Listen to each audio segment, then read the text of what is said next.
ਵਾਹਿਗੁਰੂ ਜੀ ਕਾ ਖਾਲਸਾ ਵਾਹਿਗੁਰੂ ਜੀ ਕੀ ਫਤਿਹ। अस्सलाम वालेकुम दाबर्ट मैं ਤੁਹਾਡੀ ਹੋਸਟ ਨੀਲਮ ਕੌਰ ਤੇ ਮੈਂ ਟੀਵੀ ਫੋਰ ਸਾਰੇ ਦਰਸ਼ਕਾਂ ਤੇ ਸਰੋਤਿਆਂ ਨੂੰ ਜੀ ਆਇਆਂ ਕਹਿੰਦੀ ਹਾਂ ਪ੍ਰੋਗਰਾਮ ਸੱਚਾ ਸੱਚ ਵਿੱਚ ਜਿਹੜੇ ਇਸ ਪ੍ਰੋਗਰਾਮ ਨਾਲ ਦੇਸ਼ਾਂ ਵਿਦੇਸ਼ਾਂ ਤੋਂ ਜੁੜ ਚੁੱਕੇ ਨੇ।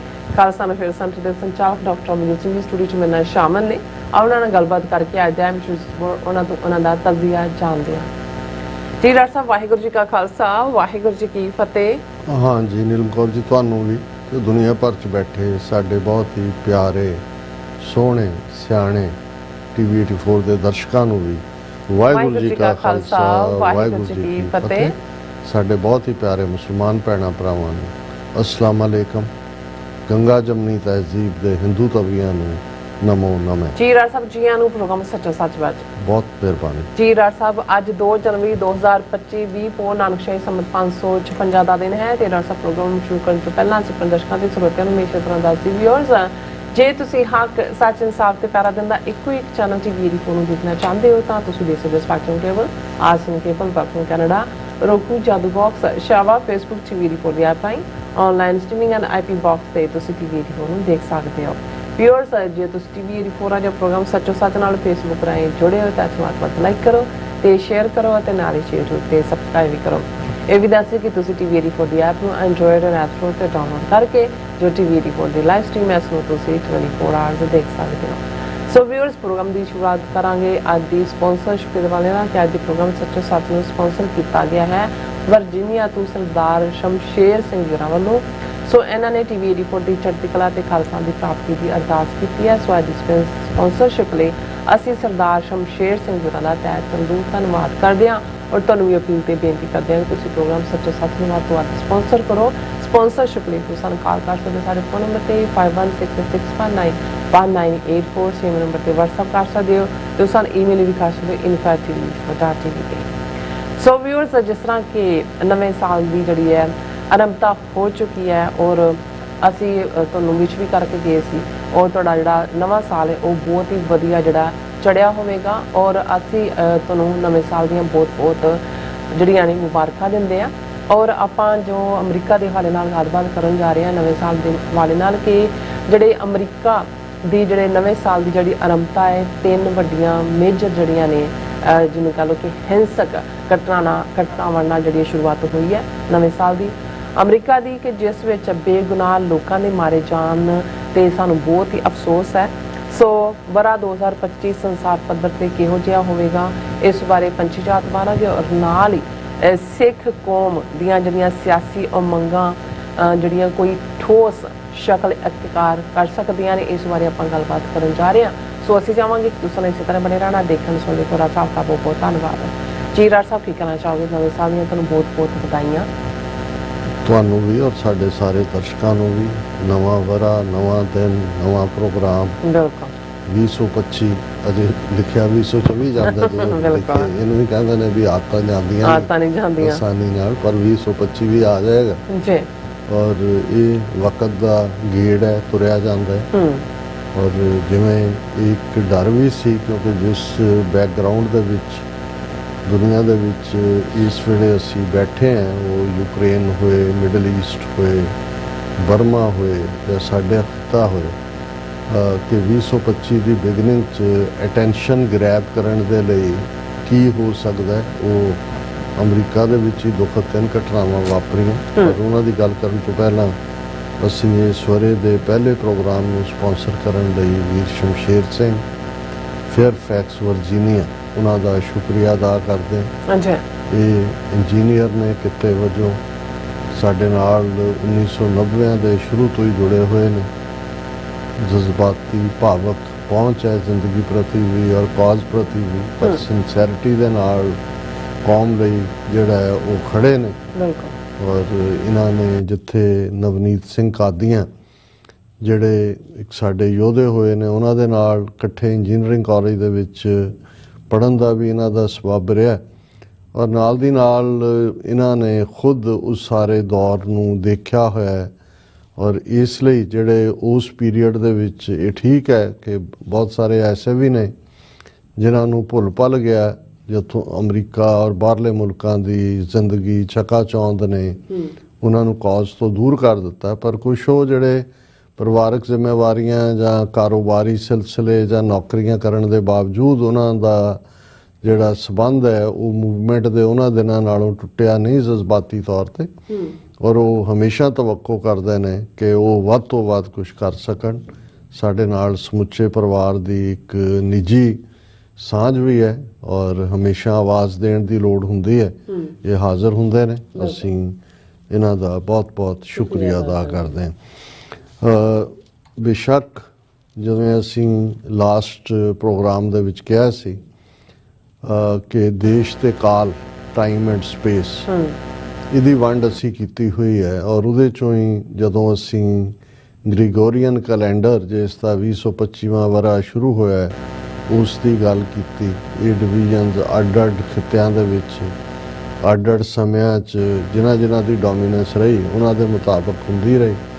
ਲੇਕਿਨ ਜਦੋਂ ਤੋਂ 2-3-4 ਸਦੀਆਂ ਤੋਂ ਯੂਰਪੀਅਨ ਪਾਵਰਸ ਹਾਵੀ ਹੋਈਆਂ, ਇੰਡਸਟਰੀਲਾਈਜ਼ ਹੋਣਾ ਸ਼ੁਰੂ ਹੋਇਆ ਯੂਰਪ ਪਹਿਲਾਂ, ਫਿਰ ਉਹਨਾਂ ਨੇ ਹੌਲੀ-ਹੌਲੀ ਸਾਰੇ ਪਾਸੇ ਫੈਲ ਕੇ ਜਿਹੜੀਆਂ ਕਾਲੋਨੀਜ਼ ਬਣਾਈਆਂ, ਦੁਨੀਆ ਨੂੰ ਆਪਣੇ ਚੁੰਗਲ ਦੇ ਵਿੱਚ ਫਸਾਇਆ ਔਰ ਫਿਰ ਉਹੀ ਕੁਛ, ਉਹੀ ਆਦਤਾਂ, ਉਹੀ ਪਹਿਰਾਵਾ, ਖਾਣ ਪਾਣ, ਬਹੁਤ ਕੁਛ ਜਿਹੜਾ ਜਦੋਂ ਅਸੀਂ ਕਿਸੇ ਸਿਵਲਾਈਜੇਸ਼ਨ ਦੀ ਤਬਦੀਲੀ ਦੀ ਗੱਲ ਕਰਦੇ ਹਾਂ ਔਰ ਅਸੀਂ ਇਹ ਕਹਿੰਦੇ ਹਾਂ ਕਿ ਭਾਈ ਜਿਨ੍ਹਾਂ ਦਾ ਰਾਜ ਹੁੰਦਾ ਉਹਨਾਂ ਦੇ ਸੰਨ ਚੱਲਦੇ ਨੇ, ਜਿਹਦਾ ਰਾਜ ਸ਼ੁਰੂ ਹੁੰਦਾ ਉਹ ਪਹਿਲਾਂ ਆਪਣਾ ਸਿੱਕਾ ਚਲਾਉਂਦਾ ਹੈ, ਸਿੱਕੇ ਦੇ ਉੱਤੇ ਉਹਦਾ ਜਿਹੜਾ ਉਹ ਨਾਂ ਹੁੰਦਾ, ਫਿਰ ਉਹਦੇ ਨਾਲ ਜੁੜਿਆ ਹੋਇਆ ਜਿਹੜਾ ਟਾਈਟਲ ਹੁੰਦਾ। ਜਿਵੇਂ ਤੁਸੀਂ ਭਾਰਤ ਦੇ ਵਿੱਚ ਵੀ ਮਹਾਨ ਤੋਂ ਲੈ ਕੇ ਔਰ ਔਰੰਗਜ਼ੇਬ ਤੱਕ, ਔਰੰਗਜ਼ੇਬ ਵੀ ਉਹਦਾ ਨਾਂ ਨਹੀਂ ਹੈ, ਇਹ ਟਾਈਟਲ ਹੈ ਕਿ ਭਾਈ ਕਿਵੇਂ ਜਿਹੜਾ ਉਹ ਆਪਣੇ ਨਵੇਂ ਨਾਂ ਜਾਂ ਨਵੇਂ ਜਿਹੜੇ ਨੇ ਉਹ ਟਾਈਟਲ ਲੈ ਕੇ ਰਾਜਗੱਦੀ ਤੇ ਬੈਠਦੇ ਸੀ। ਔਰ ਫਿਰ ਝੰਡਾ, ਕਿਹਦਾ ਝੰਡਾ ਚੜ੍ਹਨਾ। ਸੋ ਇਹ ਸਾਰੇ ਪਾਰਟ ਰਹੇ ਨੇ। ਲੇਕਿਨ ਹੁਣ ਜਦੋਂ ਕਿ ਅਸੀਂ ਸਮੁੱਚੇ ਸੰਸਾਰ ਦੇ ਵਿੱਚ ਇਸ ਨੂੰ ਇੱਕ ਪਿੰਡ ਵਾਂਗ ਦੇਖਦੇ ਹਾਂ ਕਿ ਇੱਕ ਥਾਂ ਦੀ ਘਟਨਾ ਦੂਜੀ ਥਾਂ ਪ੍ਰਭਾਵਿਤ ਕਰਦੀ ਹੈ ਔਰ ਕਿਵੇਂ ਘਟਨਾ ਕਿਤੇ ਵਾਪਰ ਰਹੀ ਹੁੰਦੀ ਹੈ, ਬਦਲਾ ਕਿਤੇ ਲਿਆ ਜਾ ਰਿਹਾ ਹੁੰਦਾ ਹੈ, ਦੋਸ਼ੀ ਕੋਈ ਹੁੰਦੇ ਨੇ ਲੇਕਿਨ ਉਸ ਦਾ ਸ਼ਿਕਾਰ ਨਿਰਦੋਸ਼ਾਂ ਨੂੰ ਬਣਾਇਆ ਜਾਂਦਾ ਹੈ। ਹਾਲਾਂਕਿ FBI ਵੱਲੋਂ ਪਹਿਲਾਂ ਹੀ ਅਮਰੀਕਾ ਦੇ ਵਿੱਚ ਹਾਈ ਅਲਰਟ ਸੀ, ਖਾਸ ਤੌਰ ਤੇ ਜੋ ਕੁਛ ਮਿਡਲ ਈਸਟ ਦੇ ਵਿੱਚ ਚੱਲ ਰਿਹਾ, ਇਜ਼ਰਾਈਲ ਔਰ ਹਮਾਸ ਦੀ ਟੱਕਰ ਦੇ ਨਾਲ ਜਿਹੜੀ ਇਹ ਸ਼ੁਰੂਆਤ ਅਕਤੂਬਰ 2023 ਦੇ ਵਿੱਚ ਜਦੋਂ ਕਿ ਹਮਾਸ ਨੇ ਲਗਭਗ 1200 ਦੇ ਕਰੀਬ ਇਜ਼ਰਾਈਲੀਆਂ ਨੂੰ ਮਾਰਿਆ, 200-300 ਨੂੰ ਕਿਡਨੈਪ ਕੀਤਾ ਔਰ ਫਿਰ ਫੁੱਲ ਸਕੇਲ ਇਜ਼ਰਾਈਲ ਦੀ ਹੌਸਟਿਲਿਟੀ ਜਿਸ ਦੀ ਚਪੇਟ ਦੇ ਵਿੱਚ ਅਸੀਂ ਦੇਖ ਰਹੇ ਹਾਂ ਕਿ ਭਾਈ ਨਾਲ ਲੱਗਦੇ ਮੁਲਕ ਵੀ, ਲਬਨਾਨ ਵੀ, ਯਮਨ ਵੀ, ਸੀਰੀਆ ਦਾ ਇੱਕ ਹਿੱਸਾ ਵੀ, ਇਹ ਸਾਰੇ ਜਿਹੜੇ ਨੇ ਉਸ ਦਾ ਸ਼ਿਕਾਰ ਨੇ। ਤੇ ਇਹ ਹਾਈ ਅਲਰਟ ਸੀ ਇੱਥੇ ਕਿ ਵੀ ਇਸ ਦੇ ਚੱਲਦਿਆਂ ਜੋ ਚੱਲ ਰਿਹਾ ਹੈ ਕੋਈ ਵੀ ਹਿੰਸਕ ਘਟਨਾ ਹੋ ਸਕਦੀ ਹੈ। ਇਹ ਠੀਕ ਹੈ ਕਿ ਅਮਰੀਕਾ ਦੀਆਂ ਏਜੰਸੀਆਂ ਔਰ ਖਾਸ ਤੌਰ ਤੇ ਇਹਨਾਂ ਦਾ ਖੁਫੀਆ ਤੰਤਰ ਵੀ ਕਾਫੀ ਕੁਛ ਦੇ ਉੱਤੇ ਜਿਹੜਾ ਹੈ ਉਹ ਨਿਗਾਹ ਰੱਖਦਾ ਹੈ ਔਰ ਜਦੋਂ ਈਵਨ ਕਿਸੇ ਵੀ ਥਾਂ ਦੀ ਜਾਂ ਕਿਸੇ ਵੀ ਪਰਸਨ ਦੀ ਸਿਕਿਉਰਿਟੀ ਦਾ ਸਵਾਲ ਹੁੰਦਾ, ਬਹੁਤ ਵਾਰ ਕਿਹਾ ਜਾਂਦਾ ਹੈ ਕਿ ਵੀ ਜੀ ਜ਼ੈਡ ਸਿਕਿਉਰਿਟੀ ਹੈ, ਜਿਵੇਂ ਸਾਡੇ ਸਬ ਕੰਟੀਨੈਂਟ ਜਿੱਥੇ ਜੀ ਸਿਕਿਉਰਿਟੀ। ਲੇਕਿਨ ਇੱਕ ਗੱਲ ਦਾ ਧਿਆਨ ਰਹੇ ਵੀ ਇਹ ਜਿੰਨੀਆਂ ਸਿਕਿਉਰਿਟੀ ਰਿੰਗਸ ਬਣਾਈਆਂ ਜਾਂਦੀਆਂ ਜਾਂ ਕਿਤੇ ਵੀ ਕੋਈ ਪਬਲਿਕ ਪਲੇਸ ਤੇ ਕੋਈ ਗੈਦਰਿੰਗ ਹੈ ਉਹਨੂੰ ਜਿਹੜਾ ਹੈ ਉਹ ਤੁਸੀਂ ਪ੍ਰੋਟੈਕਟ ਕਰਨਾ ਹੈ ਤੇ ਇਹ ਬਣਾਈਆਂ ਜਾਂਦੀਆਂ ਕਿ ਜਿਹੜਾ ਹਮਲਾ ਕਰਨ ਵਾਲਾ ਹੈ ਉਹ ਨਿਕਲ ਨਾ ਸਕੇ, ਇਸ ਲਈ ਇੱਕ ਰਿੰਗ 'ਚ ਆ ਜਾਏ ਜਾਂ ਪਹਿਲਾਂ ਵੜ ਨਾ ਸਕੇ ਤੇ ਜੇ ਉਹ ਵੜ ਜਾਂਦਾ ਹੈ ਤੇ ਫਿਰ ਉਹ ਨਿਕਲ ਨਾ ਸਕੇ ਔਰ ਹੋਏ। ਪਰ ਇਹ ਜਦੋਂ ਦਾ ਸੁਸਾਈਡ ਬੰਬਰ ਟਾਈਪ ਜਾਂ ਜਿਹੜਾ ਬੰਦਾ ਆਪਣੇ ਆਪ ਨੂੰ ਫਨਾਹ ਕਰਨ ਲਈ ਤਿਆਰ ਹੈ, ਮਾਰਨ ਲਈ ਤਿਆਰ ਹੈ, ਉੱਥੇ ਤਾਂ ਕੋਈ ਸਿਕਿਉਰਿਟੀ ਨਹੀਂ ਹੁੰਦੀ। ਔਰ ਜਦੋਂ ਅਸੀਂ ਅੱਜ ਇਸ ਫਾਸਟ ਲਾਈਫ ਦੇ ਵਿੱਚ ਵੱਡੀਆਂ ਗੱਡੀਆਂ ਜਿਹੜੀਆਂ ਹੈਵਕ ਮਚਾ ਸਕਦੀਆਂ ਨੇ, ਜਿੰਨਾ ਨੁਕਸਾਨ ਕਈ ਵਾਰ ਤੋਪ ਦੇ ਵੱਡੀਆਂ ਦੇ ਗੋਲੇ ਜਾਂ ਦੂਜੇ ਉਹ ਵੀ ਟਿਕਾਣੇ ਤੇ ਲੱਗਦਾ ਸੀ ਤੇ ਉਸ ਥਾਂ ਨੂੰ ਹੀ ਕਰਦਾ ਸੀ। ਲੇਕਿਨ ਜਿਹੜੇ ਇਹ ਟਰੱਕ ਨੇ ਵੱਡੇ ਜਾਂ ਗੱਡੀਆਂ ਨੇ, ਜੇ ਕਿਸੇ ਨੇ ਧਈਆ ਹੀ ਕਰ ਲਿਆ ਵੀ ਉਸ ਨੇ ਆਪਣੇ ਆਪ ਨੂੰ ਵੀ ਮਾਰਨਾ ਨਾਲ ਔਰ ਉਸ ਨੇ ਵੱਧ ਤੋਂ ਵੱਧ ਜਿਹੜਾ ਹੈ ਉਹ ਤਬਾਹੀ ਕਰਨੀ ਹੈ, ਤਾਂ ਉਸ ਮਾਮਲੇ ਦੇ ਵਿੱਚ ਜਿਹੜਾ ਹੈ ਤੁਸੀਂ ਕਿੰਨੀ ਸਿਕਿਉਰਿਟੀ ਦੇ ਸਕਦੇ ਹੋ। ਸੋ ਆਲਮੋਸਟ 3 ਘਟਨਾਵਾਂ ਜਿਨ੍ਹਾਂ 'ਚ ਸਭ ਤੋਂ ਡਰੈਡਡ ਜਿਹੜੀ ਹੈ ਉਹ ਨਿਊ ਔਰਲੀਨਸ ਦੇ ਵਿੱਚ ਹੋਈ, ਖਾਸ ਤੌਰ 'ਤੇ ਜਿੱਥੇ ਕਿ ਉਹਨਾਂ ਦੀ ਬੌਰਬਨ ਸਟਰੀਟ, ਜਿੱਥੇ ਆਉਣ ਵਾਲੇ ਪੀਰੀਅਡ ਸੁਪਰ ਬਾਲ ਹੋਣਾ ਹੈ, ਅਤੇ ਬੁੱਧਵਾਰ ਨੂੰ ਜਿਹੜਾ ਨੋਟਰ ਡੇਮ ਔਰ ਜਾਰਜੀਆ ਦੇ ਵਿਚਾਲੇ ਸ਼ੂਗਰ ਬਾਲ ਜਿਹੜਾ ਇਹਨਾਂ ਦੋਨੋਂ ਕਾਲਜਾਂ ਦੀ ਫੁੱਟਬਾਲ ਗੇਮ, ਔਰ ਬਹੁਤ ਸਾਰੇ ਲੋਕ ਸੈਲੀਬ੍ਰੇਸ਼ਨ ਦੇ ਮੂਡ 'ਚ ਨਿਊ ਔਰਲੀਨਸ 'ਚ ਸਨ। ਔਰ ਜਿਹੜੀ ਘਟਨਾ ਦਾ ਵੇਰਵਾ ਹੁਣ ਤੱਕ ਸਾਹਮਣੇ ਆਇਆ ਉਸ ਦੇ ਵਿੱਚ ਇੱਕ ਸ਼ਮਸ਼ੂਦੀਨ ਜਾਬਰ ਜਾਂ ਜਬਾਰ ਨਾਂ ਦਾ US ਸਿਟੀਜ਼ਨ ਹੈ ਟੈਕਸਾਸ ਤੋਂ, ਸ਼ਕਲੋਂ ਅਫਰੀਕਨ ਅਮਰੀਕਨ ਲੱਗਦਾ, ਫੌਜ ਦੇ ਵਿੱਚ ਸਰਵ ਕੀਤਾ ਹੈ, ਕਿਉਂਕਿ 2 ਘਟਨਾਵਾਂ ਨਾਲ ਜਿਹੜੀਆਂ 2 ਘਟਨਾਵਾਂ ਹੋਈਆਂ ਨੇ ਉਹਨਾਂ ਦੇ ਵਿੱਚ ਅਮਰੀਕਾ ਦੇ ਸਾਬਕਾ ਫੌਜੀ ਨੇ। ਹੁਣ ਇਹ ਜਦੋਂ ਤੁਸੀਂ ਇਸ ਕਿਸਮ ਦਾ ਪਾਰਟ ਦੇਖਦੇ ਹੋ, ਔਰ ਇਸ ਨੇ ਅਫਗਾਨਿਸਤਾਨ ਦੇ ਵਿੱਚ ਵੀ ਸਰਵ ਕੀਤਾ ਔਰ ਪਹਿਲੀ ਸਟੇਜ ਤੇ ਤਾਂ ਪਤਾ ਨਹੀਂ ਸੀ ਕੌਣ, ਲੇਕਿਨ ਉਸ ਦੇ ਟਰੱਕ ਚੋਂ ਬਲੈਕ ਝੰਡਾ ਇਸਲਾਮਿਕ ਸਟੇਟ ਦਾ ਮਿਲਿਆ। ਬਾਅਦ ਦੇ ਵਿੱਚ ਜਦੋਂ ਹੁਣ ਫਰਦਰ ਇਨਵੈਸਟੀਗੇਸ਼ਨ ਹੋਈ ਹੈ ਤੇ ਆਲਮੋਸਟ 4-5 ਵੀਡੀਓਜ਼ ਜਿਹੜੀਆਂ ਉਹਨੇ ਪੋਸਟ ਕੀਤੀਆਂ ਪਿਛਲੇ ਕੁਝ ਦਿਨਾਂ 'ਚ ਕਿ ਉਹ ਬਦਲਾ ਲੈਣਾ ਚਾਹੁੰਦਾ ਹੈ, ਔਰ ਇਹ ਜਿਹੜਾ ਕਨਫਲਿਕਟ ਹੈ ਮਿਡਲ ਈਸਟ ਦਾ ਹਮਾਸ ਔਰ ਇਜ਼ਰਾਈਲ ਦੇ ਵਿਚਾਲੇ ਉਹਦੇ 'ਚ ਜੋ ਚੱਲ ਰਿਹਾ ਉਹਨੂੰ ਲੈ ਕੇ। ਸੋ ਇਸ ਘਟਨਾ ਦੇ ਵਿੱਚ ਉਹਨੇ ਟਰੱਕ ਲੈ ਕੇ ਉਹ ਆਮ ਲੋਕਾਂ ਦੇ ਉੱਤੇ ਜਾ ਚੜ੍ਹਿਆ। ਨਤੀਜੇ ਵਜੋਂ ਜਿਹੜੀਆਂ 14 ਦੇ ਕਰੀਬ ਮੌਤਾਂ ਨੇ ਔਰ ਦਰਜਨਾਂ ਲੋਕ ਜਿਹੜੇ ਨੇ ਉਹ ਜ਼ਖਮੀ ਨੇ, ਔਰ ਉਹ ਵੀ ਮਾਰਿਆ ਗਿਆ ਕਿਉਂਕਿ ਹਾਲਾਂਕਿ ਉਸਨੇ ਪੂਰੀ ਜਿਹਨੂੰ ਬੁਲੇਟ ਪ੍ਰੂਫ ਜੈਕਟ ਔਰ ਦੂਸਰਾ ਤੀਸਰਾ ਪਾਇਆ ਹੋਇਆ ਸੀ। ਔਰ ਇਹ ਘਟਨਾ ਨੇ ਜਿਹੜਾ ਨਿਊ ਈਅਰ ਦੇ ਉੱਤੇ ਜਿੱਥੇ ਬਹੁਤ ਸਾਰੀ ਥਾਂ ਸੈਲੀਬ੍ਰੇਸ਼ਨ ਔਰ ਦੂਜਾ ਇੱਕ ਚੰਗੀ ਜਿਹੜੀ ਸਵੇਰ ਸੀ ਜਾਂ ਇੱਕ ਚੰਗਾ ਮਾਹੌਲ ਸੀ, ਉਸ ਨੂੰ ਇੱਕ ਖੂਨੀ ਮਾਹੌਲ ਦੇ ਵਿੱਚ ਬਦਲ ਦਿੱਤਾ। ਇਸੇ ਤਰ੍ਹਾਂ ਦੂਸਰੀ ਘਟਨਾ ਜਿਸ ਦੇ ਵਿੱਚ ਭਾਵੇਂ ਜਾਨੀ ਨੁਕਸਾਨ ਨਹੀਂ ਹੋਇਆ, ਲੇਕਿਨ ਜੇ ਤੁਸੀਂ ਉਸ ਦਾ ਵੈਨਿਊ ਜਾਂ ਅਦਰਵਾਈਜ਼ ਦੇਖਦੇ ਹੋ ਕਿ ਹੁਣ ਪ੍ਰੈਜ਼ੀਡੈਂਟ ਟਰੰਪ ਦਾ ਇੱਕ ਹੋਟਲ ਲਾਸ ਵੇਗਸ ਦੇ ਵਿੱਚ ਜਿਸ 'ਚ ਇੱਕ ਨੇ ਆ ਕੇ, ਉਹ ਵੀ ਫੌਜੀ ਹੈ, ਉਸ ਨੇ ਜਿਹੜਾ ਉਹ ਐਕਸਪਲੋਜਨਸ ਉਹਨੇ ਕੀਤਾ, ਡੈਡਲੀ ਐਕਸਪਲੋਜਨ ਹੋਨੋਲੂਲੂ। ਔਰ ਇਹ ਜਿਹੜਾ ਔਰ ਲਾਸ ਵੇਗਸ ਹੋਟਲ ਹੈ ਓਨਡ ਬਾਈ ਪ੍ਰੈਜ਼ੀਡੈਂਟ ਟਰੰਪ, ਔਰ ਇਸ ਦੇ ਉੱਤੇ ਪ੍ਰੈਜ਼ੀਡੈਂਟ ਬਾਈਡਨ ਨੇ ਕਿਹਾ ਕਿ ਇਹ ਜਿਹੜਾ ਅਸੀਂ ਕੋਸ਼ਿਸ਼ ਕਰਕੇ ਦੇਖ ਰਹੇ ਹਾਂ ਕਿ ਵੀ ਇਹਦੇ ਲਈ ਕੌਣ ਜ਼ਿੰਮੇਵਾਰ ਹੈ, ਪਰ ਜਿਹੜੀ ਲੇਟੈਸਟ ਪੁਲਿਸ ਚੀਫ ਦੀ ਪ੍ਰੈਸ ਕਾਨਫਰੰਸ ਆਈ ਹੈ ਉਹਦੇ 'ਚ ਇਹ ਹੈ ਵੀ ਇਹਨਾਂ ਦੋਨਾਂ ਘਟਨਾਵਾਂ ਦਾ ਆਪਸ ਦੇ ਵਿੱਚ ਕੋਈ ਤਾਲੁਕ ਨਹੀਂ ਹੈ। ਬਿਫੋਰ ਇਹ ਸੀ ਕਿ ਵੀ ਇੱਕੋ ਤਰ੍ਹਾਂ ਦੇ ਟਰੱਕ, ਦੋਨੋਂ ਹੀ ਫੌਜੀ ਵੀ ਉਹ ਜਿਨ੍ਹਾਂ ਨੇ ਦੋਨਾਂ ਨੇ ਹੀ ਅਫਗਾਨਿਸਤਾਨ 'ਚ ਵੀ ਸਰਵ ਕੀਤਾ ਹੈ ਔਰ ਇੱਕੋ ਤਰ੍ਹਾਂ ਦਾ ਉਹਨਾਂ ਦੀਆਂ ਕੁਝ ਸਿਮਿਲੈਰਿਟੀ ਸੀ, ਲੇਕਿਨ ਬਾਅਦ 'ਚ ਉਹਨਾਂ ਨੇ ਕਿਹਾ ਵੀ ਇਹਨੂੰ ਇਹ ਲੱਗਦਾ ਨਹੀਂ ਹੈ ਕਿ ਦੋਨਾਂ ਦਾ ਇੱਕ ਦੂਜੇ ਨਾਲ ਕੋਈ ਕਨੈਕਸ਼ਨ ਹੋਏ। ਤੇ ਤੀਸਰੀ ਘਟਨਾ ਨਿਊਯਾਰਕ ਦੇ ਵਿੱਚ ਜਿਹਦੇ 'ਚ ਜ਼ਖਮੀ ਹੋਏ ਨੇ ਉਹ ਸ਼ੂਟਿੰਗ ਦੀ ਹੈ, ਜਿਹਦੇ 'ਚ 8-10 ਬੰਦੇ ਜਿਹੜੇ ਨੇ ਉਹ ਸ਼ੂਟ ਕੀਤੇ ਗਏ ਔਰ ਉਹ ਵੂਨਡਡ ਨੇ। ਹੁਣ ਇਸ ਸਾਰੇ 'ਚੋਂ ਅਸੀਂ ਇਹ ਦੇਖਦੇ ਹਾਂ ਕਿ ਵੀ ਇਹ ਇੱਕ ਬੁਰੀ ਸ਼ੁਰੂਆਤ ਹੈ ਔਰ ਇਹ ਇੱਕ ਮੈਂਟਲ ਸਿਕਨੈਸ ਦਾ ਲੈਵਲ ਵੀ ਹੈ, ਕਿਉਂਕਿ ਹਾਲਾਂ ਅਜੇ 3 ਦਿਨ ਪਹਿਲਾਂ ਇੱਕ ਜਿਹੜਾ FBI ਨੇ ਵਰਜੀਨੀਆ ਦੇ ਵਿੱਚ ਇੱਕ ਵੱਡੇ ਫਾਰਮ ਦੇ ਉੱਤੇ ਛਾਪਾ ਮਾਰਿਆ ਔਰ ਉੱਥੇ ਉਹਨਾਂ ਨੂੰ ਇੰਨਾ ਜ਼ਿਆਦਾ ਅਸਲਾ ਔਰ ਬੰਬ ਔਰ ਦੂਜੇ ਤੀਜੇ ਮਿਲੇ ਔਰ ਉੱਥੇ ਇੱਕ ਜਿਹੜਾ ਟੈਗ ਵੀ ਮਿਲਿਆ ਜਿਹਦੇ 'ਚ ਸੀ ਕਿ ਨੋ ਲਾਈਵਜ਼ ਮੈਟਰ। ਹੁਣ ਅਮਰੀਕਾ ਦੇ ਵਿੱਚ ਬਹੁਤਿਆਂ ਨੂੰ ਯਾਦ ਹੋਏਗਾ ਜਦੋਂ ਕੋਈ ਘਟਨਾਕ੍ਰਮ ਜਿਵੇਂ ਕਿਸੇ ਕਾਲੇ ਦੇ ਨਾਲ ਧੱਕਾ ਹੋਇਆ ਜਾਂ ਉਸ ਨੂੰ ਮਾਰਿਆ ਗਿਆ ਤੇ ਅਮਰੀਕਾ 'ਚ ਇੱਕ ਮੂਵਮੈਂਟ ਖੜੀ ਹੋਈ ਬਲੈਕ ਲਾਈਵਜ਼ ਮੈਟਰ। ਹਾਂਜੀ, ਫਿਰ ਇਸੇ ਤਰ੍ਹਾਂ ਹੋਰ ਥਾਵਾਂ ਦੇ ਉੱਤੇ ਵੀ ਸ਼ੁਰੂ ਹੋ ਗਿਆ। ਲੇਕਿਨ ਇਹ ਜਿਹੜਾ ਇੱਕ ਹੋਰ ਰਾਈਟ ਵਿੰਗਰ ਗਰੁੱਪ ਅਮਰੀਕਾ 'ਚ ਹੈ ਜਿਹੜਾ ਕਹਿੰਦੇ ਨੋ ਲਾਈਵਜ਼ ਮੈਟਰ, ਇਹ ਉਹ ਨੇ ਜਿਨ੍ਹਾਂ ਦੇ ਮਨਾਂ ਦੇ ਵਿੱਚ ਪੂਰੀ ਨਫ਼ਰਤ ਭਰੀ ਹੋਈ ਹੈ, ਇੱਕ ਰੇਸਿਜ਼ਮ ਹੈ ਔਰ ਉਹ ਕਿਸੇ ਵੇਲੇ ਵੀ ਕੁਝ ਵੀ ਕਰ ਸਕਦੇ ਨੇ। ਸੋ ਇਹ ਅਮਰੀਕਾ ਦੀ ਹਿਸਟਰੀ 'ਚ ਮੈਂ ਪੜ੍ਹ ਰਿਹਾ ਸੀ ਕਿ ਜਿੰਨੀ ਵੱਡਾ ਉਹ ਕੈਸ਼ੇ ਹੈ, ਉਹ ਵੀ ਕੋਈ ਉਹਨਾਂ ਦਾ ਗਵਾਂਢੀ ਜਿਹੜਾ ਕਿ ਖੁਦ ਕੋਈ ਆਫੀਸ਼ੀਅਲ ਰਿਹਾ ਕਿਸੇ ਦਾ, ਉਹਨੇ ਦੇਖਿਆ, ਉਹਨੂੰ ਸ਼ੱਕੀ ਜਿਹਾ ਲੱਗਾ, ਉਹ ਹਿਡਨ ਕੈਮਰੇ ਦੇ ਨਾਲ ਉਹਨੇ ਅੰਦਰ ਜਾ ਕੇ ਉਹ ਪਹਿਲਾਂ ਉਹ ਸਾਰੇ ਦਾ ਮੁਆਇਨਾ ਕੀਤਾ ਔਰ ਫਿਰ ਉਹਨੂੰ ਲੱਗਿਆ ਵੀ ਇਹ ਤਾਂ ਕੋਈ ਬਹੁਤ ਵੱਡਾ ਕਾਰਾ ਹੋਣ ਜਾ ਰਿਹਾ।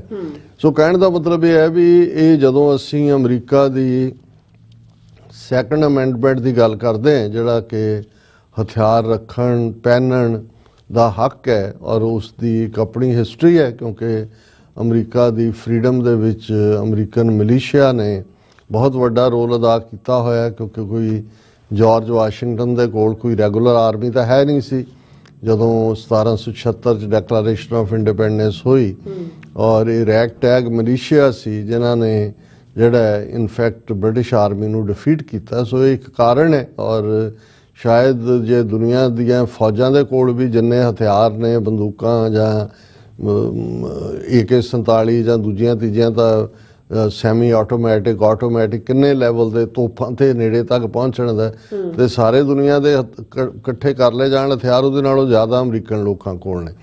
हुण एक पासे तां एक ब्लैसिंग है, क्योंकि जदों तुसीं हथियार रखदे हो तुहाडे अंदर ये नहीं हुंदा भी तुसीं स्टेट वाल देख रहे हो कि स्टेट ने तुहानूं सिक्योरिटी देनी है, जां जे स्टेट ही तुहाडे मुढ़ले हक्कां नूं जिहड़ा है वो तुहानूं डाइवैस्ट करना चाहे, तुहाडे तो खोना चाहे, तो तुहाडे कोल जिहड़ा उहनूं डिफेंड करन दे लई हथियार हुंदे ने।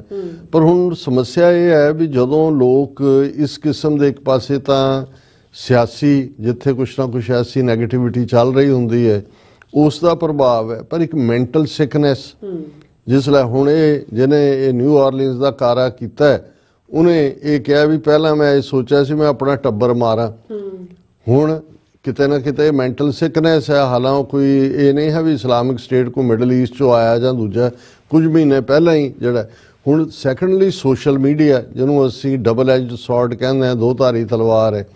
एक पासे सोशल मीडिया ने जिहड़ा एस्टैबलिश्ड मीडिया सी जिन्हों कोई ना कोई रिच बंदा जां कोई स्टेट ऑन करदी सी, उही खबरां लोकां तक पहुँचदियां सी जो स्टेट पहुँचाउणा चाहुंदी है, जां जिहदे च उन्हां बिलीनियर जिहड़े मालक ने उन्हां दे इंटरस्ट ने। सो सोशल मीडिया ने कॉमन बंदे नूं एक मीडियम दिता कि वह अपनी गल कर सकदे ने। पर हुण उस दा ये है कि भी उस दे उत्ते इन्ना स्टफ पिया है और इन्नी जिन्हों अजकल रेडिकलाइज करना कहंदे ने भी इस किस्म के ग्रुप, इस किस्म की इनफॉर्मेशन, इस किस्म दी चीज़ां, और ईवन हुण जदों यंग बच्चों दे विच सुसाइड करन जां आप अपना आप खत्म करन दे नाल लाइव हो रहे हुंदे ने वीडियो गेम्स। हुण वीडियो गेम की इन्नी वड्डी इंडस्ट्री है कि भी वो हर जदों तुसीं एक पासे उहदी एडिक्शन वाल चले जाते हो तो फिर इकल्ली एडिक्शन तक नहीं है जो सोशल मीडिया जां इस लैवल का उन्होंने जिहड़ी ऑक्सफोर्ड यूनीवर्सिटी डिक्शनरी ने टर्म दिती जिस दे विच असीं ये कहा सी कि भाई ये ब्रेन रॉट भी बिल्कुल ब्रेन की तबाही रॉट, तो फिर तुसी उसी डायरैक्शन च सोचण लग जाते हो, उस किस्म का तुसी देख रहे होंदे हो। सो बहुत सारे जिहड़े इस किस्म दे ने हुण खास तौर पर जिहड़ा फौजी है, फौजी तो पहले ही ट्रेनड है, उसदे कोल पूरी ट्रेनिंग है, तो जे उहदा माइंड और इहदे च एक रीजन हुण खास तौर पर जदों 20 साल अमेरिकन फौज हुण ये दोनों जिहड़े ने वारदात करने वाले न्यू ऑरलीन्स वाला भी और नेवाडा लॉस वेगस वाला भी दोनों ने फौज सर्व किया है, दोनों ने अफगानिस्तान सर्व किया है। हुण बेशक अफगानिस्तान वार दे विच अमरीकन फौजियां दियां कैजुअलिटीज़ ज़्यादा नहीं हुई, मेरे ख्याल 3-4 हज़ार कैजुअलिटी सी जख्मी हुए, लेकिन उत्थों आने वाले एक अकाउंट एक स्टेज, क्योंकि बहुत सारी इन्फॉर्मेशन तो खुफिया होंदी है पब्लिक च नहीं आती, पर एक रिपोर्ट मैं किते देखी सी कि जिहड़े उत्थे पोस्टेड रहे 20 साल अमरीका और नैटो दियां फोर्सिस उत्थे रही हैं, उन्हां चों 50 ਤੋਂ 60% जिहड़े ने उन्हां नूं काउंसलिंग की लोड़ सी जां लोड़ पई जो मैंटल सिकनेस का शिकार ने। उन्हां चों कुछ जिहड़ियां वाकिया अमरीका जदों वापस मुड़े कुछ सालां की पोस्टिंग तो बाद कईयां ने घर दे विच ही वायलेंस की, और ईवन जिहड़े पिछले पहले ट्रंप की टर्म वेले जां बाइडन की टर्म वेले भी कुछ जिहड़ियां शूटिंग्स मॉल्स दे विच होईयां जां दूसरियां होईयां उन्हां दे विच भी फौजी जिहड़े ने जिम्मेवार सी। ईवन जदों असीं विस्कॉन्सन दे विच जिथे जिहड़ा ओक जिहड़ी गुरुद्वारा साहब दे अंदर 5 ਸਿੰਘ और एक बीबी परमजीत कौर उन्हां दा मर्डर होया, वो भी फौजी सी पूरा ट्रेंड इस किस्म का। सो मतलब यह है भी ये जड़ियाँ अनवांटेड वॉर्स ने दुनिया दे विच जिहदे च कि हुण इत्थे भी तुसी देखो जिहड़ा हाई स्कूलर है 12वीं करदा 18-19 साल दे ਜਵਾਨ ਬੱਚੇ ਜਿਹੜੇ ਨੇ ਫੌਜ 'ਚ ਚਲੇ ਜਾਂਦੇ ਨੇ, ਜਿਹੜੇ ਕੁਛ ਹਾਲਾਂਕਿ ਟ੍ਰੈਂਡ ਘਟਦਾ ਹੈ ਅਮਰੀਕਾ 'ਚ, ਹੁਣ ਇਹ ਮੋਟੀਵੇਟ ਕਰਨਾ ਪੈਂਦਾ, ਲੇਕਿਨ ਉਹਦੇ 'ਚ ਬਹੁਤਿਆਂ ਨੂੰ ਹੁੰਦਾ ਹੈ ਕਿ ਵੀ ਹੋਰ ਕੋਈ ਓਪਰਚੁਨਿਟੀਜ਼ ਨਹੀਂ ਹੁੰਦੀਆਂ ਔਰ ਉਹਨਾਂ ਦੇ ਲਈ ਹੁੰਦਾ ਵੀ ਫੌਜ 'ਚ ਦੂਜੇ। ਸੋ ਬਿਲਕੁਲ ਜਿਹੜੇ ਨੇ ਅਨਘੜੇ ਹੁੰਦੇ ਨੇ ਮੈਂਟਲੀ, ਉਹਨਾਂ ਦੇ ਕੋਲ ਜਦੋਂ ਉਸ ਕਿਸਮ ਦਾ ਪਾਰਟ ਆਉਂਦਾ, ਉਹਨਾਂ ਦੀਆਂ ਆਪਣੀਆਂ ਕੀ ਐਸਪੀਰੇਸ਼ਨਸ ਹੁੰਦੀਆਂ ਨੇ ਨਿੱਜੀ ਜ਼ਿੰਦਗੀ ਦੀਆਂ, ਜਾਂ ਉਹਨਾਂ ਨੂੰ ਤੁਸੀਂ ਜੰਗਾਂ ਦੇ ਵਿੱਚ ਧੱਕ ਦਿੰਦੇ ਹੋ ਔਰ ਉਸ ਸਾਰੇ ਦੇ ਚੱਲਦੇ ਆ ਉਹ ਉਸ ਮਾਹੌਲ ਦੇ ਵਿੱਚ ਕਿਸ ਕਿਸਮ ਦੀ ਸਿਕਨੈਸ ਦਾ ਸ਼ਿਕਾਰ ਹੁੰਦੇ ਨੇ। ਤੇ ਫਿਰ ਜਦੋਂ ਅਸੀਂ ਦੇਖਦੇ ਹਾਂ ਕਿ ਉਹ ਭਾਵੇਂ ਕੋਈ ਰਿਟਾਇਰਮੈਂਟ ਲੈ ਕੇ ਆਇਆ ਜਾਂ ਕੋਈ ਡਿਸਚਾਰਜ ਹੋਇਆ ਕਿਸੇ ਦਾ, ਜਾਂ ਕੋਈ 5-10 ਸਾਲ ਦੀ ਨੌਕਰੀ ਤੋਂ ਬਾਅਦ ਰਿਜ਼ਰਵ ਦੇ ਵਿੱਚ ਚਲਾ ਗਿਆ ਐਕਟਿਵ ਡਿਊਟੀ ਤੋਂ ਬਾਅਦ, ਉਹ ਇਹਨਾਂ ਸਾਰੀਆਂ ਹੀ ਮੈਂਟਲ ਸਿਕਨੈਸਿਸ ਦਾ ਸ਼ਿਕਾਰ ਹੁੰਦੇ ਨੇ। ਸੋ ਇਸ ਪੱਧਰ ਦੇ ਉੱਤੇ ਅਸੀਂ ਇਹ ਦੇਖ ਰਹੇ ਹਾਂ ਕਿ ਜਿੱਥੇ ਇੱਕ ਪਾਸੇ ਜ਼ਿੰਦਗੀ ਨੇ ਸਾਨੂੰ ਇਨਸਾਨੀ ਜ਼ਾਤ ਨੂੰ, ਇਨਸਾਨੀ ਰੇਸ ਨੂੰ ਨੇੜੇ ਲੈ ਆਉਂਦਾ ਹੈ, ਬਹੁਤ ਸਾਰੀਆਂ ਚੀਜ਼ਾਂ ਅੱਜ ਜਦੋਂ ਅਸੀਂ ਇੰਟਰਨੈਸ਼ਨਲ ਲਾਅ ਜਾਂ ਦੂਜਿਆਂ ਦੀ, ਮੈਂ ਪਿਛਲੇ ਦਿਨਾਂ 'ਚ ਇੱਕ ਸਿੱਖ ਐਕਟਿਵਿਸਟ ਨਾਲ ਗੱਲ ਕਰ ਰਿਹਾ ਸੀ, ਮੈਂ ਕਿਹਾ ਵੀ ਬਹੁਤ ਵਾਰ ਜਦੋਂ ਇਹ 96 ਕਰੋੜੀ ਖਾਲਸਾ ਸਜੇਗਾ ਇਸ ਦੀ ਗੱਲ ਹੁੰਦੀ ਹੈ, ਤੇ ਮੈਂ ਕਿਹਾ ਵੀ ਇੱਕ ਗੱਲ ਜਿਹੜੀ ਸਾਨੂੰ ਇਹ ਮੰਨਣੀ ਹੋਏਗੀ ਕਿ ਆਲਰੇਡੀ ਜਿਹੜੇ ਸਿੱਖ ਸਿਧਾਂਤ ਨੇ, ਸਿੱਖ ਪ੍ਰਿੰਸੀਪਲਸ ਨੇ ਇਨਸਾਨੀਅਤ ਦੇ, ਬਰਾਬਰੀ ਦੇ, ਹਰ ਇੱਕ ਦੇ ਹੱਕਾਂ ਦੀ ਰਾਖੀ ਹੋਣ ਦੇ, ਉਹ ਆਲਰੇਡੀ ਇੰਟਰਨੈਸ਼ਨਲਾਈਜ਼ ਹੋ ਚੁੱਕੇ ਨੇ। ਉਹਨਾਂ ਨੂੰ ਉਹ ਯੂਨਾਈਟਿਡ ਨੇਸ਼ਨਸ ਦਾ ਚਾਰਟਰ ਹੋਏ, ਉਹ ਇੰਟਰਨੈਸ਼ਨਲ ਲਾਅ ਹੋਣ, ਉਹ ਜਨੀਵਾ ਪ੍ਰੋਟੋਕੋਲ ਹੋਣ, ਜਾਂ ਜੇ ਵੈਸਟਰਨ ਡੈਮੋਕ੍ਰੇਸੀਜ਼ ਦੇ ਕਨਸਟੀਟਿਊਸ਼ਨਸ ਹੋਣ, ਉਹਨਾਂ ਦੇ ਵਿੱਚ ਆਲਰੇਡੀ ਇਹ ਅੱਜ ਤੋਂ 5 ਸਦੀਆਂ ਪਹਿਲਾਂ ਗੁਰੂ ਨਾਨਕ ਪਾਤਸ਼ਾਹ ਜਦੋਂ ਆਏ, ਪ੍ਰਕਾਸ਼ਮਾਨ ਹੋਏ, ਉਦੋਂ ਤਾਂ ਇਹ ਹੈ ਨਹੀਂ ਸੀ, ਕੋਈ ਇਨਸਾਨ ਦੇ ਬਰਾਬਰ ਨਹੀਂ ਸੀ। ਰੇਸਿਜ਼ਮ ਦੀ ਹਿਸਟਰੀ ਅਮਰੀਕਾ ਦੇ ਵਿੱਚ ਅਸੀਂ 1960ਵਿਆਂ ਤੱਕ ਦੇਖਦੇ ਹਾਂ, ਅਪਾਰਥਾਈਡ ਸਾਊਥ ਅਫਰੀਕਾ ਦੇ ਵਿੱਚ, ਔਰ ਜਿਮੀ ਕਾਰਟਰ ਪਿਛਲੇ ਦਿਨਾਂ 'ਚ ਉਹਨਾਂ ਨੇ ਚੜ੍ਹਾਈ ਕੀਤੀ, ਉਹਨਾਂ ਦਾ ਮੈਂ ਇੱਕ 2009 ਦਾ ਇੰਟਰਵਿਊ ਦੇਖ ਰਿਹਾ ਸੀ, ਜਿਹਦੇ 'ਚ ਉਹਨਾਂ ਨੇ ਜਦੋਂ ਇਹ ਮਿਡਲ ਈਸਟ ਦੀ ਗੱਲ ਕੀਤੀ, ਫਲਸਤੀਨ ਦੀ, ਉਹਨਾਂ ਨੇ ਕਿਹਾ ਵੀ ਇੱਥੇ ਤਾਂ ਮਾਰਕਡ ਹੈ ਅਪਾਰਥਾਈਡ, ਕਿ ਵੀ ਉਹ ਦੋ ਗਰੁੱਪ ਜਿਹੜਾ ਇੱਕ ਡੋਮੀਨੇਟ ਕਰਕੇ ਰੱਖਦਾ ਹੈ, ਦੂਜੇ ਦੀ ਟੈਰੀਟਰੀ 'ਚ ਜਾ ਕੇ ਸੜਕਾਂ ਬਣਾਉਂਦੇ ਨੇ ਦੂਜੇ ਨੇ, ਔਰ ਉੱਥੇ ਉਹਨਾਂ ਨੂੰ ਜਾਣ ਦਾ ਹੱਕ ਨਹੀਂ ਹੈ। ਤੁਸੀਂ ਉਹਨਾਂ ਦੇ ਮੁੱਢਲੇ ਤੌਰ ਦੇ ਉੱਤੇ ਤੁਸੀਂ ਉਹਨਾਂ ਦਾ ਏਰੀਆ ਵੀ ਖੋਹ ਰਹੇ ਹੋ, ਉਹਨਾਂ ਨੂੰ ਤੁਸੀਂ ਪੁਸ਼ ਕਰ ਰਹੇ ਹੋ, ਔਰ ਉਹਨਾਂ ਦੇ ਲਈ ਜਿਹੜਾ ਕੋਈ ਕਾਨੂੰਨ ਜਿਹੜਾ ਉਹਨਾਂ ਨੂੰ ਬਰਾਬਰੀ ਨਹੀਂ ਦਿੰਦਾ ਹੈ। ਸੋ ਮਤਲਬ ਇਹ ਹੈ ਕਿ ਵੀ ਜਿੱਥੇ ਅੱਜ ਵੀ ਜਿਸ ਫਾਰਮ ਦੇ ਵਿੱਚ ਧੱਕਾ ਹੋਏਗਾ ਕਿਤੇ ਨਾ ਕਿਤੇ, ਉੱਥੇ ਫਿਰ ਜਿਹੜੇ ਲੋਕ ਇੱਕ ਪਾਸੇ ਠੀਕ ਹੈ, ਉਹ ਲੋਕ ਨੇ ਜਿਹੜੇ ਹਿਊਮਨ ਰਾਈਟਸ ਦੇ ਮੁੱਦੇ ਤੇ ਕੰਮ ਕਰਦੇ ਨੇ, ਯੂਨਾਈਟਿਡ ਨੇਸ਼ਨਸ ਜਾਂ ਦੂਸਰੇ ਦੀਆਂ ਜਿਹੜੀਆਂ ਏਡ ਏਜੰਸੀਜ਼ ਨੇ ਉਹਨਾਂ ਲਈ, ਇਸ ਤੋਂ ਇਲਾਵਾ NGOs, ਰੈੱਡ ਕਰਾਸ, ਇਹ ਉਹ, ਲੇਕਿਨ ਜਿਹੜੇ ਕਨਫਲਿਕਟ ਨੂੰ ਜਾਰੀ ਰੱਖਣ ਵਾਲੇ ਲੋਕ ਨੇ, ਹੁਣ ਇਹ ਠੀਕ ਹੈ ਵੀ ਇਹ ਜੋ ਵਾਕਿਆ ਹੋਏ ਨੇ ਤਿੰਨੋਂ ਹੀ, ਹਾਲਾਂ ਪ੍ਰੈਜ਼ੀਡੈਂਟ ਟਰੰਪ ਜਿਨ੍ਹਾਂ ਨੇ 20 ਤਰੀਕ ਨੂੰ ਸਹੁੰ ਚੁੱਕਣੀ ਹੈ, ਉਹਨਾਂ ਨੇ ਸਿੱਧਾ FBI ਔਰ ਲਾਅ ਐਨਫੋਰਸਮੈਂਟ ਨੂੰ ਦੋਸ਼ੀ ਦੱਸਿਆ ਹੈ ਕਿ ਵੀ ਤੁਸੀਂ ਪ੍ਰੋਟੈਕਟ ਨਹੀਂ ਕਰ ਪਾਏ ਔਰ ਕਰ ਪਾ ਰਹੇ ਹੋ। ਹਾਲਾਂ ਟਰੰਪ ਦੇ ਆਪਣੇ ਪਹਿਲੀ ਟਰਮ ਵੇਲੇ ਵੀ ਜਿਹੜੀ ਵਾਇਲੈਂਸ ਹੈ ਜਾਂ ਦੂਜਾ, ਅਸੀਂ ਇਹ ਸਮਝਦੇ ਹਾਂ ਵੀ ਕੰਡੈਮਨੇਸ਼ਨ ਹੋਈ, ਕਿਸੇ ਨੇ ਕਿਹਾ ਵੀ ਇਹ this is an evil, this is not just condemnable, this is an evil. ਪਰ ਗੱਲ ਇਹ ਹੈ ਵੀ ਹਕੀਕਤ ਸਾਰੇ ਸਮਝਦੇ ਨੇ, ਲੇਕਿਨ ਉਹਨੂੰ ਪੁਆਇੰਟ ਆਊਟ ਨਹੀਂ ਕਰਨਾ ਚਾਹੁੰਦੇ, ਜਾਂ ਹਰ ਕੋਈ ਜਿਹੜਾ ਉਹਨਾਂ ਚੋਂ ਨਿਕਲ ਕੇ ਫਿਰ ਅਗਲੀ ਘਟਨਾ ਦੀ ਕੰਡੈਮਨੇਸ਼ਨ ਕਰਨ ਤੱਕ ਦੀ ਵੇਟ ਕਰ ਰਹੇ ਹੁੰਦੇ ਨੇ ਵੀ ਅਸੀਂ ਬਿਆਨਬਾਜ਼ੀ ਕਰਨੀ ਹੈ। ਸੋ ਅਸੀਂ ਇਹ ਸਮਝਦੇ ਹਾਂ ਵੀ ਦੁਨੀਆ ਦੇ ਵਿੱਚ ਸੱਚ, ਹੱਕ, ਇਨਸਾਫ, ਅਸੀਂ ਫੁੱਲੀ ਕੋਈ ਵੀ ਇਨੋਸੈਂਟ ਲਾਈਫ ਕਿਸੇ ਵੀ ਹਾਲਤ ਦੇ ਵਿੱਚ, ਕੋਈ ਵੀ ਦੇਸ਼, ਰੇਸ, ਇਲਾਕਾ, ਜੀਓਗ੍ਰਾਫਿਕਲ ਐਂਟੀਟੀ ਕੋਈ ਵੀ ਹੈ, ਉਸ ਦੀ ਹਮੇਸ਼ਾ ਹੀ ਕੰਡੈਮਨੇਸ਼ਨ ਕਰਦੇ ਆ। ਪਰ ਇਹ ਵੀ ਤਾਂ ਦੇਖਣਾ ਹੋਏਗਾ ਵੀ ਜਿਹੜੀਆਂ ਚੀਜ਼ਾਂ ਜਿਨ੍ਹਾਂ ਘਟਨਾਵਾਂ ਨੂੰ ਟ੍ਰਿਗਰ ਕਰਦੀਆਂ ਨੇ, ਹੁਣ ਜਿਵੇਂ ਮਾਰਟਨ ਲੂਥਰ ਕਿੰਗ ਦੀ ਖੂਬਸੂਰਤ ਸਟੇਟਮੈਂਟ ਹੈ ਕਿ ਵੀ peace without justice has no meaning. ਹੁਣ ਅਸੀਂ ਜੇ ਅਮਨ ਕਰੀ ਜਾਈਏ, ਜਿਵੇਂ ਭਾਈ ਗੁਰਦਾਸ ਜੀ ਨੇ ਕਿਹਾ ਕਿ ਵੀ ਖੰਡ ਕਹਿਤ ਹੋਤ ਨਾ ਸਵਾਦ ਮਿੱਠੋ, ਤੁਸੀਂ ਖੰਡ ਕਰੀ ਜਾਓ, ਮੂੰਹ ਮਿੱਠਾ ਤਾਂ ਨਹੀਂ ਹੋ ਜਾਂਦਾ, ਉਹ ਤਾਂ ਤੁਹਾਨੂੰ ਖੰਡ ਖਾਣੀ ਪਏਗੀ। ਸੋ ਜਦੋਂ ਤੱਕ ਆਈਡੀਅਲੀ ਖਾਸ ਤੌਰ ਤੇ ਉਹ ਮੁਲਕ ਜਿਹੜੇ ਦੁਨੀਆ ਦੇ ਉੱਤੇ ਹਾਵੀ ਨੇ ਪਾਲਿਸੀ ਮੇਕਿੰਗ ਦੇ ਵਿੱਚ, ਜਿਵੇਂ ਅਮਰੀਕਾ ਹੈ ਜਾਂ ਯੂਰਪ ਹੈ ਜਾਂ ਜਿਹੜੀਆਂ ਡਿਵੈਲਪਡ ਕੰਟਰੀਜ਼ ਨੇ ਆਪਣੇ ਆਪ ਨੂੰ ਡਿਵੈਲਪਡ ਕਹਿੰਦੇ ਨੇ, ਡਿਵੈਲਪਡ, ਅੰਡਰ ਡਿਵੈਲਪਡ, ਅਨਡਿਵੈਲਪਡ ਜਾਂ ਫਿਰ ਥਰਡ ਵਰਲਡ, ਇਹ ਅੱਡ ਕੈਟਾਗਰੀਆਂ ਇਹਨਾਂ ਹੀ ਬਣਾਈਆਂ ਹੋਈਆਂ ਨੇ। ਸੋ ਘੱਟੋ ਘੱਟ ਇਹ ਡਿਵੈਲਪਡ ਕੰਟਰੀਜ਼ ਜਾਂ ਇਹ ਵੱਡੀਆਂ ਜਿਨ੍ਹਾਂ ਦੇ ਵੱਡੇ ਵੱਡੇ ਕਾਰੋਬਾਰ ਹਥਿਆਰਾਂ ਦੇ ਨਾਲ ਔਰ ਦੂਜੇ ਨਾਲ ਜੁੜੇ ਹੋਏ ਨੇ, ਉਹ ਇਸ ਗੱਲ ਨੂੰ ਦੇਖਣ। ਕਦੇ ਕਿਸੇ ਜ਼ਮਾਨੇ 'ਚ ਇਹ ਅਸੀਂ ਜਦੋਂ ਕੁਨੀਨ ਇੱਕ ਜਿਹੜੀ ਆ ਉਹ ਮਲੇਰੀਆ ਦੀ ਦਵਾਈ ਨਿਕਲੀ ਤੇ ਫਿਰ ਇਹ ਹੁੰਦਾ ਸੀ ਜੀ ਫਲਾਣੀ ਥਾਂ, ਔਰ ਫਿਲਮਾਂ ਵੀ ਇਸ ਦੇ ਉੱਤੇ ਉਦੋਂ ਬਣਦੀਆਂ ਸੀ ਕਿ ਜੀ ਕਿਸੇ ਨੇ ਜਾਲੀ ਕੁਨੀਨ ਬਣਾਉਣੀ ਸ਼ੁਰੂ ਕੀਤੀ, ਬੜੇ ਪੈਸੇ ਬਣਾਏ, ਔਰ ਉਹ ਬਾਹਰ ਕਿਤੇ ਦੌਰੇ ਤੇ ਚਲਾ ਗਿਆ, ਉਹਦੇ ਆਪਣੇ ਮੁੰਡੇ ਨੂੰ ਜਿਹੜਾ ਉਹ ਮਲੇਰੀਆ ਹੋਇਆ ਤੇ ਉਹਦੀ ਘਰ ਵਾਲੀ ਨੇ ਉਹੀ ਜਿਹੜੀ ਦਵਾਈ ਜਾ ਕੇ ਦੁਕਾਨ ਤੋਂ ਲਿਆਂਦੀ ਔਰ ਉਹਦੀ ਅਲਟੀਮੇਟਲੀ ਡੈਥ ਹੋ ਗਈ ਕਿਉਂਕਿ ਉਹ ਜਾਲੀ ਸੀ। ਸੋ ਮਤਲਬ ਇਸ ਕਿਸਮ ਦੇ ਲਈ ਸਬਕ ਹੁੰਦਾ ਸੀ ਕਿ ਵੀ ਜਿਹੜੀ ਚੀਜ਼ ਤੁਸੀਂ ਕਿਸੇ ਦੇ ਲਈ ਕਰ ਰਹੇ ਹੋ ਉਹ ਅਲਟੀਮੇਟਲੀ ਤੁਹਾਨੂੰ ਕਦੋਂ ਆ ਕੇ ਉਹਦਾ ਸ਼ਿਕਾਰ ਬਣਾ ਦੇ। ਸੋ ਅਸੀਂ ਸਮਝਦੇ ਹਾਂ ਵੀ ਹੁਣ ਜਿਹੜੇ ਲੋਕ ਭੀੜਾਂ 'ਚ ਖੜੇ ਨੇ ਕੌਣ ਹੈ, ਅਸੀਂ ਵੀ ਹੋ ਸਕਦੇ ਹਾਂ, ਕੋਈ ਵੀ ਹੋ, ਸਾਡੇ ਬੱਚਾ ਬੱਚੀ ਭੈਣ ਭਰਾ ਕੋਈ ਵੀ ਹੋ ਸਕਦਾ।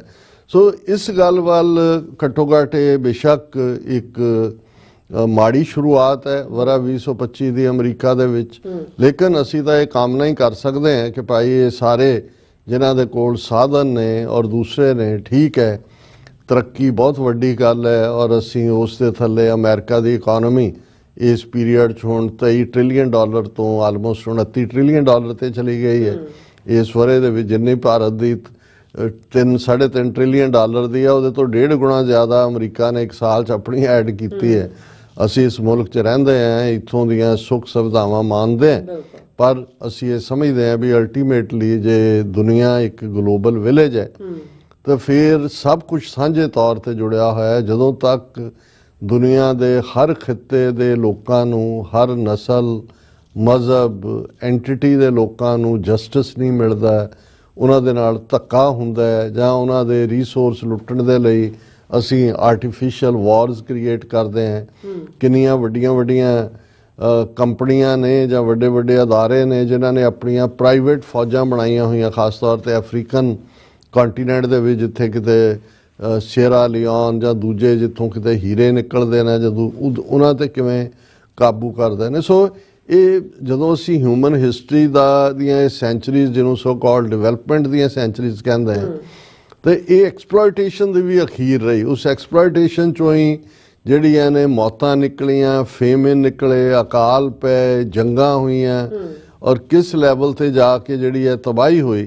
ਤੇ ਅੱਜ ਜਦੋਂ ਅਸੀਂ ਵਰਾ 2025 ਦੀ ਗੱਲ ਕਰ ਰਹੇ ਹਾਂ ਤਾਂ ਅਸੀਂ ਇਹ ਹੋਪ ਕਰਦੇ ਹਾਂ, ਹਾਲਾਂ ਅਸੀਂ ਪਿਛਲੇ ਪ੍ਰੋਗਰਾਮਾਂ 'ਚ ਵੀ ਇਹ ਜਿਹੜੇ ਕਨਫਲਿਕਟ ਚੱਲ ਰਹੇ ਨੇ ਇਹਨਾਂ ਦੇ ਅੱਗੇ ਵਧਣ ਦੀ ਗੱਲ ਵੀ ਕੀਤੀ, ਔਰ ਇਸ ਲਿਹਾਜ਼ ਦੇ ਨਾਲ ਸਿੱਖ ਕੌਮ ਦੇ ਹਵਾਲੇ ਨਾਲ ਵੀ ਅਸੀਂ ਇਹ ਹੋਪ ਕਰਦੇ ਹਾਂ। ਅਸੀਂ ਇੱਕ ਪਾਸੇ ਜਿਨ੍ਹਾਂ ਮੁਲਕਾਂ ਦੀ ਗੱਲ ਅਸੀਂ ਕਰ ਰਹੇ ਹਾਂ ਕਿ ਭਾਈ ਇਹ ਡਿਵੈਲਪਡ ਕੰਟਰੀਜ਼ ਨੇ, ਡੈਮੋਕ੍ਰੇਸੀਜ਼ ਨੇ, ਰੂਲ ਆਫ ਦਾ ਲਾਅ ਹੈ, ਇੱਥੇ ਵੀ ਇਹ ਅਰਾਜਕਤਾ ਜਾਂ ਕੇਓਸ ਜਾਂ ਲਾਲੈਸਨੈਸ, ਉਹ ਤਾਂ ਕੋਈ ਵੀ ਬੰਦਾ ਇਸ ਕਿਸਮ ਦਾ ਮਾਹੌਲ ਕ੍ਰੀਏਟ ਕਰ ਸਕਦਾ ਹੈ। ਸੋ ਅਸੀਂ ਇਹ ਆਸ ਕਰਦੇ ਹਾਂ ਕਿ ਇਸ ਵਰੇ ਦੇ ਅੰਦਰ ਜਿੱਥੇ ਸਾਡੇ Sikh activist within the boundaries of the law ਆਪਣਾ ਕੌਮੀ ਕਰ ਖਾਲਿਸਤਾਨ ਲੈਣ ਦੇ ਲਈ ਜਿਹੜੀ ਆ ਲੌਬੀ ਕਰਨਗੇ। ਬਹੁਤ ਸਾਰੇ ਚੈਲੰਜਸ ਨੇ, ਜਿਵੇਂ ਟੁਵਰਡਸ ਦਾ ਐਂਡ ਦਸੰਬਰ ਦੇ ਵਿੱਚ ਗੋਬਰ ਆਰੀਆ ਜਿਹੜਾ ਉਹਨਾਂ ਦਾ ਅਨਆਫੀਸ਼ੀਅਲ ਸਪੋਕਸਮੈਨ ਹੈ RSS ਔਰ ਹਿੰਦੂਤਵੀ ਤਾਕਤਾਂ ਦਾ, ਉਹਨੇ ਸਿੱਖਾਂ ਨੂੰ ਰਵਾਂਡਾ ਮਾਡਲ ਯਾਦ ਕਰਵਾਇਆ ਔਰ ਇਹ ਇੱਕ ਸਟੈਪ ਅੱਗੇ ਸੀ, ਕਿਉਂਕਿ ਅਦਰਵਾਈਜ਼ ਤਾਂ ਕਾਮਨਰ ਜਿਹੜੇ ਹਿੰਦੂਤਵੀ ਵੀ ਆ ਉਹ ਕਿਸੇ ਸਿੱਖ ਨੂੰ ਠਿੱਠ ਕਰਨ ਲਈ ਵੀ ਕਹਿੰਦਾ ਸੀ ਕਿ ਨਵੰਬਰ 84 ਆਪਕੋ ਭੁੱਲ ਗਈ। ਸੋ ਅਸੀਂ ਇਹ ਦੇਖ ਰਹੇ ਹਾਂ ਕਿ ਵੀ ਜਿਸ ਲੈਵਲ ਦੇ ਉੱਤੇ ਇੱਥੇ ਜੇ ਅਸੀਂ ਹੇਟਰਡ ਦੀ, ਨਫ਼ਰਤ ਦੀ ਜਾਂ ਰਾਈਟ ਵਿੰਗਰਸ ਦੀ ਗੱਲ ਕੀਤੀ ਤੇ ਜਿੱਥੇ 1 ਬਿਲੀਅਨ 400 ਮਿਲੀਅਨ ਲੋਕ ਨੇ ਔਰ ਜਿੱਥੇ ਮੋਦੀ ਔਰ ਉਸ ਦੀ ਸਰਕਾਰ ਟੋਟਲੀ ਜਿਹੜਾ ਹੈ ਹਰ ਫਰੰਟ ਦੇ ਉੱਤੇ ਪੂਰੀ ਤਰ੍ਹਾਂ ਫੇਲ ਹੋਈ ਹੈ ਵਰਾ 2024 ਦੇ ਵਿੱਚ ਔਰ ਅੱਗੋਂ ਵੀ 2025 'ਚ ਉਹਨਾਂ ਦੀ ਫੇਲਿਅਰ ਨਿਸ਼ਚਿਤ ਹੈ। ਇਲੈਕਟੋਰਲ ਪੋਲਿਟਿਕਸ ਦੇ ਵਿੱਚ ਵੀ ਉਹਨਾਂ ਦਾ ਗ੍ਰਾਫ ਥੱਲੇ ਨੂੰ ਜਾ ਰਿਹਾ।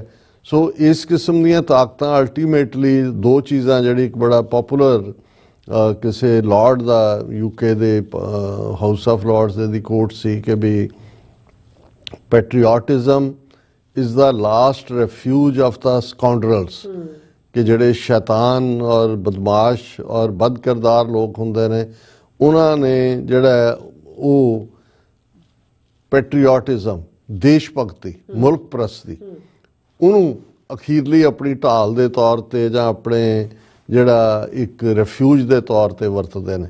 ਸੋ ਜਿਨ੍ਹਾਂ ਦੇ ਕੋਲ ਪਾਵਰ ਹੈ ਭਾਰਤ ਦੇ ਵਿੱਚ ਉਹ ਤਾਂ ਪਹਿਲਾਂ ਹੀ ਇਸ ਕਿਸਮ ਦੇ ਜਿਹੜੇ ਸਕਾਉਂਡਰਲ ਨੇ ਬਦਮਾਸ਼ ਨੇ ਔਰ ਖੂਨੀ ਨੇ ਔਰ ਜਦੋਂ ਫੇਲਿਅਰ ਹੋਏਗੀ ਤਾਂ ਉਹਨਾਂ ਨੇ ਉਹੀ ਜਿਹੜਾ ਮੰਤਰ ਉਹ ਜਪਦੇ ਨੇ ਜਪਾਉਂਦੇ ਨੇ ਕਿ ਦੇਸ਼ ਦਾ ਗੱਦਾਰ ਕੌਣ ਹੈ ਔਰ ਦੂਸਰਾ ਕੌਣ ਹੈ ਉਹ ਸਾਰੇ ਜਿਹੜੇ ਨੇ ਉਸ ਪਾਸੇ ਵਾਲੀ ਜਿਹੜਾ ਲੈ ਕੇ ਜਾਂਦੇ ਨੇ। ਸੋ ਸਿੱਖਾਂ ਨੂੰ ਜਿੱਥੇ ਭਾਰਤ ਦੇ ਵਿੱਚ ਖਬਰਦਾਰ ਹੋਣ ਦੀ ਲੋੜ ਹੈ ਕਿਉਂਕਿ ਜੋ ਕੁਛ ਪੰਜਾਬ ਦਾ ਇਸ ਵੇਲੇ ਨਜ਼ਰ ਆ ਰਿਹਾ ਹੈ ਜਗਜੀਤ ਸਿੰਘ ਡੱਲੇਵਾਲ 36-37 ਦਿਨ ਹੋ ਗਏ ਕੋਈ ਕਿਸੇ ਦੇ ਕੰਨਾਂ ਤੇ ਜੂੰ ਨਹੀਂ ਰਿੰਗਦੀ। ਸੁਪਰੀਮ ਕੋਰਟ ਆਪਣੀਆਂ ਖੇਡਾਂ ਖੇਡ ਰਿਹਾ ਹੈ ਕਲਾਕਾਰਾਂ ਦਾ ਗਰੁੱਪ ਜਿਹੜੇ ਜਿਸ ਪਾਸੇ ਲਾਏ ਹੋਏ ਨੇ ਉਹ ਉਧਰ ਲੱਗੇ ਹੋਏ ਨੇ। ਅੱਜ ਦਲਜੀਤ ਦੋਸਾਂਝ ਜਾ ਕੇ ਮੋਦੀ ਦੇ ਨਾਲ ਬੈਠਾ ਫੁੱਲਾਂ ਦਾ ਗੁਲਦਸਤਾ ਉਹਨੂੰ ਦੇ ਰਿਹਾ ਉਹਦੇ ਕੋਲ ਬੈਠਾ ਹੋਇਆ ਉਹਦੇ ਉੱਤੇ ਟਿੱਪਣੀਆਂ ਹੋ ਰਹੀਆਂ ਕਿ ਜੀ ਉਹ RSS ਨਾਲ ਰਲ ਗਿਆ ਕਿ ਮੋਦੀ ਨੂੰ ਉਹਦੀ ਲੋੜ ਪੈ ਗਈ ਕਿ ਉਹਨੂੰ ਉਹਦੀ ਕਹਿਣ ਦਾ ਮਤਲਬ ਇਹ ਹੈ ਕਿ ਵੀ ਇਹ ਜਿਨ੍ਹਾਂ ਗੱਲਾਂ ਦਾ ਕੋਈ ਬਹੁਤਾ ਮਤਲਬ ਨਹੀਂ ਹੈ। ਔਰ ਜੇ ਕਹਿਣਾ ਹੋਏ ਵੀ ਇਸ ਕਿਸਮ ਦੇ ਲੋਕ ਜੇ ਭਗਵੰਤ ਮਾਨ ਵਰਗੇ ਨੂੰ 92 ਸੀਟਾਂ ਦੇ ਕੇ ਤੁਸੀਂ ਆਪਣੀ ਕਿਸਮਤ ਘੜਨ ਦੇ ਲਈ ਬਿਠਾ ਦਿੰਦੇ ਹੋ ਕੁਰਸੀ ਦੇ ਉੱਤੇ ਤੇ ਉਹ ਅੱਗੋਂ ਅਮਿਤ ਸ਼ਾਹ ਦਾ ਪਿਆਦਾ ਹੈ ਜਾਂ ਕੇਜਰੀਵਾਲ ਜਿਹੜਾ ਹਿੰਦੂਤਵੀ B ਟੀਮ ਹੈ RSS ਦੀ ਉਸ ਦਾ ਦੇ ਇੱਕ ਸੱਦੇ ਦੇ ਉੱਤੇ ਜਿਹੜਾ ਉਹ ਨੰਗੇ ਪੈਰੀਂ ਤੁਰ ਕੇ ਦਿੱਲੀ ਪਹੁੰਚਿਆ ਹੁੰਦਾ ਪੈਸਾ ਵੀ ਲੁੱਟ ਕੇ ਦੇ ਰਹੇ ਨੇ। ਸੋ ਉੱਥੋਂ ਦੀਆਂ ਜੋ ਉੱਥੋਂ ਦੇ ਜਿਹੜੇ ਸਰਕਮਸਟਾਂਸਿਸ ਨੇ ਉਹ ਤਾਂ ਇਵੇਂ ਹੀ ਰਹਿਣਗੇ ਔਰ ਉਹ ਵੀ ਅਸੀਂ ਗੱਲ ਕਰਾਂਗੇ। ਪਰ ਡਾਇਸਪੋਰਾ ਸਿੱਖਾਂ ਦੇ ਸਾਹਮਣੇ ਜਿਵੇਂ ਅਸੀਂ ਇਹ ਜਿਹੜੀ ਵਾਰਨਿੰਗ ਰਵਾਂਡਾ ਮਾਡਲ ਦੇ ਰੂਪ 'ਚ ਆਈ ਇਹ ਸਾਡਾ ਫਰਜ਼ ਬਣਦਾ ਕਿ ਜਿੱਥੇ ਅਸੀਂ ਆਪਸ ਦੇ ਵਿੱਚ ਇੱਕ ਅੰਡਰਸਟੈਂਡਿੰਗ ਪੈਦਾ ਕਰੀਏ ਅੱਡ ਜਥੇਬੰਦੀਆਂ ਜਿਹੜੀਆਂ ਡਾਇਸਪੋਰਾ 'ਚ ਐਕਟਿਵ ਨੇ ਉੱਥੇ ਸਾਡੀ ਰੈਜ਼ਿਲੀਅੰਸ ਸਾਡੀ ਬਹਾਦਰੀ ਸਾਡੇ ਸਾਹਮਣੇ ਸਾਡਾ ਬੀਤੇ ਦਾ ਇਤਿਹਾਸ ਹੈ ਸਾਡੇ ਸਾਹਮਣੇ ਹੋਪ ਹੈ ਕਿ ਵਰ੍ਹਾ 2024 ਨੇ ਜਿਵੇਂ ਖਾਲਿਸਤਾਨ ਦੇ ਮੁੱਦੇ ਨੂੰ ਇੰਟਰਨੈਸ਼ਨਲ ਰੇਡਾਰ ਦੇ ਉੱਤੇ ਲਿਆਂਦਾ ਜਿਵੇਂ India as a repressive state transnational repression ਲਈ ਜ਼ਿੰਮੇਵਾਰ ਨਜ਼ਰ ਆਈ ਉਹਨਾਂ ਦੇ ਸਾਰੇ ਕਰਪਟ ਪ੍ਰੈਕਟਿਸਿਸ ਦੀ ਗੱਲ ਸਾਹਮਣੇ ਆਈ ਜਦੋਂ ਕਿ ਅਡਾਨੀ ਦੇ ਖਿਲਾਫ ਇੱਥੇ ਜਿਹੜੀ ਇੰਡਾਇਕਟਮੈਂਟ ਹੁੰਦੀ ਹੈ ਔਰ ਹੁਣ ਵੀ ਜਦੋਂ ਤੁਸੀਂ ਦੇਖ ਰਹੇ ਹੋ ਕਿ ਸਾਰੇ ਸਿਸਟਮ ਦੇ ਵਿੱਚ ਭਾਵੇਂ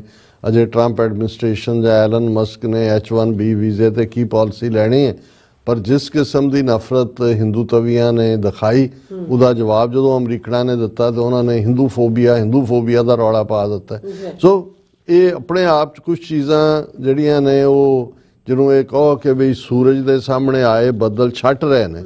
ਸੋ ਸਾਡਾ ਮੁੱਦਾ ਜਿਹੜਾ ਉਹ ਅੱਗੇ ਵਧਿਆ ਲੇਕਿਨ ਇਸ ਵਰ੍ਹੇ ਦੇ ਵਿੱਚ ਸਾਨੂੰ ਸੀਰੀਅਸਨੈਸ ਨਾਲ ਜਿੱਥੇ ਪੰਜਾਬ ਦੇ ਵਿੱਚ ਔਰ ਪੰਜਾਬ ਤੋਂ ਬਾਹਰ ਬੈਠੇ ਸਿੱਖ ਉਹਨਾਂ ਦੀ ਹਿਫਾਜ਼ਤ ਦੇ ਲਈ ਕੀ ਕਰਨ ਦੀ ਲੋੜ ਹੈ ਇਹ ਇੱਕ ਮੁੱਖ ਮੁੱਦਾ ਹੈ। ਪਰ ਨਾਲ ਦੀ ਨਾਲ ਖਾਲਿਸਤਾਨ ਦੀ ਕਾਇਮੀ ਦੇ ਲਈ ਇੰਟਰਨੈਸ਼ਨਲੀ ਅਸੀਂ ਕਿਵੇਂ ਲਾਮਬੰਦ ਹੋਣਾ ਹੈ ਕਿਵੇਂ ਆਪਣੇ ਨਿਸ਼ਾਨੇ ਵੱਲ ਵਧਣਾ ਇਹ ਮੈਂ ਸਮਝਦਾ ਹਾਂ ਵੀ ਸਾਡੇ ਸਾਹਮਣੇ ਕਿਉਂਕਿ ਇਮੇਜ ਪੋਜ਼ਿਟਿਵ ਹੈ 2024 ਨੇ ਕਾਫੀ ਬਦਲਾਂ ਨੂੰ ਜਿਹੜਾ ਹੈ ਉਹ ਬੱਦਲ ਛੱਟੇ ਨੇ ਔਰ ਹੁਣ ਸੂਰਜ ਉਮੀਦ ਦਾ ਸੂਰਜ ਚੜ੍ਹਿਆ ਔਰ ਅਸੀਂ ਇਸ ਸੂਰਜ ਦੇ ਵਿੱਚ ਸੂਰਜ ਦੇ ਉਸ ਨਿੱਘ ਨੂੰ ਉਸ ਦੀ ਰੌਸ਼ਨੀ ਨੂੰ ਕਿਵੇਂ ਮਾਨਣਾ ਇਸ ਦੇ ਲਈ ਵੀ ਤੁਹਾਨੂੰ ਜਿਹੜਾ ਉਹ ਯਤਨਸ਼ੀਲ ਹੋਣ ਦੀ ਲੋੜ ਹੈ। ਜੀ ਡਾਕਟਰ ਸਾਹਿਬ ਤੁਹਾਡਾ ਬਹੁਤ ਬਹੁਤ ਸ਼ੁਕਰੀਆ। ਇਸ ਵਕਤ ਲੈਣਾ ਬ੍ਰੇਕ ਤੇ ਜਾਣ ਤੋਂ ਪਹਿਲਾਂ ਅਸੀਂ ਦਰਸ਼ਕਾਂ ਦੇ ਸਰੋਤਿਆਂ ਨੂੰ ਫੀਲ ਤੇ ਬੇਨਤੀ ਕਰਦੀ ਹਾਂ ਵਿਊਅਰਸ ਜਿਸ ਤਰ੍ਹਾਂ ਤੁਸੀਂ ਜਾਣਦੇ ਹੋ ਕਿ TV84 ਇੱਕ ਪੰਥਕ ਚੈਨਲ ਹੈ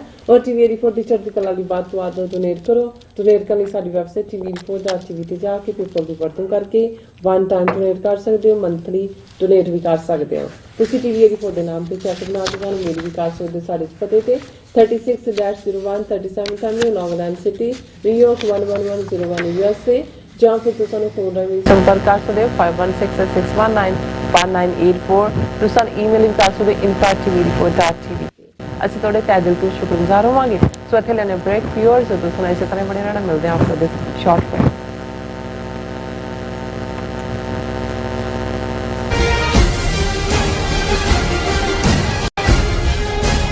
ਅਮਰੀਕਾ ਵਿੱਚ ਰਹਿ ਰਹੇ ਹੋ ਅਤੇ ਡਰਾਈਵਿੰਗ ਲਾਇਸੈਂਸ ਲੈਣਾ ਚਾਹੁੰਦੇ ਹੋ ਤੇ ਲੱਭ ਰਹੇ ਹੋ ਇੱਕ ਤਜਰਬੇਕਾਰ ਡਰਾਈਵਿੰਗ ਸਕੂਲ ਤਾਂ ਤੁਹਾਡੇ ਲਈ ਹੈ ਵੱਡੀ ਖੁਸ਼ਖਬਰੀ।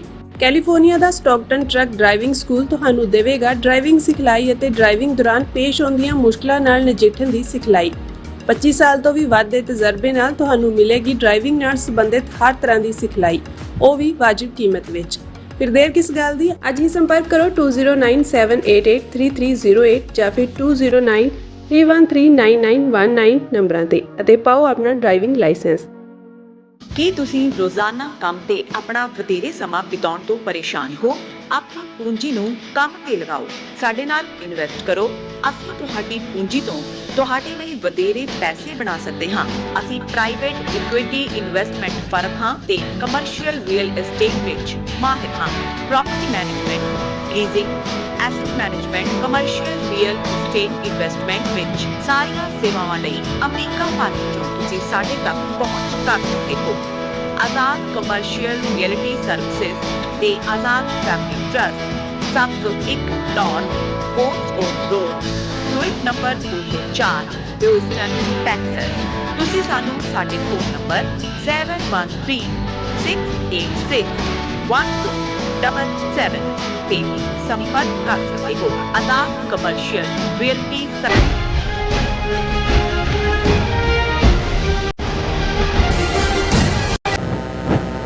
Viewers welcome back to programme. So ਇਸ ਗੱਲਬਾਤ ਕਰਨ ਜਾ ਰਹੇ ਹਾਂ ਭਾਰਤ ਦੇ ਹਵਾਲੇ ਨਾਲ ਕਿ ਭਾਰਤ ਦੇ ਸਿਆਸੀ ਮਾਹਰਾਂ ਅਨੁਸਾਰ ਵੀ ਭਾਰਤ ਦੀ 2024 ਵਿੱਚ ਵਿਦੇਸ਼ ਨੀਤੀ ਜਿਹੜੀ ਹੈ ਉਹ ਪੂਰੀ ਤਰ੍ਹਾਂ ਫੇਲ ਹੋਈ ਹੈ ਔਰ ਅੰਤਰਰਾਸ਼ਟਰੀ ਤੌਰ ਤੇ ਫਾਈਵ ਆਈਜ਼ ਕੰਟਰੀ ਵਿੱਚ ਭਾਰਤ ਦੀ ਪਹਿਚਾਣ ਇੱਕ ਦਹਿਸ਼ਤਗਰਦ ਸਟੇਟ ਵਜੋਂ ਹੋਈ ਹੈ ਔਰ ਉੱਥੇ ਬੰਗਲਾਦੇਸ਼, ਮਾਲਦੀਵਜ਼, ਨੇਪਾਲ ਸਮੇਤ ਜਿਹੜੇ ਗੁਆਂਢੀ ਮੁਲਕ ਨੇ ਉਸ ਦੇ ਹੱਥੋਂ ਨਿਕਲ ਚੁੱਕੇ ਨੇ ਔਰ ਵਰਾ 2025 ਭਾਰਤ ਲਈ ਹੋਰ ਵੀ ਵੱਡੇ ਝਟਕਿਆਂ ਵਾਲਾ ਵਰਾ ਹੋਵੇਗਾ। ਸੋ ਇਸ ਬਾਰੇ ਆਪਾਂ ਗੱਲਬਾਤ ਕਰਨ ਜਾ ਰਹੇ ਹਾਂ। ਸੋ ਅਸੀਂ ਚਾਹਾਂਗੇ ਕਿ ਤੁਸੀਂ ਇਸੇ ਤਰ੍ਹਾਂ ਬੜੇ ਰਹਿਣਾ, ਦੇਖਣ ਸੁਣਨੇ ਆ ਲਿਖਣ ਲਈ ਤੁਹਾਡਾ ਸਭ ਦਾ ਬਹੁਤ ਬਹੁਤ ਸ਼ੁਕਰੀਆ ਜੀ। ਡਾਕਟਰ ਸਾਹਿਬ ਕੀ ਕਹਿਣਾ ਚਾਹੋਗੇ? ਦੇਖੋ, ਅਸੀਂ ਅੱਜ ਦੇ ਇਸ ਪ੍ਰੋਗਰਾਮ ਦੇ ਵਿੱਚ ਜ਼ਿਆਦਾ ਇੰਟਰਨੈਸ਼ਨਲ ਇਸ਼ੂਜ਼ ਨੂੰ ਇਸ ਲਈ ਵੀ ਡਿਸਕਸ ਕਰ ਰਹੇ ਹਾਂ ਕਿਉਂਕਿ ਬੇਸ਼ੱਕ ਅਸੀਂ ਲਾਸਟ 2 ਪ੍ਰੋਗਰਾਮ 2024 ਦੇ ਉਹਨਾਂ ਦੇ ਵਿੱਚ ਇਹਨਾਂ ਨੂੰ ਟੱਚ ਬੇਸ ਕੀਤਾ, ਪਰ ਮੈਂ ਇਹ ਸਮਝਦਾ ਕਿ ਵੀ ਸਾਡੇ ਆਪਣੇ ਲੋਕਾਂ ਨੂੰ ਇੰਟਰਨੈਸ਼ਨਲ ਪੋਲੀਟਿਕਸ ਨੂੰ ਦੇਖਣ, ਸਮਝਣ ਜਾਂ ਉਸ 'ਚ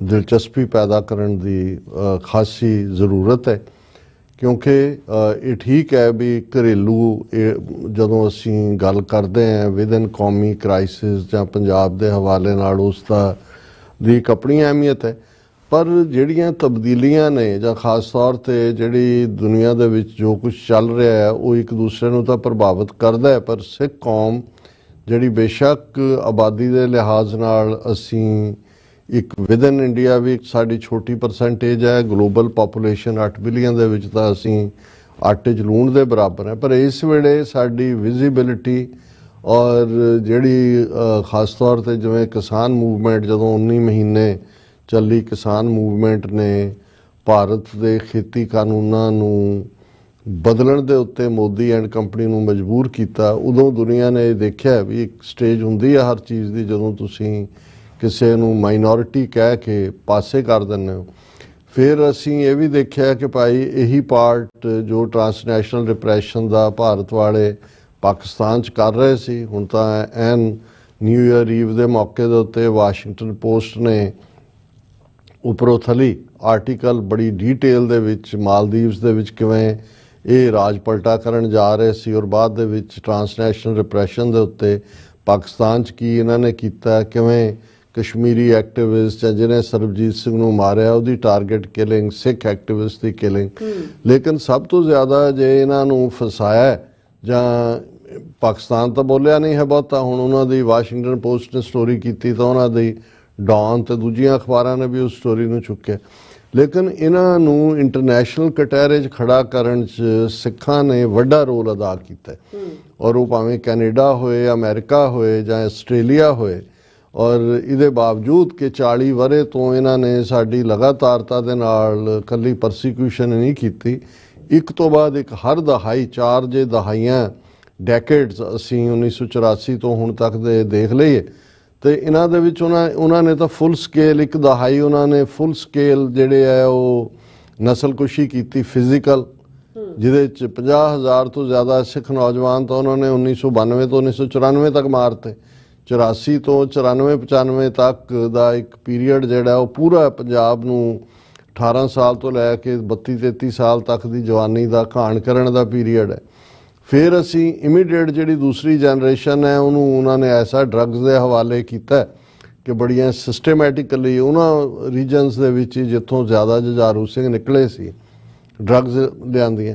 ਫਿਰ ਅਸੀਂ ਦੇਖਦੇ ਹਾਂ ਕਿ ਜਿਉਂ ਹੀ ਨਵਾਂ ਮਿਲੇਨੀਅਮ ਸ਼ੁਰੂ ਹੁੰਦਾ ਹੈ, ਨਵਾਂ ਡੈਕੇਡ ਦੇ ਜਿਹੜਾ ਮਿਡ ਤੱਕ ਪਹੁੰਚਦੇ ਆ, ਫਿਰ ਗੈਂਗਸਟਰ ਕਲਚਰ ਕ੍ਰੀਏਟ ਕੀਤਾ। ਉਹ ਕਿਹਨੇ ਕੀਤਾ? ਬਾਦਲਾਂ ਨੇ ਕੀਤਾ, ਕਾਂਗਰਸ ਨੇ ਕੀਤਾ, ਕਿਸੇ ਹੋਰ ਨੇ। ਇਹ ਬਿਸਾਈਡਸ ਦਾ ਪੁਆਇੰਟ ਹੈ।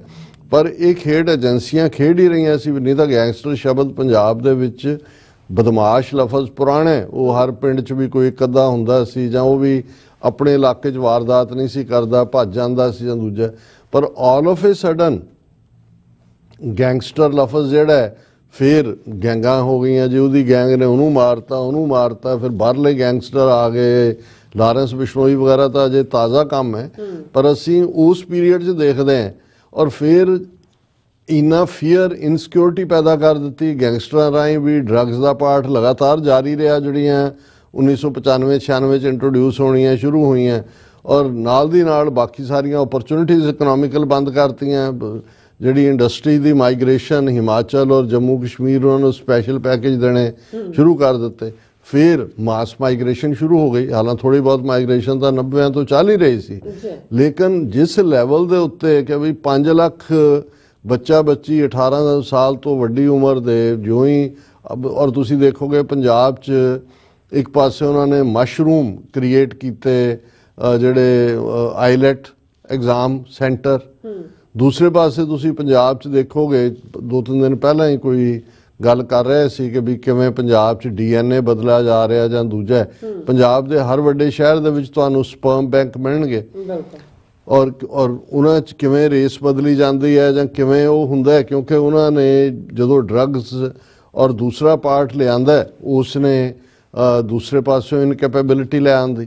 ਸੋ ਇਹ ਜਦੋਂ ਤੁਸੀਂ ਜਿਹੜੀਆਂ ਏਜੰਸੀਆਂ ਜਾਂ ਜਿਹੜੇ ਲੋਕ ਬੈਠ ਕੇ ਪਲਾਨ ਕਰਦੇ ਨੇ, ਉਹ ਐਵੇਂ ਨਹੀਂ ਕਰਦੇ ਹੈ। ਉਹਨਾਂ ਨੇ ਪੂਰਾ ਕੈਲਕੂਲੇਟ ਕੀਤਾ ਹੁੰਦਾ ਕਿ ਵੀ ਤੁਹਾਨੂੰ ਟੋਟਲ ਵਾਰ ਜਦੋਂ ਕਿਹਾ ਜਾਂਦਾ ਇਵੇਂ ਹੀ ਹੁੰਦਾ।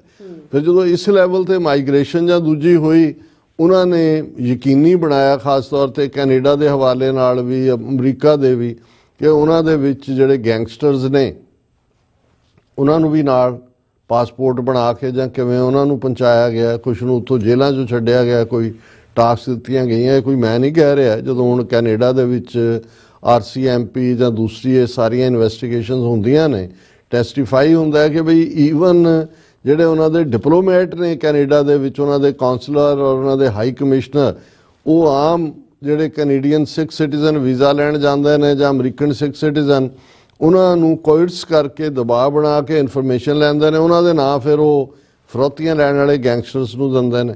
ਫਿਰ ਉਹਨਾਂ ਗੈਂਗਸਟਰਸ ਨੂੰ ਕਿਲਰ ਗੈਂਗਸ ਦੇ ਵਿੱਚ ਜਾਂ ਕਿਲਰ ਸਕੁਆਡ ਦੇ ਵਿੱਚ ਬਦਲਣ ਦੇ ਲਈ ਉਹ ਟਰਾਂਸਨੈਸ਼ਨਲ ਰਿਪਰੈਸ਼ਨ ਦਾ ਸਹਾਰਾ ਲੈਂਦੇ ਨੇ।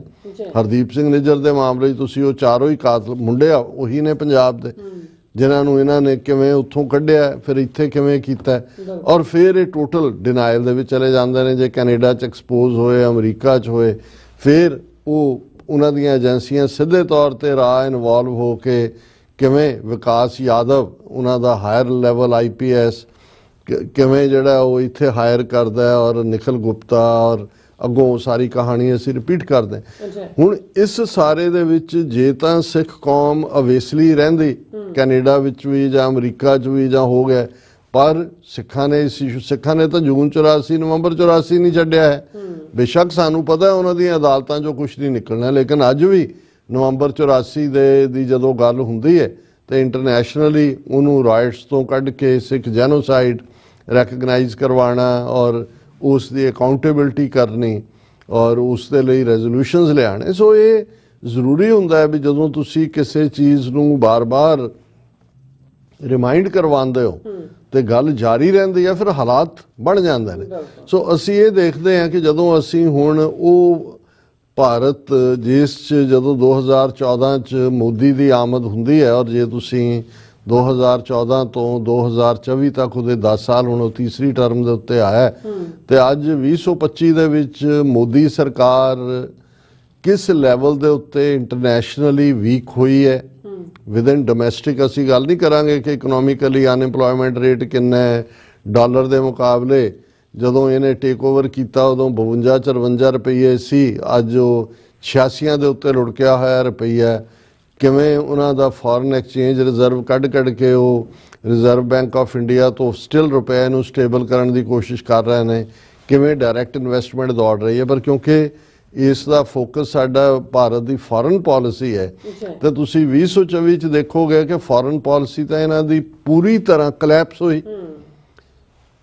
ਬੇਸ਼ੱਕ ਯੂਕਰੇਨ ਵਾਰ ਵਰਾ 2023 ਦੀ ਚੱਲ ਰਹੀ ਸੀ, ਲੇਕਿਨ 2024 ਦੇ ਵਿੱਚ ਜਿਸ ਅੰਦਾਜ਼ 'ਚ ਸ਼ਰੇਆਮ ਇਹਨਾਂ ਨੇ ਜਿਹੜਾ ਉਹ ਕਰੂਡ ਆਇਲ ਰੂਸ ਤੋਂ ਖਰੀਦਿਆ, ਅਗਲੇ 10 ਸਾਲ ਲਈ $13 ਬਿਲੀਅਨ ਦੀ ਡੀਲ ਬਣਾਈ ਹੈ ਰਸ਼ੀਆ ਦੇ ਨਾਲ, ਔਰ ਕਿਵੇਂ ਪੁਤਿਨ ਦੇ ਨਾਲ ਜਾ ਕੇ ਯਾਰੀ ਪਾਈ ਅਮਰੀਕਾ ਦਾ। ਤਾਂ ਜਿਹੜਾ ਅਮਰੀਕਾ ਨੇ ਜਿਹੜੀ ਮਨਮੋਹਨ ਸਿੰਘ ਔਰ ਜੂਨੀਅਰ ਬੁਸ਼ ਦੇ ਵੇਲੇ ਜਿਹੜੀ Indo US nuclear deal sign ਕਰਕੇ ਜਿਹੜਾ ਟਰਨ ਅਮਰੀਕਾ ਦਾ ਟੁਵਰਡਸ ਇੰਡੀਆ ਸੀ, ਡੀ-ਹਾਈਫਨੇਟ ਪਾਕਿਸਤਾਨ ਤੋਂ ਕਰ ਲਿਆ ਸੀ, ਉਸ ਦਾ ਨਤੀਜਾ ਸਾਹਮਣੇ ਕਿ ਅਮਰੀਕਾ ਨੇ ਇਹੀ ਨਹੀਂ ਵੀ ਉਹਦੀਆਂ ਨਜ਼ਰਾਂ 'ਚ ਡਿੱਗਿਆ।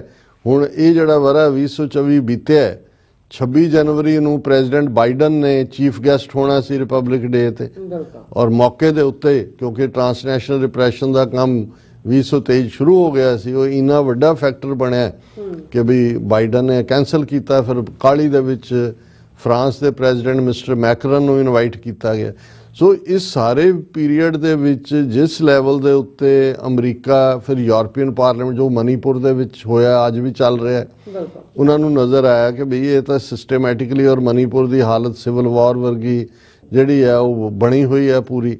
ਔਰ ਇਸ ਦੇ ਨਾਲ ਇੰਟਰਨੈਸ਼ਨਲੀ ਹਰ ਫਰੰਟ ਦੇ ਉੱਤੇ ਕੋਈ ਵੀ ਐਸਾ ਮੁਕਾਮ ਜਿਹੜਾ ਹੈ, ਔਰ ਚਾਈਨਾ ਦੇ ਨਾਲ ਜਿਸ ਲੈਵਲ ਦੇ ਉੱਤੇ 4000 ਸਕੁਅਰ ਕਿਲੋਮੀਟਰ ਟੈਰੀਟਰੀ ਚੀਨ ਨੇ ਖੋਈ 2024 ਵਰੇ ਦੇ ਐਂਡ ਤੋਂ ਪਹਿਲੇ ਜਾ ਕੇ ਚੀਨਮ ਸ਼ਰਣਮ ਗੱਛਾਮੀ, ਉਹਨਾਂ ਦੇ ਅੱਗੇ ਵੀ ਆਪਣਾ ਸਾਰਾ ਕੁਝ ਮੰਨ ਲਿਆ। ਔਰ ਉਹਨਾਂ ਨੇ ਐਨ ਨਿਊ ਈਅਰ ਈਵ ਦੇ ਉੱਤੇ ਜਿਹੜਾ 38000 ਕਿਲੋਮੀਟਰ ਏਰੀਆ 1962 ਚ ਅਕਸਾਈ ਚਿੰਨ ਜਿਹਨੂੰ ਕਹਿੰਦੇ ਨੇ ਉਹ ਜਿੱਤਿਆ ਹੋਇਆ ਸੀ, ਉਹਨੂੰ ਉਹਨਾਂ ਨੇ ਪ੍ਰੋਪਰ ਕਾਉਂਟੀਜ਼ ਬਣਾ ਕੇ ਡਿਕਲੇਅਰ ਕਰ ਦਿੱਤਾ, ਬਾਕੀ ਸਾਰਾ ਵੀ।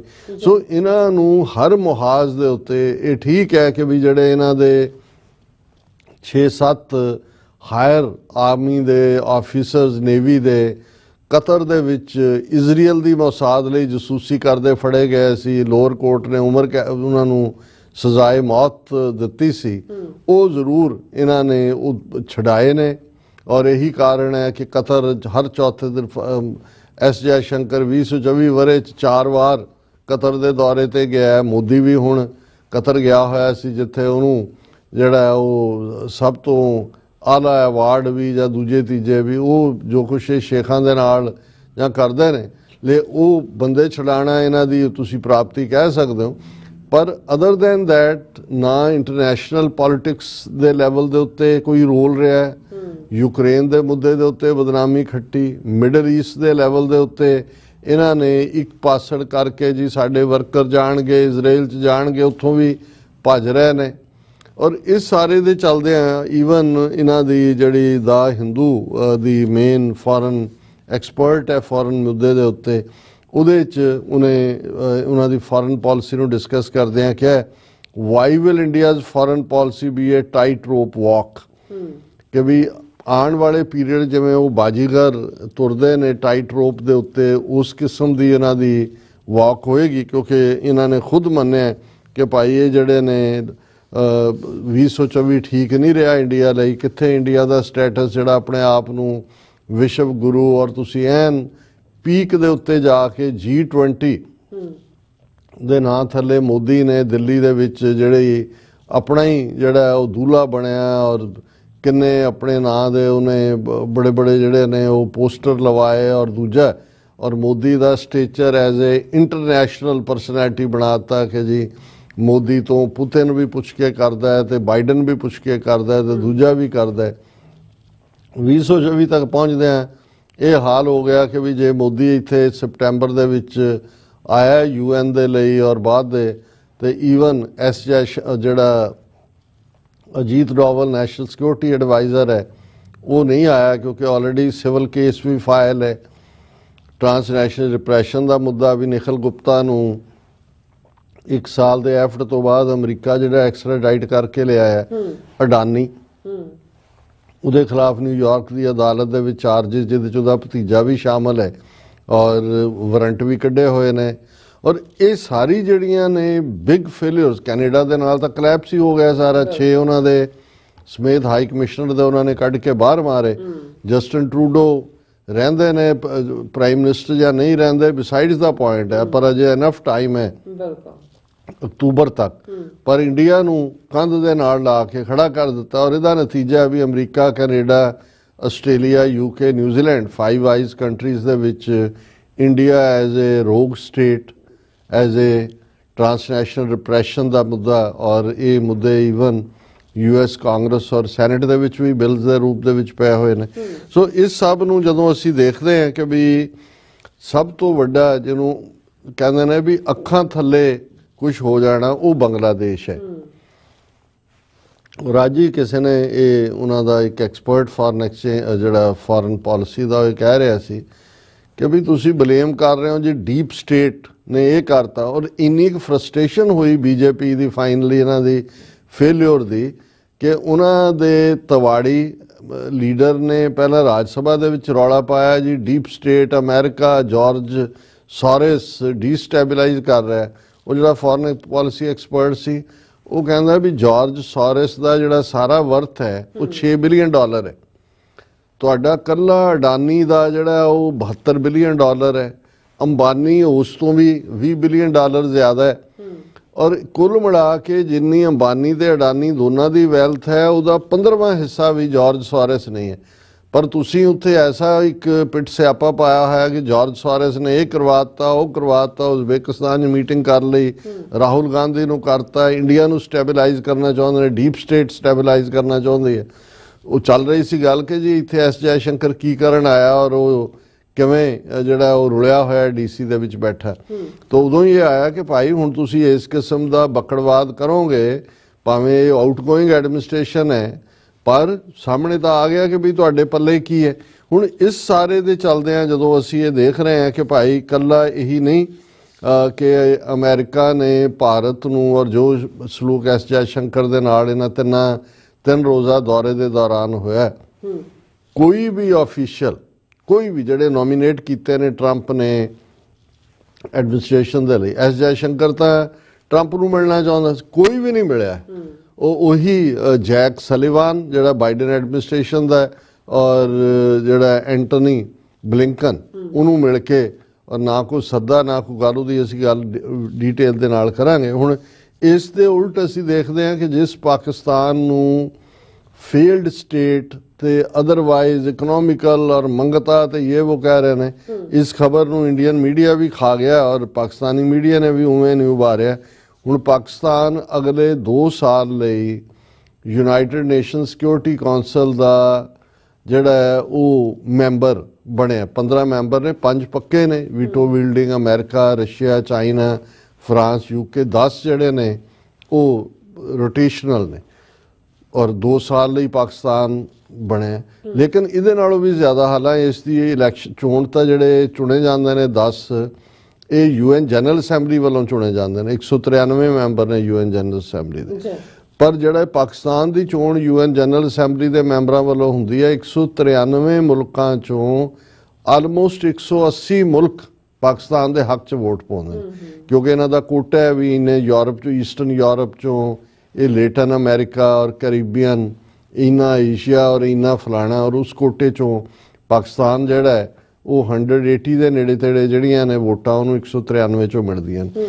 ਸੋ ਇਹ ਇੱਕ ਪਾਸੇ ਪਾਕਿਸਤਾਨ ਦੀ ਇਹ ਡਿਪਲੋਮੈਟਿਕ ਸਕਸੈਸ ਹੈ ਕਿ ਉਹ UN ਸਿਕਿਉਰਿਟੀ ਕੌਂਸਲ 'ਚ ਆ ਕੇ ਬੈਠਾ ਹੈ। ਤੇ ਇੰਡੀਆ ਦਾ ਹਾਲ ਇਹ ਹੈ ਕਿ ਭਾਈ ਇਸ ਸਾਰੇ ਦੇ ਚੱਲਦੇ ਆ ਕਿਸ ਕਦਰ ਹੁਣ ਜੇ ਟਰੰਪ ਨੇ ਆਲਮੋਸਟ 10 ਦੇ ਕਰੀਬ ਹੈਡ ਆਫ ਸਟੇਟਸ ਨੂੰ ਇਨਵਾਈਟ ਕੀਤਾ ਕਿ ਉਹ ਉਹਦੇ ਓਥ ਟੇਕਿੰਗ ਸੈਰੇਮਨੀ ਤੇ ਆਉਣ, ਜਿਨ੍ਹਾਂ ਦੇ ਵਿੱਚ ਚਾਈਨੀਜ਼ ਸ਼ੀ ਜਿਨਪਿੰਗ ਨੂੰ ਇਨਵਾਈਟ ਕੀਤਾ ਹੈ, ਇਟਾਲੀਅਨ ਮੈਲਾਨੀਆ ਨੂੰ ਕੀਤਾ, ਸ਼ਾਇਦ ਐਲ ਸੈਲਵਾਡੋਰ ਨੂੰ, ਨਿੱਕੇ ਨਿੱਕੇ ਮੁਲਕ ਵੀ ਨੇ ਉਹਨਾਂ 'ਚ, ਪਰ ਮੋਦੀ ਨੂੰ ਕੋਈ ਇਨਵੀਟੇਸ਼ਨ ਨਹੀਂ ਹੈ। ਹੁਣ ਉਹਨਾਂ ਨੂੰ ਇਹ ਪਤਾ ਨਹੀਂ ਲੱਗਦਾ ਵੀ ਇੱਕ ਪਾਸੇ ਅਸੀਂ ਮੋਦੀ ਟਰੰਪ ਦਾ ਯਾਰ ਤੇ ਫਲਾਣਾ ਤੇ ਢਿਮਕਾ ਤੇ ਇਹ ਸਾਰਾ ਕੀ ਹੈ। ਤਕਲੀਫ ਉਹਨਾਂ ਨੂੰ ਇਸ ਤੋਂ ਪਹਿਲਾਂ ਵੀ ਹੋਈ ਕਿ ਜੀ ਇਹ ਹਰਮੀਤ ਕੌਰ ਢਿੱਲੋਂ ਨੂੰ ਅਸਿਸਟੈਂਟ ਅਟਾਰਨੀ ਜਨਰਲ ਨੋਮੀਨੇਟ ਕਰਤਾ ਔਰ ਦੂਸਰਾ ਕਰਤਾ। ਹੁਣ ਇਹ ਜਦੋਂ ਅਸੀਂ ਫੇਲਿਓਰ ਦੀ ਗੱਲ ਕਰਦੇ ਹਾਂ ਜਾਂ ਜਦੋਂ ਗ੍ਰਾਫ ਥੱਲੇ ਨੂੰ ਜਾਂਦਾ, ਇਹੀ ਘਟਨਾਵਾਂ ਹੁੰਦੀਆਂ ਨੇ।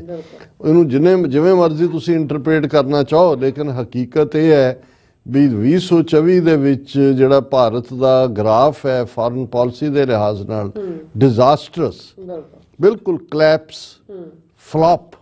ਔਰ ਹੁਣ ਉਹਨੂੰ ਕਿੰਨਾ ਕੁ ਉਹਨੂੰ ਰਿਪੇਅਰ ਕਰ ਪਾਉਣਗੇ। ਹੁਣ 2025 ਤਾਂ ਟਰੰਪ ਆ ਗਿਆ ਤੇ ਜੇ ਟਰੰਪ ਨੇ ਈਵਨ ਸਾਦਾ ਇੱਕ ਇਨਵੀਟੇਸ਼ਨ ਕਾਰਡ ਦੇਣ ਤੋਂ ਇਨਕਾਰ ਕਰ ਦਿੱਤਾ ਹੈ ਤੇ ਮਿਲਣ ਤੋਂ ਵੀ ਐਸ ਜੈ ਸ਼ੰਕਰ ਨੂੰ, ਔਰ ਆਲਰੇਡੀ ਟਰੰਪ ਇਹਦੇ ਬਾਰੇ ਕਿ ਜੀ ਇੰਡੀਆ ਜਿਹੜਾ ਕਿੰਗ ਆਫ ਟੈਰਿਫਸ ਔਰ ਦੂਸਰਾ ਹੈ, ਹੁਣ ਉਹ ਟਰੰਪ ਨਹੀਂ ਹੋਏਗਾ ਪਹਿਲੀ ਮਿਲਣੀ ਵਾਲਾ ਕਿ ਜੀ ਅਬ ਕੀ ਬਾਰ ਟਰੰਪ ਸਰਕਾਰ ਹਾਊਡੀ ਮਾਊਡੀ ਹੋ ਗਿਆ ਔਰ ਮਾਈ ਫਰੈਂਡ ਐਡ ਫਲਾਣਾ।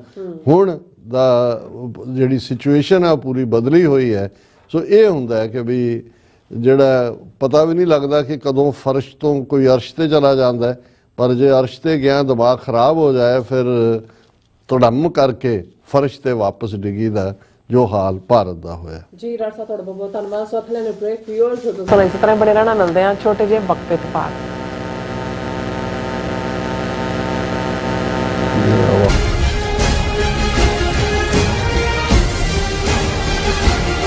ਕੀ ਤੁਹਾਨੂੰ 30, 40 ਜਾਂ 50 ਦਿਨ ਵੇਟ ਕਰਨੀ ਪੈ ਰਹੀ ਹੈ ਤੁਹਾਡੇ ਚੈੱਕ ਲਈ? ਫਿਰ ਬ੍ਰੋਕਰਾਂ ਪਿੱਛੇ ਭੱਜਦੇ ਫਿਰਦੇ ਹੋ ਪੈਸੇ ਲਈ, ਬਹੁਤ ਜ਼ਿਆਦਾ ਟਾਈਮ ਵੇਸਟ ਹੋ ਜਾਂਦਾ ਇੱਦਾਂ ਤਾਂ। ਜੇ ਤੁਸੀਂ ਅੱਜ ਹੀ ਪੈਸੇ ਲੈਣੇ ਤਾਂ ਬੌਬਟੇਲ ਨੂੰ ਕਾਲ ਕਰੋ। ਬੌਬਟੇਲ ਤੁਹਾਡੀਆਂ ਇਨਵੋਇਸਿਸ ਸੇਮ ਡੇ ਫੰਡ ਕਰ ਸਕਦੇ ਹਨ for a small fee, no contract, no reserve and no hidden fees। ਅੱਜ ਹੀ ਕਾਲ ਕਰੋ ਬੌਬਟੇਲ ਨੂੰ ਤੇ ਤੁਹਾਡਾ ਪਹਿਲਾ ਮਹੀਨਾ ਫ੍ਰੀ। 410 204 2084 ਅਗੇਨ 410 204 2084।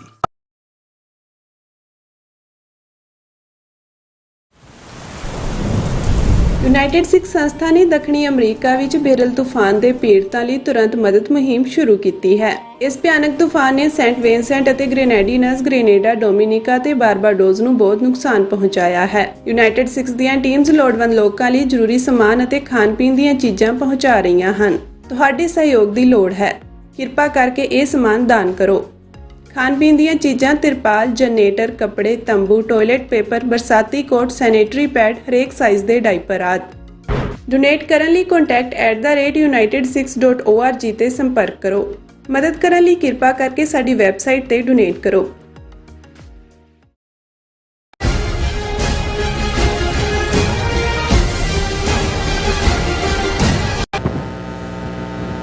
ਦਰਸ਼ਕੋ ਬ੍ਰੇਕ ਬਾਅਦ ਤੁਹਾਡਾ ਸਭ ਦਾ ਭਰਪੂਰ ਸਵਾਗਤ ਹੈ। ਸੋ ਵੀਅਰਸ ਗੱਲਬਾਤ ਕਰਨ ਜਾ ਰਹੇ ਹਾਂ ਕਿ ਟਰੰਪ ਐਡਮਿਨਿਸਟ੍ਰੇਸ਼ਨ ਤੋਂ ਆਉਣ ਤੋਂ ਪਹਿਲਾਂ ਹੀ ਅਮਰੀਕਾ ਵਿੱਚ H1B ਦੇ ਵੀਜ਼ਿਆਂ ਨੂੰ ਲੈ ਕੇ ਛਿੜੀ ਤਿੱਖੀ ਬਹਿਸ ਨੇ ਹਿੰਦੂ ਤਵੀਆਂ ਨੂੰ ਪੂਰੀ ਤਰ੍ਹਾਂ ਨੰਗਿਆ ਕਰ ਦਿੱਤਾ। ਹੁਣ ਇਹ ਹਿੰਦੂ ਤਵੀ ਟੋਲਾ ਸੋਸ਼ਲ ਮੀਡੀਆ ਤੇ ਇਸ ਨੂੰ ਹਿੰਦੂ ਫੋਬੀਆ ਪ੍ਰਚਾਰ ਰਿਹਾ ਔਰ ਹਕੀਕਤ ਇਹ ਹੈ ਕਿ ਅਮਰੀਕਨਾਂ ਨੂੰ ਹਿੰਦੂ ਤਵੀਆਂ ਦੇ ਵਰਤਾਰੇ ਅਤੇ ਔਕਾਤ ਦੀ ਚੰਗੀ ਤਰ੍ਹਾਂ ਸਮਝ ਆ ਗਈ ਹੈ। ਸੋ ਇਸ ਬਾਰੇ ਆਪਾਂ ਗੱਲਬਾਤ ਕਰਨ ਜਾ ਰਹੇ ਹਾਂ। ਸੋ ਅਸੀਂ ਚਾਹਾਂਗੇ ਕਿ ਤੁਸੀਂ ਇਸੇ ਤਰ੍ਹਾਂ ਬੜੇ ਰਹਿਣਾ, ਦੇਖकर ਸੁਣ ਲਿਆ, ਲਿਖਣ ਲਈ ਤੁਹਾਡਾ ਸਭ ਦਾ ਬਹੁਤ ਬਹੁਤ ਸ਼ੁਕਰੀਆ।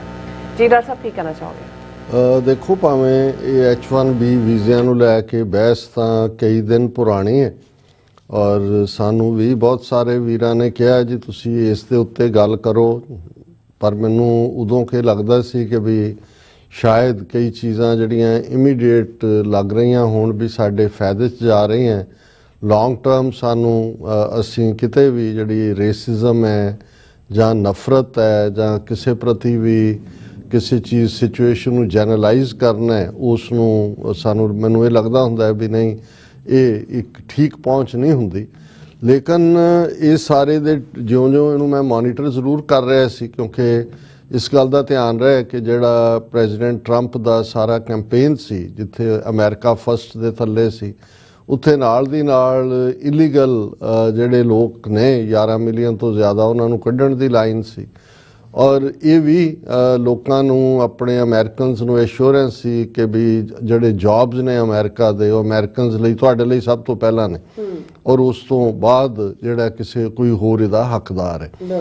ਪਰ ਔਰ ਇਸ ਦੇ ਲਈ ਜਿਹੜਾ ਓਵਰਆਲ ਕਿਵੇਂ ਇਕੋਨਮੀ ਨੂੰ ਔਰ ਨਜ਼ਰਸਾਨੀ ਕੀ ਕਰਨੀ, ਇੱਕ ਨਵਾਂ ਮਹਿਕਮਾ ਕ੍ਰੀਏਟ ਕਰਨ ਵਾਂਗ ਸੀ ਕਿ ਐਲਨ ਮਸਕ ਨੂੰ ਉਹਦਾ ਇੰਚਾਰਜ ਬਣਾਇਆ ਔਰ ਵਿਵੇਕ ਰਾਮਾਸਵਾਮੀ ਜਿਹੜਾ ਕਿ ਪ੍ਰੈਜ਼ੀਡੈਂਟ ਦੀ ਰੇਸ ਦੇ ਵਿੱਚ ਪ੍ਰਾਇਮਰੀ 'ਚ ਜਿਹਨੇ ਰਨ ਵੀ ਕੀਤਾ ਸੀ ਔਰ ਉਹ ਸਾਰੇ ਨੂੰ ਜਿਹੜਾ ਉਹਨੇ ਉਹਦੇ ਐਲਨ ਮਸਕ ਦੇ ਨਾਲ ਲਾ ਦਿੱਤਾ।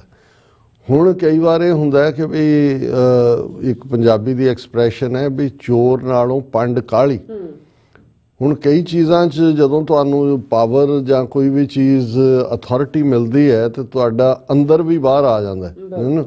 ਕਈ ਵਾਰੀ ਤੁਸੀਂ ਕੁਝ ਚੀਜ਼ਾਂ ਅੰਦਰ ਲੁਕੋਈਆਂ ਹੁੰਦੀਆਂ ਨੇ ਔਰ ਤੁਸੀਂ ਬਹੁਤ ਮਿੱਠੇ ਲਫ਼ਜ਼ਾਂ ਨਾਲ ਔਰ ਕਿਉਂਕਿ ਵਿਵੇਕ ਰਾਮਾਸਵਾਮੀ ਮੋਰ ਲਾਇਲ ਦੈਨ ਦਾ ਕਿੰਗ ਵਾਂਗ ਸੀ, ਵੀਜ਼ਾ ਇਸ਼ੂ ਇਲੀਗਲ ਇਹ ਉਹ, ਪਰ ਜਦੋਂ ਉਹਦੀ ਸਾਰੀ ਟ੍ਰੇਨਿੰਗ ਕੀ ਹੈ, ਕਿੱਥੇ ਹੈ, ਕੀ ਹੈ, ਹਿੰਦੂ ਤਵੀਆਂ ਤੋਂ ਤਾਂ ਇਹ ਬਚ ਸਕਦੇ ਹੀ ਨਹੀਂ, ਇਹ ਤਾਂ ਸਾਰੇ ਸਵਾਮੀ ਜਿਹੜੇ ਨੇ ਉਧਰੋਂ ਦੇ ਉਸੇ ਹੀ ਨਸਲ ਦੇ ਨੇ।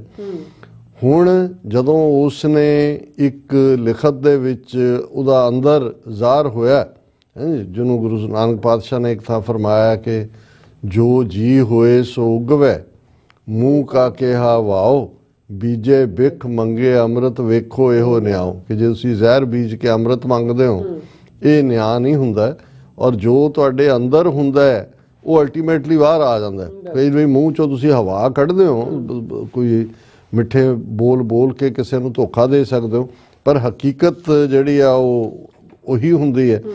ਹੁਣ ਇਹਨੇ ਜਿਹੜਾ ਵਿਵੇਕ ਰਾਮਾਸਵਾਮੀ ਨੇ ਜਿਹੜਾ ਇੱਕ ਜਿਹੜਾ ਪਹਿਲਾ ਰਾਈਟ ਅਪ ਦਿੱਤਾ ਕਿ ਜੀ ਅਸੀਂ ਜਿਹੜਾ ਅਮਰੀਕਨਾਂ 'ਚ ਕੀ ਨੁਕਸ ਹੈ, ਫੈਮਲੀਜ਼ ਨੇਟਿਵ ਅਮਰੀਕਾ ਕਿਉਂ ਪਿਛੜੇ ਨੇ, ਜਿਹੜਾ ਕਿਉਂ ਲੋੜ ਹੈ B2 ਵੀਜ਼ਾ ਦੀ ਔਰ ਫਲਾਣਾ, ਇਹ ਸਾਰੇ ਦੇ ਉੱਤੇ ਉਹਨੇ ਕਿਹਾ ਕਿ ਜੀ ਇਹ ਜਿਹੜਾ ਕੀ ਪਾਰਟ ਸੀ ਵਰਡ ਕਲਚਰ ਔਰ ਇਨੇਟ IQ ਡੈਫਿਸਿਟ, ਲੇਜ਼ੀ ਤੇ ਰੋਂਗ, lazy ਲੋਕ ਨੇ ਔਰ culture, rough question, demand tough answers and if we are really serious about fixing the problem we have to confront the truth। ਹੁਣ ਅਮਰੀਕਨਾਂ ਨੂੰ ਟਰੂਥ ਸਮਝਾਉਣ ਲੱਗਾ ਕਿ ਜੀ our American culture has venerated mediocrity over excellence for way too long, at least since the 90s and likely longer। that doesn't start in the colleges ਕਿ ਜੀ America ਦੀਆਂ values degenerate ਹੋਈਆਂ 90s ਤੋਂ ਲੈ ਕੇ। ਦੂਜਾ ਇਹ ਜਿਹੜਾ ਕਲਚਰ ਹੈ ਉਹ ਅਮਰੀਕਨ ਕਲਚਰ ਨੂੰ ਹੀ ਜਦ ਪ੍ਰੋਡਕਟ ਹੈ ਤੂੰ ਉਹਨੂੰ ਦੋਸ਼ ਦੇਣ ਲੱਗਾ ਵੀ ਇਹ ਜਿਹੜਾ ਪ੍ਰੋਮ ਕੁਈਨ ਕਲਚਰ ਹੈ ਜਿਹੜਾ ਕਿ ਮੈਥ ਓਲੰਪੀਆਡ ਚੈਂਪੀਅਨਸ ਨੂੰ ਸੈਲੀਬ੍ਰੇਟ ਨਹੀਂ ਕਰਦਾ ਔਰ ਇਹ ਜਿਹੜਾ ਡੀਜਨਰੇਟ ਵਾਂਗ ਉਹਨੇ ਇਹਨੂੰ ਪ੍ਰੋਡਿਊਸ ਕੀਤਾ ਕਿ ਵੀ ਇਹ ਡੀਜਨਰੇਟ ਹੈ, ਇਹਨੇ ਕੋਈ ਬੈਸਟ ਇੰਜੀਨੀਅਰਸ ਨਹੀਂ ਬਣਾਏ ਹੈ। ਇਹ culture that venerates Cory from Boy Meets World ਔਰ ਉਹ ਅਮਰੀਕਨਾਂ ਨੂੰ ਉਦਾਹਰਨਾਂ ਦੇ ਕੇ ਸਮਝਾ ਰਿਹਾ ਕਿ ਵੀ ਤੁਸੀਂ ਬਿਲਕੁਲ ਡੀਜਨਰੇਟ ਹੋਏ ਹੋ। ਫਿਰ ਉਹਨੇ ਕਿਹਾ ਕਿ ਵੀ ਮੈਂ ਉਹਨਾਂ ਨੂੰ ਜਾਣਦਾ ਬਹੁਤ ਸਾਰਿਆਂ ਨੂੰ ਕਿ ਜਿਹੜੇ ਇਹਨਾਂ ਸਾਰਿਆਂ ਨੂੰ ਉਹਨਾਂ ਨੇ ਚੈਲੰਜਸ ਨੂੰ ਕਿਵੇਂ ਵਿਨ ਕੀਤਾ। ਫਿਰ ਫਿਲਮ ਦਾ ਜ਼ਿਕਰ ਕੀਤਾ ਕਿ ਜੀ ਕਿਸ ਕਿਸਮ ਦੇ American most normal American parents look skeptically at those kinds of parents ਜਿਹੜੇ ਬੱਚਿਆਂ ਦੇ ਉੱਤੇ ਮਿਹਨਤ ਕਰਦੇ ਨੇ, ਉਹਨਾਂ ਨੂੰ ਸ਼ੱਕ ਦੀ ਨਿਗਾਹ ਨਾਲ ਦੇਖਦੇ ਨੇ। More normal American kids view such those kids of kids with scorn, ਕਿ ਐਵੇਂ ਨਫ਼ਰਤ ਭਰੀ ਨਜ਼ਰ ਨਾਲ ਦੇਖਦੇ ਨੇ। ਫਿਰ ਉਹਨਾਂ ਨੂੰ ਕਿਹਾ ਜੀ ਜੇ ਤੁਸੀਂ ਜਿਹੜਾ now close your eyes and visualize which families you know in the 90s or even now who raise their kids according to one model versus the other, be brutally। ਕਿ ਕਹਿਣ ਦਾ ਮਤਲਬ ਇਹ ਹੈ ਕਿ ਵੀ ਦਿਮਾਗ ਇੰਨਾ ਖਰਾਬ ਹੋ ਗਿਆ ਕਿ ਉਹ ਅਮਰੀਕਨ ਕਲਚਰ, ਅਮਰੀਕਨ ਪੇਰੈਂਟਿੰਗ ਉਹ ਸਾਰੇ ਦੇ ਉੱਤੇ ਕਰਦੇ ਆ, ਉਸ ਦੇ ਉੱਤੇ ਆਇਆ ਕਿ ਵੀ ਇਹ ਜਿਹੜਾ B2 ਜਾਂ ਦੂਜੇ ਨੇ। ਔਰ ਫਿਰ ਜਦੋਂ ਪਰਤਾਂ ਖੁੱਲ੍ਹਣੀਆਂ ਸ਼ੁਰੂ ਹੋਈਆਂ ਕਿ ਜੀ ਕਿੰਨੇ ਲੋਕ B2 ਵੀਜ਼ਾ 'ਤੇ ਇਹਨਾਂ ਪੀਰੀਅਡ 'ਚ ਆਏ, ਬਾਈਡਨ ਐਡਮਿਨਿਸਟ੍ਰੇਸ਼ਨ ਤੋਂ ਪਹਿਲਾਂ ਕਿੰਨੇ ਸੀ, ਫਿਰ ਕਿਹਨਾਂ ਮੁਲਕਾਂ ਦੇ ਆਏ। ਹਾਲਾਂਕਿ ਇੱਕ ਪ੍ਰਭਾਵ ਉਸ ਤੋਂ ਪਹਿਲਾਂ ਇਹ ਸੀ ਵੀ ਚਾਈਨੀਜ਼ ਬਹੁਤ ਆਉਂਦੇ ਨੇ। ਇਨ ਦਾ ਐਂਡ ਕਨਕਲੂਡ ਹੋਇਆ ਜਿਹੜੇ ਲਾਸਟ ਟਾਈਮ ਤੱਕ ਪਹੁੰਚਦੇ ਕਿ ਆਲਮੋਸਟ 73% 73% B2 ਵੀਜ਼ਾ ਇੰਡੀਅਨਸ। ਫਿਰ ਇਹ ਸਾਹਮਣੇ ਆਇਆ ਵੀ ਪੂਰਾ ਇਹਨਾਂ ਦਾ ਮਾਈਕਰੋਸਾਫਟ ਔਰ ਇਹ ਸਾਰੀ ਜਿਹੜੀ IT ਇੰਡਸਟਰੀ ਦਾ ਇਹਨਾਂ ਦਾ ਇੰਡੀਅਨ ਮਾਫੀਆ ਜਿਹੜਾ ਉੱਥੇ ਸਿਲੀਕਨ ਵੈਲੀ 'ਚ ਬੈਠਾ ਬੇ ਏਰੀਏ 'ਚ, ਉਹ ਕਿਵੇਂ ਉਹ ਸਿਸਟਮ ਨੂੰ ਉਹਨਾਂ ਨੇ ਕਰਪਟ ਕੀਤਾ ਹੈ, ਕਿਵੇਂ ਆਪਣੇ ਬੰਦੇ ਖਿੱਚਦੇ ਨੇ, ਕਿਵੇਂ ਕਿਸੇ ਹੋਰ ਨੂੰ ਜਿਹੜਾ ਨੇੜੇ ਨਹੀਂ ਲੱਗਣ ਦਿੰਦੇ। ਜੋ ਹੀ ਇਹ ਫੈਕਟ ਸਾਹਮਣੇ ਆਇਆ ਤੇ ਜਿਹੜਾ ਹੁਣ ਅਮਰੀਕਾ ਦੇ ਵਿੱਚ ਜਿਨ੍ਹਾਂ ਤੋਂ ਵੋਟਾਂ ਲਈਆਂ ਹੋਈਆਂ ਸੀ, ਜਿਨ੍ਹਾਂ ਨੂੰ ਪੂਰਾ ਵਾਰਮ ਕਰਕੇ ਟਰੰਪ ਨੇ ਕਿ America first, American jobs first, ਉਹਨਾਂ ਨੇ ਕਿਹਾ ਵੀ ਜੇ 73% ਇੰਡੀਅਨਸ ਨੂੰ ਇਹ ਆਏ ਨੇ ਔਰ ਹੁਣ ਵੀ ਜਿਹੜੀ ਇਹ ਸਪੋਰਟ ਇਹਨੇ ਕੀਤੀ V2 ਵੀਜ਼ਾ ਦੀ, ਇਸ ਨੇ ਜਿਹੜਾ ਵੀ ਰਾਮਾ ਸਵਾਮੀ ਕੇ ਕੌਣ ਹੈ ਵੀ ਇਹ ਤਾਂ ਵਰਸਟ ਹੈ।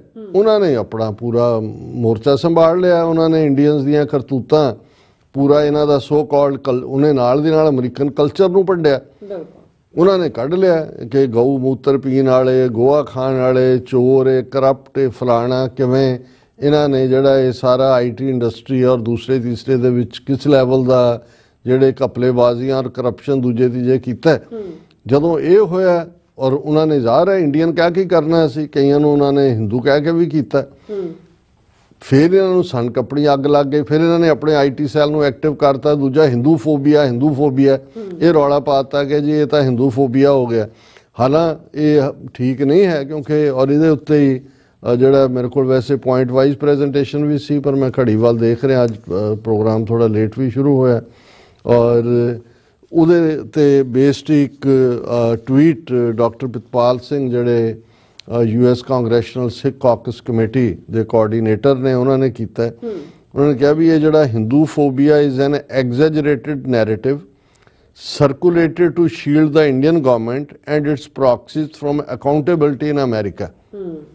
ਇੱਕ ਪਾਸੇ ਟ੍ਰਾਂਸਨੈਸ਼ਨਲ ਰਿਪਰੈਸ਼ਨ ਕਰ ਰਹੇ ਹੋ, ਉਸ ਨੂੰ ਲੈ ਕੇ ਵੀ ਜਿਹੜੀਆਂ ਹਿੰਦੂ ਆਰਗੇਨਾਈਜੇਸ਼ਨ ਸੀ ਬੇ ਏਰੀਏ ਦੀਆਂ, ਅਮਰੀਕਾ ਕੈਨੇਡਾ ਦੀਆਂ, ਉਹਨਾਂ ਨੇ ਹਿੰਦੂ ਫੋਬੀਆ ਸ਼ੁਰੂ ਕਰਤਾ ਕਿ ਜੀ ਇਹ ਜਾਣ ਕੇ ਹਿੰਦੂਆਂ ਦੇ ਖਿਲਾਫ ਨਫ਼ਰਤ ਹੈ।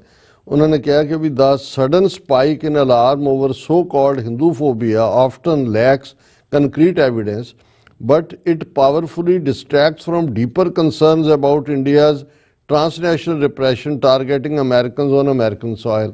ਇਹਦੇ ਨਾਲ ਜਦੋਂ ਹੁਣ ਇਹ ਆ ਰਿਹਾ ਵੀ ਇਕੱਲਾ ਇਹੀ ਨਹੀਂ ਵੀ ਇਹ ਬੇਈਮਾਨ ਨੇ, ਇਹਨਾਂ ਨੇ ਅਮਰੀਕਾ ਦੀ ਸੋਇਲ ਦੇ ਉੱਤੇ ਅਮਰੀਕਨ ਸਿਟੀਜ਼ਨ ਨੂੰ ਟਾਰਗੇਟ ਕੀਤਾ ਔਰ ਦੂਸਰੇ ਪਾਸੇ ਅਮਰੀਕਨ ਸਿਸਟਮ ਨੂੰ B2 ਵੀਜ਼ਾ ਦੇ ਨਾਂ ਥੱਲੇ ਮਿਸਯੂਜ਼ ਕਰ ਰਹੇ ਨੇ। By promoting talk of widespread hate Indian political forces shift focus away from their transnational repression operations, undermining free speech and individual liberty right here at home। कि भाई ये free speech के उत्ते जे कोई गल करना चाहो उनका हिंदू फोबिया, हिंदू हेटेड। और उन्होंने कहा भी as American we must stand on principle, we reject any orchestrated attempts to hijack genuine cultural respect. भी तुसी जिस कल्चर ने तुहानू इस लैवल तक पहुँचाया उन्होंने तुसी डिसरिस्पैक्ट कर रहे हो और and twist it into a diversionary tool कि भी तुसी होर पासे उन्होंने घुमा रहे हो। Our top priority must be to preserve freedom of expression and ensure that foreign governments can not silence critics in the land of liberty. कि भी एक पासे ये लैंड ऑफ लिबर्टी है, फ्रीडम दे नाल गल कहण दा हक है, लेकिन जदों के जे करप्शन और असी ये समझते सी भी एक स्टेज आएगी। हालांकि मैनूं ये लगता सी कि जदों ट्रंप ने टेक ओवर कर लिया और ये एलन मस्क और ये रामास्वामी वाला एक अड महकमा क्रिएट किया है, इन्हां दा टकराव पहले 6 महीने हो जाएगा। पर यह तो अजे गल की शुरुआत नहीं हुई क्योंकि ट्रूथ बाहर आ गई। उन्होंने ये लगन लग गया कि जी ये हुण मैं इन अथॉरिटी है और ये गल जिहड़ी है जदों भूतरदे ने बड़ी बुरी तरह भूतरदे ने, जिवें उत्थे हिंदू तो भी भूतरे। उन्होंने लग्या कि जी असी 20 जदों इन्हों ने शाइनिंग इंडिया स्लोगन दिता वाजपेयी दे वेले, जिहड़ा जिन्होंने बड़ा मॉडरेट फेस ऑफ हिंदूत्व कहा जाता है, और ये 1999 वाजपेयी बनया। उस वेले दा ये सी कि 2025 तक, यानी उदों भी 26 साल उन्होंने विच रखे हुए सी 1999 तो 20 कि 2025 तक साडी इकोनॉमी चाइना नूं मात पा जाएगी, असीं चीन नूं पिछे छड़ जाएंगे, तो 2050 तक असीं अमरीका नूं पिछे छड़ जाएंगे। हुण हाल ये है भी वो 3.5 ट्रिलियन ते फसे हुए ने। चाइना की इकोनॉमी 22-23 ट्रिलियन डॉलर है, अमरीका 29 ट्रिलियन डॉलर ते पहुँच गया। और भुख नंग का हाल ये है भी 80 करोड़ लोगों नूं 5 किलो अनाज जिहड़ा पर जी मिलदा है, तो उन्हां दे जिहड़ी है चुल्हिਆਂ ਦੇ ਉੱਤੇ रोटी पकदी है। हुण ਤੁਹਾਡੀ ਆਪਣੀ ਇਹ ਕਰਤੂਤ ਹੈ। ਅਮਰੀਕਾ ਦੇ ਨੇ ਇੱਕ ਸਿਸਟਮ ਕ੍ਰੀਏਟ ਕੀਤਾ ਕਿ ਭਾਈ ਚਲੋ ਜਿਹੜਾ ਟੈਲੈਂਟ ਹੈ ਦੁਨੀਆ ਦਾ ਬੈਸਟ ਕਿਤੇ ਵੀ ਉਹ ਆ ਕੇ ਇੱਥੇ ਜਿਹੜਾ ਉਹ ਆਪਣਾ ਪਰਸੂਟ ਆਫ ਹੈਪੀਨੈਸ ਕਰ ਸਕਦਾ ਹੈ। ਤੁਸੀਂ ਇਸ ਸਿਸਟਮ ਨੂੰ ਕਰਪਟ ਕੀਤਾ ਹੈ। ਜੇ ਇਨਵੈਸਟਮੈਂਟ ਦੇ ਤੁਹਾਨੂੰ ਮੌਕੇ, ਅਡਾਨੀ ਨੇ ਕਿਵੇਂ ਅਮਰੀਕਨ ਇਨਵੈਸਟਰਸ ਦੇ ਨਾਲ ਧੋਖਾ ਕੀਤਾ ਔਰ ਵੀਜ਼ਿਆਂ ਦੇ ਨਾਂ ਥੱਲੇ ਕਿਸ ਕਿਸਮ ਦੀ ਡਰਟੀ ਬਿਜ਼ਨਸ ਇਹਨਾਂ ਨੇ ਕਰਕੇ ਜਿਹੜੀ ਹੈ ਆਪਣੀਆਂ ਹੀ, ਕਿਉਂਕਿ ਮੈਨੂੰ ਤਾਂ ਲੇਟ 90s ਦਾ ਵੀ ਪਤਾ ਹੈ ਵੀ ਕਿਵੇਂ ਇਹਨਾਂ ਨੇ ਜਿਹੜੀਆਂ ਪਲੇਸਮੈਂਟ ਏਜੰਸੀਜ਼ ਦੇ ਨਾਂ ਥੱਲੇ ਕਿਵੇਂ ਪੈਸੇ ਕਮਾਏ ਵੱਡੇ, ਕਿਵੇਂ ਝੂਠ। ਇਹ ਗਲੀਬਲ ਅਮਰੀਕਨਸ ਜਿਹੜੇ ਨੇ ਇਹਨਾਂ ਨੂੰ ਪਤਾ ਹੀ ਨਹੀਂ ਸੀ ਵੀ ਸਿਸਟਮ 'ਚ ਇਸ ਲੈਵਲ ਦੀ ਵੀ ਕਰਪਸ਼ਨ ਜਿਹੜੀ ਆ ਹੋ ਸਕਦੀ ਹੈ ਔਰ ਇਹਨਾਂ ਨੇ ਕਿਵੇਂ ਕਰਪਸ਼ਨ ਲਿਆਂਦੀ। ਔਰ ਹੁਣ ਅਸੀਂ ਸਮਝਦੇ ਹਾਂ ਵੀ ਬਹੁਤ ਚੰਗੀ ਗੱਲ ਹੋਈ ਹੈ ਕਿ ਇਹ ਜਿਹੜਾ B2 ਵੀਜ਼ਿਆਂ ਦੇ ਮੁੱਦੇ ਦੇ ਉੱਤੇ ਇਹਨਾਂ ਹਿੰਦੂਤਵੀਆਂ ਦਾ ਅਸਲੀ ਚਿਹਰਾ ਸਾਹਮਣੇ ਆ ਗਿਆ ਔਰ ਹੁਣ ਇਹ ਹਿੰਦੂ ਫੋਬੀਆ ਦਾ ਰੌਲਾ ਪਾ ਰਹੇ ਨੇ। ਇਹ ਸਿਰਫ ਇਹ ਇੱਧਰ ਆਪਣੇ ਟਰੈਕ ਕਵਰ ਕਰ ਰਹੇ ਨੇ ਕਿਉਂਕਿ ਅਮਰੀਕਨਸ ਦੇ ਸਾਹਮਣੇ ਇਹਨਾਂ ਦੀ ਹਕੀਕਤ ਖੁੱਲੀ ਹੈ। ਦੂਸਰੇ ਪਾਸੇ ਟਰਾਂਸਨੈਸ਼ਨਲ ਰਿਪਰੈਸ਼ਨ ਕਰਨ ਵਾਲਾ ਜਿਹੜਾ ਸਿਸਟਮ ਹੈ ਉਹਨੂੰ ਸ਼ੀਲਡ ਕਰ ਰਹੇ ਨੇ ਕਿ ਜੀ ਦੇਖੋ ਜੇ ਸਾਡੇ ਖਿਲਾਫ ਕਿਹਾ ਜਾਏ ਤਾਂ ਹਿੰਦੂ ਇਹਦਾ ਫੋਬੀਆ, ਇਹ ਤਾਂ ਹਿੰਦੂਆਂ ਚੋਂ ਦੇ ਲਈ ਨਫ਼ਰਤ ਚੋਂ ਪੈਦਾ ਹੋਇਆ। ਸੋ ਇਹ ਦੋਵੇਂ ਪਾਸੇ ਇਸ ਆਰਗੂਮੈਂਟ ਨੂੰ ਵਰਤਣਾ ਚਾਹੁੰਦੇ ਨੇ। ਜੀ ਡਾਕਟਰ ਸਾਹਿਬ ਤੁਹਾਡਾ ਬਹੁਤ ਬਹੁਤ ਧੰਨਵਾਦ। ਸਾਥ ਲੈਣ ਬ੍ਰੇਕ ਵੀਅਰਸ ਤੁਸੀਂ ਇਸੇ ਤਰ੍ਹਾਂ ਬਣੇ ਰਹਿਣਾ। ਮਿਲਦੇ ਹਾਂ ਛੋਟੇ ਜਿਹੇ ਬ੍ਰੇਕ ਤੋਂ ਬਾਅਦ।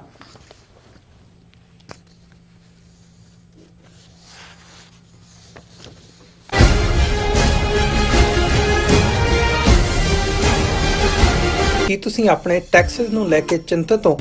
ਤੁਸੀਂ ਆਪਣੀ ਕਮਾਈ ਲਈ ਮਿਹਨਤ ਕਰਦੇ ਹੋ, ਭਾਵੇਂ ਤੁਸੀਂ ਨੌਕਰੀ ਵਿੱਚ ਹੋਵੋ ਜਾਂ ਆਪਣਾ ਬਿਜ਼ਨਸ ਚਲਾਉਂਦੇ ਹੋ। ਜਦੋਂ ਟੈਕਸ ਭਰਨ ਦਾ ਸਮਾਂ ਆਉਂਦਾ ਹੈ ਤਾਂ ਤੁਹਾਨੂੰ ਇੱਕ ਭਰੋਸੇਯੋਗ ਟੈਕਸ ਅਕਾਊਂਟੈਂਟ ਦੀ ਲੋੜ ਹੈ ਜੋ ਟੈਕਸ ਬੈਲੈਂਸ ਦਾ ਤੁਹਾਡੇ ਪੱਖ ਵਿੱਚ ਜਾਣਾ ਯਕੀਨੀ ਬਣਾਵੇ। ਸਿਆਟਲ ਦੀ ਜਾਣੀ ਪਛਾਣੀ company accurate accountants and taxes ਤੁਹਾਡੀ ਸੇਵਾ ਵਿੱਚ ਹਾਜ਼ਰ ਹੈ। ਅਸੀਂ ਹਰ ਤਰ੍ਹਾਂ ਦੇ ਟੈਕਸ ਭਰਨ ਵਿੱਚ ਤੁਹਾਡੀ ਮਦਦ ਕਰਾਂਗੇ। ਟੈਕਸ ਸੰਬੰਧੀ ਕਿਸੇ ਵੀ ਤਰ੍ਹਾਂ ਦੇ ਸਵਾਲ ਲਈ ਅੱਜ ਹੀ ਸਾਡੇ ਤੱਕ ਪਹੁੰਚ ਕਰੋ। Accurate accountants and Texas. Are you tired of property violations, ECB court hearings wasting your time? AM Expediting Drafting and Design is the solution for your problems. AM Expediting Drafting and Design offers services that range from architectural drawings to expediting services to DOB, FDNY, and other agencies. Or visit their location at 116-15 Myrtle Avenue in Richmond Hill. Call AM Expediting Drafting and Design now at 718-725.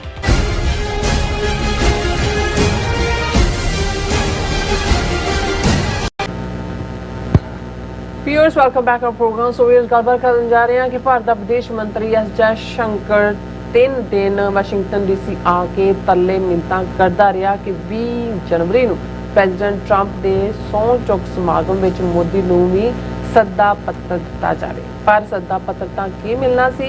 President Trump ਜਾਂ ਉਸ ਦਾ ਕੋਈ ਵੀ ਵੱਡਾ ਅਧਿਕਾਰੀ S Jai Shankar ਨੂੰ ਨਹੀਂ ਮਿਲਿਆ। ਨਿੰਮੋ ਚੋਣਾ S Jai Shankar ਬੜੀ ਬੁਰੀ ਤਰ੍ਹਾਂ ਬੇਇੱਜ਼ਤੀ ਕਰਾ ਕੇ ਵਾਪਸ ਦਿੱਲੀ ਦੇ ਜਹਾਜ਼ੇ ਚੜ੍ਹ ਆਇਆ। ਇਸ ਨੂੰ ਕਿਹਾ ਜਾਂਦਾ ਹੈ ਕਿ ਬੜੇ ਬੇਆਬਰੂ ਹੋकर ਤੇਰੇ ਕੂਚੇ ਸੇ ਹਮ ਨਿਕਲੇ। ਸੋ ਇਸ ਬਾਰੇ ਆਪਾਂ ਗੱਲਬਾਤ ਕਰਨ ਜਾ ਰਹੇ ਹਾਂ। ਸੋ ਅਸੀਂ ਚਾਹਾਂਗੇ ਕਿ ਤੁਸੀਂ ਇਸ ਤਰ੍ਹਾਂ ਬਣੇ ਰਹਿਣਾ। ਦੇਖਣ ਸੁਣ ਲਿਆ ਲਿਖਣ ਲਈ ਤੁਹਾਡਾ ਸਭ ਦਾ ਬਹੁਤ ਬਹੁਤ ਸ਼ੁਕਰੀਆ। ਜੀ ਡਾਕਟਰ ਸਾਹਿਬ ਕੀ ਕਹਿਣਾ ਚਾਹੋਗੇ? ਤੁਸੀਂ ਬੜਾ ਖੂਬਸੂਰਤ गालिब का शेर किया है। ये मुकम्मल शेर है कि निकलना खुल्द से आदम का सुनते आए हैं लेकिन बड़े बेआबरू होकर तेरे कूचे से हम निकले। क्योंकि एक कहानी जिहड़ी क्रिश्चियनिटी जूडिज़म इस्लाम आदम और ईव दी है खुल्द हैवन नूं कहंदे ने और ये जिहड़ी कहानी है आदम और हवा दी उस ची है कि भाई किवें रब ने गार्डन ऑफ ईडन दा गार्डन दे विच ਜਿਹੜਾ ਆਦਮ ਔਰ ਈਵ ਨੂੰ ਬਿਠਾਇਆ, ਉਹਨਾਂ ਨੂੰ ਕਿਹਾ ਵੀ ਮੌਜਾਂ ਕਰੋ, ਇੱਥੇ ਸਭ ਖਾ ਸਕਦੇ ਹੋ ਪਰ ਆ ਇੱਕ ਫਰੂਟ ਹੈ ਇਹਨੂੰ ਨਹੀਂ ਖਾਣਾ ਹੈ। ਔਰ ਉਹ ਜਿਵੇਂ ਫਿਰ ਉਹ ਔਰਤ ਨੂੰ ਦੋਸ਼ੀ ਦੱਸਿਆ ਜਾਂਦਾ ਹੈ ਵੀ ਉਹਨੂੰ ਕਿਹਾ ਵੀ ਇਹ ਕੋਈ ਖਾਸ ਹੀ ਹੋਣਾ, ਇਹ ਖਾ, ਉਹਨੇ ਉਹ ਖਾਧਾ ਤੇ ਰੱਬ ਨੇ ਸਜ਼ਾ ਦਿੱਤੀ, ਉਹਨਾਂ ਨੂੰ ਖੁਲਦ ਨੂੰ ਜਿਹੜਾ ਉਹ ਕੱਢਤਾ ਉੱਥੋਂ ਉਸ ਗਾਰਡਨ ਚੋਂ। ਫਿਰ ਹਵਾ ਵੀ ਮਗਰ ਹੀ ਆ ਗਈ। सो गालिब ने उस कहानी वाल इशारा किया कि निकलना खुल्द से आदम का सुनते आए हैं ਉਹ ਤਾਂ ਹੁੰਦੇ ਸੀ, ਲੇਕਿਨ ਬੜੇ ਬੇਆਬਰੂ ਹੋ ਕਰ ਤੇਰੇ ਕੂਚੇ ਸੇ ਆਮ ਨਿਕਲੇ, ਛਿੱਤਰ ਖਾਂਦਿਆਂ ਬਾਹਰ ਕੱਢਿਆ ਉਹਨਾਂ ਗਲੀ ਚੋਂ ਮੱਲੇ ਵਾਲਿਆਂ ਨੇ ਫੜ ਕੇ। ਹੁਣ ਹਾਲ ਐਸ ਜੈ ਸ਼ੰਕਰ ਦਾ ਸ਼ਾਇਦ ਇਸ ਸ਼ਹਿਰ ਦੀ ਜਿਹੜੀ ਹਕੀਕਤ ਹੈ ਉਹਦੇ ਨਾਲੋਂ ਵੀ ਮਾੜਾ। ਹੁਣ ਐਸ ਜੈ ਸ਼ੰਕਰ, ਮੈਂ ਜਦੋਂ ਉਹਨੂੰ ਕਹਿੰਦਾ ਵੀ ਉਹਦੇ ਤੁਸੀਂ ਸ਼ਕਲ ਧਿਆਨ ਨਾਲ ਦੇਖੋ ਤੇ ਇੱਕ ਤਾਂ ਵੈਸੇ ਕਦੀ ਕਦਾਈ ਕਬਜ਼ ਹੁੰਦੀ, ਇੱਕ ਕ੍ਰੋਨਿਕ ਕੌਨਸਟੀਪੇਸ਼ਨ ਹੁੰਦੀ। ਜਿਹੜੇ ਕ੍ਰੋਨਿਕ ਕੌਨਸਟੀਪੇਸ਼ਨ ਵਾਲੇ ਹੁੰਦੇ ਨੇ ਉਹ ਜਿਵੇਂ ਬੈਠੇ ਹੁੰਦੇ ਨੇ ਤੇ ਉਹਨਾਂ ਦੇ ਚਿਹਰੇ ਤੇ ਇਹਦਾ ਚਿਹਰੇ ਦੇ ਉੱਤੇ ਪਰਮਾਨੈਂਟ ਜਿਹੜਾ ਹੈ ਉਹ ਕ੍ਰੋਨਿਕ ਕੌਨਸਟੀਪੇਸ਼ਨ ਵਾਲੇ ਜਿਹੜੇ ਨੇ ਉਹ ਉਸ ਤਰ੍ਹਾਂ ਹੀ ਉਹਦੀ ਸਾਰਾ ਮੂੰਹ ਬਣਿਆ ਹੋਇਆ। ਹੁਣ ਜਿਵੇਂ ਅਸੀਂ ਪਿਛਲੇ ਸੈਗਮੈਂਟਸ 'ਚ ਜ਼ਿਕਰ ਕੀਤਾ ਵੀ ਕਿੰਨੀ ਫਲॉप ਫੋਰਨ ਪਾਲਿਸੀ ਰਹੀ। ਹੁਣ ਇਹ S Jai Shankar second third generation diplomat, ਪਿਓ ਵੀ ਦਾ ਚਾਈਨੀਜ਼ ਵੀ ਆਂਦੀ, ਸਾਊਥ ਦਾ ਲੱਭ ਕੇ ਲਿਆਂਦਾ ਮੋਦੀ ਨੇ, ਔਰ ਬਿਲਕੁਲ ਜਿਹੜਾ ਉਹ ਹਿੰਦੂਤਵਾ ਦੇ ਰੰਗ 'ਚ ਰੰਗਿਆ। ਔਰ ਪ੍ਰੈਸ ਕਾਨਫਰੰਸਿਸ ਵੇਲੇ ਯੂਰਪ ਵਾਲਿਆਂ ਨੂੰ ਦੂਜਿਆਂ ਨੂੰ ਵੰਗਾਰਨ ਵਾਲਾ ਕਿ ਜੀ ਜੇ ਅਸੀਂ ਖਰੀਦਦੇ ਹਾਂ, ਸਾਡੀ ਇੰਡੀਪੈਂਡੈਂਟ ਫੋਰਨ ਪਾਲਿਸੀ ਹੈ, ਅਸੀਂ ਕੋਈ ਦੇਣਦਾਰ ਨਹੀਂ, ਅਸੀਂ ਕੀ ਕਰਨਾ ਹੈ ਕੀ ਨਹੀਂ ਕਰਨਾ। ਜੇ ਤੁਸੀਂ ਈਵਨ 2-3 ਸਾਲ ਪਹਿਲਾਂ ਦਾ ਇਹਦਾ ਰਵੱਈਆ ਜਾਂ ਦੂਸਰਾ ਦੇਖੋ ਜਿਸ ਲੈਵਲ ਦੇ ਉੱਤੇ ਹਾਲਾਂ, ਔਰ ਉੱਥੇ ਉਹੀ ਇੰਡੀਆ ਫਸਟ ਔਰ ਮੇਡ ਇਨ ਇੰਡੀਆ ਔਰ ਸਵਾਭਿਮਾਨ, ਔਰ ਦੂਜਾ ਹਾਲਾਂ ਘਰ ਵਾਲੀ ਉਹਦੀ ਜਾਪਾਨੀ ਹੈ, ਮੁੰਡੇ ਉਹਦੇ ਜਿਹੜੇ ਨੇ ਉਹਨਾਂ ਕੋਲ ਅਮਰੀਕਨ ਸਿਟੀਜ਼ਨਸ਼ਿਪ ਹੈ। ਇਹ ਕਿਸ ਕਿਸਮ ਦੇ ਜਿਹੜੇ ਝੂਠ ਦੇ ਨਾਲ ਲੋਕਾਂ ਨੂੰ ਭਰਮਾਉਂਦੇ ਨੇ ਔਰ ਦੂਸਰਾ ਕਰਦੇ ਨੇ। ਔਰ ਕਿਉਂਕਿ ਝੂਠੇ ਨੂੰ ਝੂਠਾ ਟੱਕਰਿਆ ਹੁੰਦਾ, ਇੱਕ ਦੂਜੇ ਨੂੰ ਪ੍ਰੋਟੈਕਟ ਕਰ ਰਹੇ ਹੁੰਦੇ ਨੇ। ਇਹਦੇ ਬਾਵਜੂਦ ਜੇ ਕੋਈ ਟਰੂਲੀ ਪ੍ਰਾਈਮ ਮਿਨਿਸਟਰ ਜਿਹੜਾ ਪਾਲਿਸੀ ਬੇਸਡ ਜਜਮੈਂਟ ਕਰ ਰਿਹਾ ਹੁੰਦਾ ਤੇ ਐਸ ਜੈ ਸ਼ੰਕਰ ਨੂੰ ਕਦੋਂ ਦਾ ਚੁੱਕ ਕੇ ਬਾਹਰ ਕੱਢਿਆ ਹੁੰਦਾ ਮਿਨਿਸਟਰੀ ਚੋਂ, ਪਿਛਲੇ ਵੇਲੇ ਕਿ ਤੁਹਾਡਾ, ਕਿਉਂਕਿ 2024 ਦੇ ਵਿੱਚ ਹੀ ਟੋਟਲ ਫਲॉप ਸੀ, ਪਰ ਮੋਦੀ ਜਦੋਂ ਦੁਬਾਰਾ ਬਣਿਆ ਫੇਰ ਰੱਖਿਆ। ਹੁਣ ਤੁਸੀਂ ਫੋਰਨ ਪਾਲਿਸੀ ਕੀ ਹੁੰਦੀ ਹੈ, ਤੁਸੀਂ ਆਰਟੀਕੂਲੇਟ ਕਰਦੇ ਹੋ ਆਪਣੇ ਮੁਲਕ ਦੀ ਪੋਜੀਸ਼ਨ, ਤੁਸੀਂ ਜਿਹੜੇ ਲੂਪ ਹੋਲ ਨੇ ਉਹਨਾਂ ਨੂੰ ਭਰਨ ਦੀ ਕੋਸ਼ਿਸ਼ ਕਰਦੇ ਹੋ। ਜਿੱਥੇ ਡਾਇਰੈਕਟ ਟਕਰਾਅ ਹੁੰਦਾ ਉੱਥੇ ਤੁਸੀਂ ਡਿਪਲੋਮੇਸੀ ਦੇ ਨਾਲ ਹੌਸਟਿਲਿਟੀ ਘਟਾਉਂਦੇ ਹੋ ਤੇ ਤੁਸੀਂ ਗੁੱਡਵਿਲ ਦੀਆਂ ਪਾਕਟਸ ਕ੍ਰੀਏਟ ਕਰਦੇ ਹੋ। ਫੋਰਨ ਮਿਨਿਸਟਰੀ ਦਾ ਤਾਂ ਮਕਸਦ ਇਹੀ ਹੈ। ਲੇਕਿਨ ਜਿਸ ਲੈਵਲ ਦੇ ਉੱਤੇ ਤੁਸੀਂ ਐਸ ਜੈ ਸ਼ੰਕਰ ਹੁੰਦਾ ਉਹ ਤਾਂ ਐ ਪ੍ਰੈਸ ਕਾਨਫਰੰਸਿਸ ਜਾਂ ਇੰਡੀਆ ਦੇ ਕੇਸ ਨੂੰ ਐ ਪ੍ਰੈਜ਼ੈਂਟ ਕਰ ਰਿਹਾ ਹੁੰਦਾ ਜਿਵੇਂ ਉਹ ਬੀਜੇਪੀ ਦੇ ਕਿਸੇ ਜਲਸੇ 'ਚ ਐਡਰੈਸ ਕਰ ਰਿਹਾ। ਉਹਦੇ 'ਚ ਕੋਈ ਵੀ ਜਿਹੜਾ ਉਹ ਹਾਲਾਂ ਕਰੀਅਰ ਡਿਪਲੋਮੈਟ ਰਿਹਾ, ਪਰ ਐਸਾ ਹਿੰਦੂਤਵਾ ਦਾ ਫਤੂਰ ਦਿਮਾਗ ਨੂੰ ਚੜਿਆ ਹੋਇਆ ਔਰ ਮੋਦੀ ਦਾ ਟਰਸਟਵਰਦੀ, ਉਹਨੂੰ ਵੀ ਲੱਗਦਾ ਕਿ ਵੀ ਉਹਨੂੰ ਪ੍ਰੋਟੈਕਟ ਕਰਦਾ। ਹੁਣ ਕਿਉਂਕਿ 2024 ਵਰਾ ਇੱਕ ਆਪਣੇ ਆਪ ਦੇ ਵਿੱਚ ਬਹੁਤ ਵੱਡਾ ਫਲॉप ਫੋਰਨ ਪਾਲਿਸੀ ਦੇ ਐਂਗਲ ਤੋਂ, ਜਿਹਨੂੰ ਅਸੀਂ ਆਲਰੇਡੀ ਡਿਸਕਸ ਕੀਤਾ ਹੈ। ਰਸ਼ੀਆ ਅਮਰੀਕਾ ਰਿਲੇਸ਼ਨਸ਼ਿਪ 'ਚ ਇੰਡੀਆ ਦਾ ਕੋਈ ਬੈਲੈਂਸ ਨਹੀਂ ਰਿਹਾ, ਬਿਲਕੁਲ ਰਸ਼ੀਆ ਦੇ ਜਾ ਕੇ ਪੈਰਾਂ 'ਚ ਡਿੱਗ ਪਏ। ਸੈਂਕਸ਼ਨਸ ਜੋ ਲਾਈਆਂ ਸੀ ਉਹਨਾਂ ਨੂੰ ਵਾਇਲੇਟ ਕੀਤਾ। ਫਿਰ ਜਿਹੜਾ ਮਿਡਲ ਈਸਟ ਦੇ ਮਾਮਲੇ ਦੇ ਵਿੱਚ ਵੀ ਜਿਹੜਾ ਨਾ ਇੱਧਰਲੇ ਖੁਸ਼ ਨਾ ਉੱਧਰਲੇ ਖੁਸ਼। ਗੁਆਂਢ ਦੀ ਜੇ ਗੱਲ ਕਰੀਏ ਤੇ ਈਵਨ ਬੰਗਲਾਦੇਸ਼ 'ਚ ਜਿਵੇਂ ਇੰਨਾ ਵੱਡਾ ਕੂ ਹੁੰਦਾ ਔਰ ਇਹ ਸੁੱਤੇ ਰਹਿੰਦੇ ਨੇ ਔਰ ਫਿਰ ਬਲੇਮ ਅਮਰੀਕਾ ਨੂੰ, ਅਮਰੀਕਾ ਦੀ ਡੀਪ ਸਟੇਟ ਨੂੰ ਔਰ ਉਹ ਸਾਰੇ ਨੂੰ ਕਰਦੇ ਨੇ। ਹੁਣ ਜਦੋਂ ਲਾਸਟ ਵਿਜ਼ਿਟ ਵੇਲੇ ਜਦੋਂ ਮੋਦੀ ਇੱਥੇ ਆਇਆ ਉਦੋਂ ਜੇ ਇਲੈਕਸ਼ਨ ਹੋਣੀ ਸੀ ਨਵੰਬਰ ਤੋਂ ਪਹਿਲਾਂ, ਤੇ ਟਰੰਪ ਨੇ ਇੱਕ ਪ੍ਰੈਸ ਕਾਨਫਰੰਸ ਕਿਹਾ ਸੀ ਕਿ ਮੋਦੀ ਨੂੰ ਮੈਂ ਮਿਲਾਂਗਾ, ਹਾਂਜੀ। ਪਰ ਮੋਦੀ ਆਇਆ, ਬਾਈਡਨ ਦਾ ਤਾਂ ਕੁਆਡ ਦੀ ਮੀਟਿੰਗ ਦੇ ਬਹਾਨੇ ਬਾਈਡਨ ਦਾ ਤਾਂ ਘਰ ਪੈਨਸਿਲਵੇਨੀਆ 'ਚ ਚਲਾ ਗਿਆ, ਟਰੰਪ ਨੂੰ ਨਹੀਂ ਮਿਲਿਆ। ਉਹਨੂੰ ਲੱਗਦਾ ਸੀ ਕਿ ਵੀ ਸ਼ਾਇਦ ਇਹ ਹੁਣ ਲੂਜ਼ਰ ਹੋਏ ਔਰ ਉਸ ਤੋਂ ਪਹਿਲਾਂ ਹੀ ਬਦਨਾਮੀ ਹੋ ਚੁੱਕੀ ਸੀ। ਹੁਣ ਇਹ ਸਾਰੀਆਂ ਚੀਜ਼ਾਂ ਔਰ ਟਰਾਂਸਨੈਸ਼ਨਲ ਰਿਪਰੈਸ਼ਨ ਦੇ ਮੁੱਦੇ ਤੇ, ਅਡਾਨੀ ਦੇ ਮੁੱਦੇ ਤੇ ਇਹ ਸਾਰਾ ਚੱਲ ਹੀ ਰਿਹਾ ਸੀ। ਹੁਣ ਇਸ ਸਾਰੇ ਦੇ ਚੱਲਦਿਆਂ ਹੁਣ ਜਦੋਂ ਟਰੰਪ ਬਾਰੇ ਕਿਹਾ ਜਾਂਦਾ, ਠੀਕ ਕਿਹਾ ਜਾਂਦਾ ਕਿ ਉਹਦੇ ਲਫ਼ਜ਼ਾਂ ਦੇ ਨਾਲ ਕਦੇ ਉਹਨੂੰ ਨਾ ਤੋਲੋ ਵੀ ਉਹਦੇ ਦਿਲ 'ਚ ਕੀ ਚੱਲ ਰਿਹਾ, ਕੀ ਉਹਨੇ ਕਹਿਣਾ ਹੈ, ਕੀ ਕਰਨਾ ਹੈ।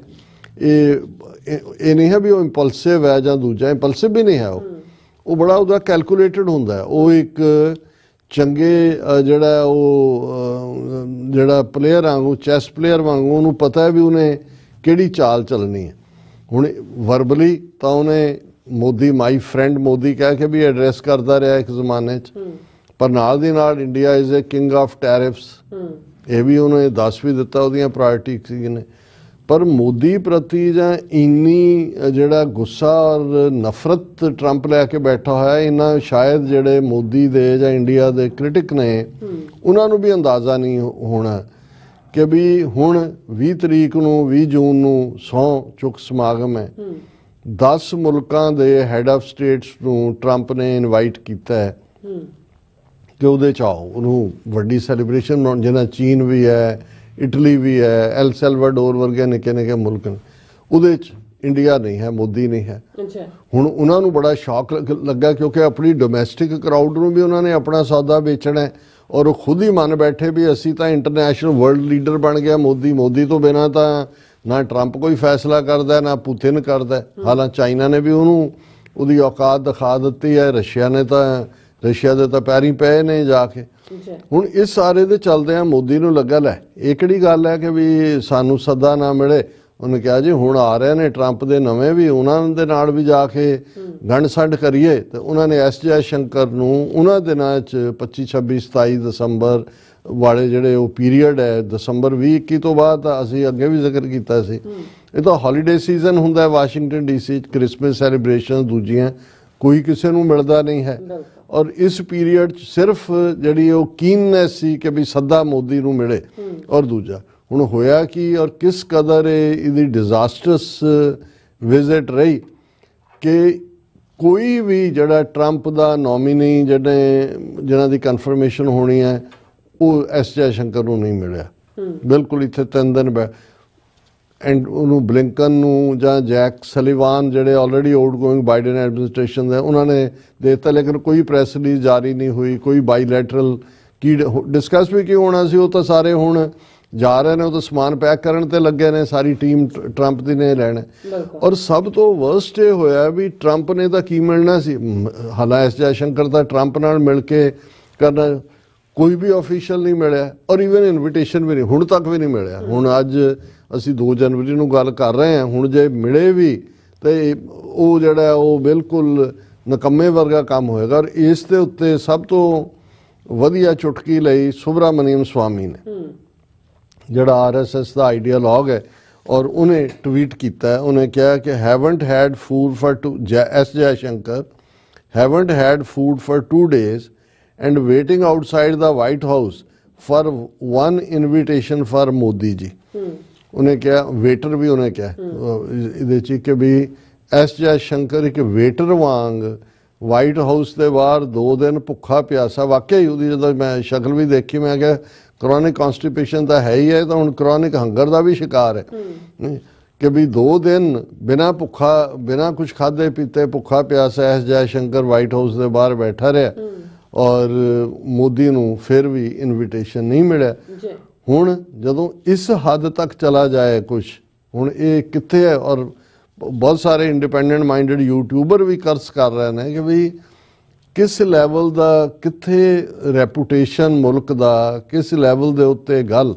ਤੇ ਮੋਦੀ ਨੇ ਆਪਣੀ ਆਪਣੀ ਉਹ ਈਗੋ ਮਸਾਜ ਔਰ ਆਪਣਾ ਝੂਠਾ ਆਪਣੇ ਆਪ ਨੂੰ, ਕਿਉਂਕਿ ਉਹ ਕੀ ਉਹਨੂੰ ਕਹਿੰਦੇ ਨੇ ਕਿ ਵੀ ਥੋਥਾ ਚਨਾ ਬਾਜੇ ਘਨਾ, ਜਾਂ ਅੱਧ ਜਲ ਗਗਰੀ ਛਲਕਤ ਜਾਤ, ਜਿਹੜਾ ਉਹ ਅੱਧਾ ਭਰਿਆ ਹੁੰਦਾ ਘੜਾ ਉਹ ਛਲਕਦਾ ਜਾਂਦਾ। ਸੋ ਇਹ ਆਪਣੀ ਔਕਾਤ ਦਿਖਾ ਦਿੱਤੀ। ਹੁਣ ਇਹ ਗੱਲ ਅਸੀਂ ਨਹੀਂ ਕਹਿ ਰਹੇ, ਇਹਨਾਂ ਦਾ ਹੀ ਆਈਡੀਆਲੋਗ ਐਸ ਸੁਬਰਾਮਨੀਅਮ ਕਹਿ ਰਿਹਾ ਕਿ ਭੁੱਖਾ ਪਿਆਸਾ 2 ਦਿਨ ਵੇਟਰ ਬਣ ਕੇ ਵਾਈਟ ਹਾਊਸ ਦੇ ਬਾਹਰ ਇਹ ਵੀ ਕਹਿੰਦਾ ਰਿਹਾ ਉੱਚੀ ਉੱਚੀ, ਸੁਣਿਆ ਵੀ ਹੋਣਾ ਕਈਆਂ ਨੇ कि भाई अल्लाह के नाम पे और कुछ नहीं, भगवान श्री राम जिन्होंने मोदी ने तो राम का अवतार कहने लग गए थे ना, भी राम के अवतार के लिए ये एक राम के नाम यीशु के नाम एक निमंत्रण पत्र तो दे दो। ये है जो जी हकीकत सामने आती है। और ये आने वाला वरा जे ट्रंप ने ये एटीट्यूड इंडिया और मोदी प्रति लिया फिर असी अंदाज़ा ला सकते हैं भी इन्हां दे नाल की होण जा रहा है वरा 2025 ਦੇ ਵਿੱਚ। ਜੀ ਡਾਕਟਰ ਸਾਹਿਬ ਤੁਹਾਡਾ ਬਹੁਤ ਬਹੁਤ ਧੰਨਵਾਦ। ਸੋ ਥਲੇ ਨੇ ਬ੍ਰੇਕ ਵਿਊਅਰਸ ਤੁਸੀਂ ਕਿਤਨੀ ਜ਼ਿਆਦਾ ਮਿਲਦੇ after this short break.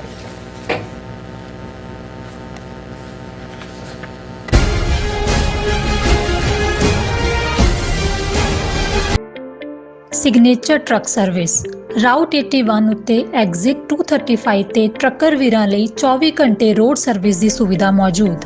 Heavy duty repair, oil change, ਪੁਰਾਣੇ ਅਤੇ ਨਵੇਂ tyre, computer diagnostic, DPF cleaning, brake service ਜਾਂ ਰਸਤੇ ਵਿੱਚ ਆਈ ਹਰ ਤਰ੍ਹਾਂ ਦੀ ਰਿਪੇਅਰ ਪ੍ਰੋਫੈਸ਼ਨਲ ਟੀਮ ਵੱਲੋਂ ਕੀਤੀ ਜਾਂਦੀ ਹੈ। ਬ੍ਰੇਕਫਾਸਟ, ਲੰਚ ਅਤੇ ਡਿਨਰ ਲਈ ਪੰਜਾਬੀ ਢਾਬੇ ਦਾ ਆਨੰਦ ਵੀ ਮਾਣੋ। ਡਰਾਈਵਰ ਅਤੇ ਟਰੱਕ ਆਪਰੇਟਰ ਵੀਰ ਡਿਸਪੈਚ ਦੀ ਸਰਵਿਸ ਲਈ ਸਾਡੇ ਨਾਲ ਸੰਪਰਕ ਕਰਨ। Signature truck service 58 triangle drive, wares cave, Virginia 24486। America ਵਿੱਚ ਰਹਿ ਰਹੇ ਹੋ ਅਤੇ ਡਰਾਈਵਿੰਗ ਲਾਇਸੈਂਸ ਲੈਣਾ ਚਾਹੁੰਦੇ ਹੋ ਤੇ ਲੱਭ ਰਹੇ ਹੋ ਇੱਕ ਤਜਰਬੇਕਾਰ ਡਰਾਈਵਿੰਗ ਸਕੂਲ, ਤਾਂ ਤੁਹਾਡੇ ਲਈ ਹੈ ਵੱਡੀ ਖੁਸ਼ਖਬਰੀ। ਕੈਲੀਫੋਰਨੀਆ ਦਾ ਸਟਾਕਟਨ ਟਰੱਕ ਡਰਾਈਵਿੰਗ ਸਕੂਲ ਤੁਹਾਨੂੰ ਦੇਵੇਗਾ ਡਰਾਈਵਿੰਗ ਸਿਖਲਾਈ ਅਤੇ ਡਰਾਈਵਿੰਗ ਦੌਰਾਨ ਪੇਸ਼ ਆਉਂਦੀਆਂ ਮੁਸ਼ਕਲਾਂ ਨਾਲ ਨਜਿੱਠਣ ਦੀ ਸਿਖਲਾਈ। 25 ਸਾਲ ਤੋਂ ਵੀ ਵੱਧ ਦੇ ਤਜਰਬੇ ਨਾਲ ਤੁਹਾਨੂੰ ਮਿਲੇਗੀ ਡਰਾਈਵਿੰਗ ਨਾਲ ਸੰਬੰਧਿਤ ਹਰ ਤਰ੍ਹਾਂ ਦੀ ਸਿਖਲਾਈ, ਉਹ ਵੀ ਵਾਜਿਬ ਕੀਮਤ ਵਿੱਚ। ਫਿਰ ਦੇਰ ਕਿਸ ਗੱਲ ਦੀ, ਅੱਜ ਹੀ ਸੰਪਰਕ ਕਰੋ 2097883308 ਜਾਂ ਫਿਰ 2093139919 ਨੰਬਰਾਂ ਤੇ ਅਤੇ ਪਾਓ ਆਪਣਾ ਡਰਾਈਵਿੰਗ ਲਾਇਸੈਂਸ।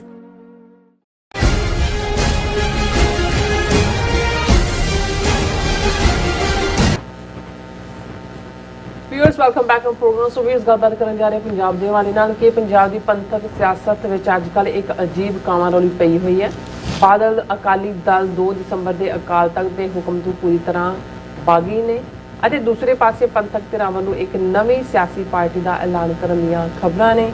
ਸਿੱਖ ਕੌਮ ਪੂਰੀ ਤਰ੍ਹਾਂ ਭੰਬਲ-ਭੂਸੇ ਦਾ ਸ਼ਿਕਾਰ ਹੈ ਕਿ ਪੰਥਕ ਜਜ਼ਬਿਆਂ ਅਤੇ ਪੰਥਕ ਨਿਸ਼ਾਨੇ ਦੀ ਪ੍ਰਾਪਤੀ ਲਈ ਕੋਈ ਠੋਸ ਨਵੀਂ ਸਿਆਸੀ ਪਾਰਟੀ ਇਸ ਖਲਾਅ ਨੂੰ ਭਰ ਸਕਦੀ ਹੈ। ਸੋ ਇਸ ਬਾਰੇ ਆਪਾਂ ਗੱਲਬਾਤ ਕਰਨ ਜਾ ਰਹੇ ਹਾਂ ਔਰ ਨਾਲ ਜਿਹੜੇ ਤੁਹਾਡੇ ਲਾਈਵ ਮੈਸੇਜ ਨੇ ਉਹ ਵੀ ਆਪਾਂ ਇੰਟਰਚੇਂਜ ਕਰਨ ਜਾ ਰਹੇ ਹਾਂ। ਸੋ ਅਸੀਂ ਚਾਹਾਂਗੇ ਕਿ ਤੁਸੀਂ ਇਸੇ ਤਰ੍ਹਾਂ ਬਣੇ ਰਹਿਣਾ, ਦੇਖਣ ਸੁਣਨੇ ਆ ਲਿਖਣ ਤੋਂ ਸਭ ਦਾ ਬਹੁਤ ਬਹੁਤ ਸ਼ੁਕਰੀਆ ਜੀ। ਡਾਕਟਰ ਸਾਹਿਬ ਕੀ ਕਹਿਣਾ ਚਾਹੋਗੇ?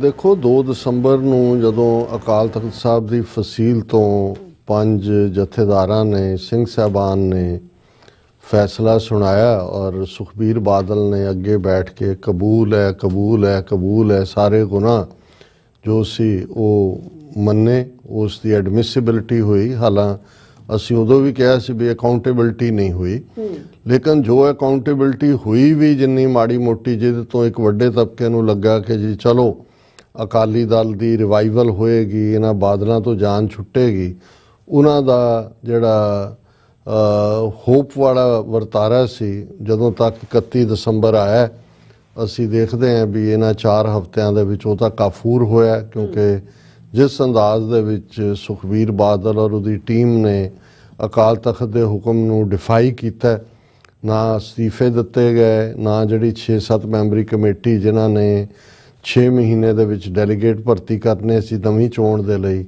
ਨਾ ਉਹਨਾਂ ਨੂੰ ਕੋਈ ਮਾਨਤਾ ਦਿੱਤੀ ਗਈ। ਔਰ ਇਸ ਦੇ ਉਲਟ ਜਾ ਕੇ ਗਿਆਨੀ ਹਰਪ੍ਰੀਤ ਸਿੰਘ ਤਖਤ ਦਮਦਮਾ ਸਾਹਿਬ ਦੇ ਜਥੇਦਾਰ, ਉਹਨਾਂ 'ਤੇ 20 ਸਾਲ ਪੁਰਾਣੇ ਜਿਹੜੇ ਪਰਿਵਾਰਕ ਝਗੜੇ ਦੀਆਂ ਇਲਜ਼ਾਮ ਤਰਾਸ਼ੀਆਂ ਹੁੰਦੀਆਂ, ਉਸ ਕਿਸਮ ਦੇ ਉਹਨਾਂ ਦੇ IT ਸੈੱਲ ਨੇ ਬਾਦਲ ਦਲ ਦੇ। ਔਰ ਕਿਵੇਂ ਉਹਨਾਂ ਨੇ ਇਸ ਲੈਵਲ ਤੱਕ ਲੈ ਆਂਦਾ ਕਿ ਸ਼੍ਰੋਮਣੀ ਕਮੇਟੀ ਨੇ 3 ਮੈਂਬਰੀ ਕਮੇਟੀ ਬਣਾ ਕੇ ਉਹਨਾਂ ਨੂੰ ਪਹਿਲਾਂ ਸਸਪੈਂਡ ਕੀਤਾ 10 ਦਿਨ ਲਈ, ਹੁਣ ਜਿਹੜੀ ਅੰਤਰਿਮ ਕਮੇਟੀ ਮੀਟਿੰਗ ਹੋਈ 1 ਮਹੀਨੇ ਲਈ ਕਰ ਦਿੱਤਾ ਗਿਆ। ਲੇਕਿਨ ਹਰ ਇੱਕ ਨੂੰ ਇਹ ਪਤਾ ਹੈ ਕਿ ਭਾਈ ਇਹ ਹੁਣ ਸਿਆਸੀ ਤੌਰ ਦੇ ਉੱਤੇ ਕੋਈ ਵੀ ਗੱਲ ਮੰਨਣ ਤੋਂ ਬਾਗੀ ਨੇ।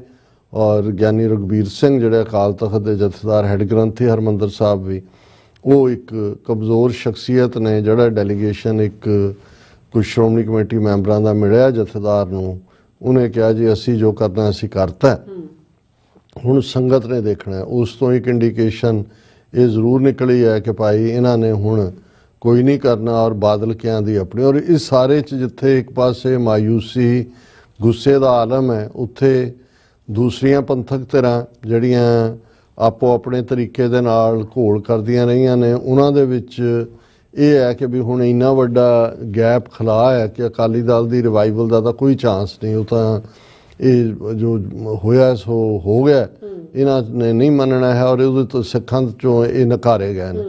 ਸੋ ਹੁਣ ਮੈਨੂੰ ਲੱਗਦਾ ਵੀ ਉਸ ਖਲਾਅ ਨੂੰ ਭਰਨ ਦੇ ਲਈ ਵੀ ਇੱਕ ਦੌੜ ਸ਼ੁਰੂ ਹੋ ਗਈ। ਇੱਕ ਪਾਸੇ ਤਾਂ ਕੁਛ ਧਿਰਾਂ ਜਿਨ੍ਹਾਂ ਬਾਰੇ ਹੈ ਕਿ ਜੀ ਉਹ ਮਾਘੀ ਦੇ ਮੌਕੇ 'ਤੇ, ਕਿਉਂਕਿ 14 ਜਨਵਰੀ ਨੂੰ ਆਮ ਤੌਰ ਦੇ ਉੱਤੇ ਮਾਘੀ ਮੁਕਤਸਰ ਹੁੰਦਾ ਹੈ, ਉਹ ਸਿਆਸੀ ਧਿਰਾਂ ਇੱਕ ਪੋਲੀਟੀਕਲ ਪੰਥਕ ਪਾਰਟੀ ਹੋਰ ਬਣਾਉਣ ਵੱਲ ਤੁਰੀਆਂ ਹੋਈਆਂ ਨੇ।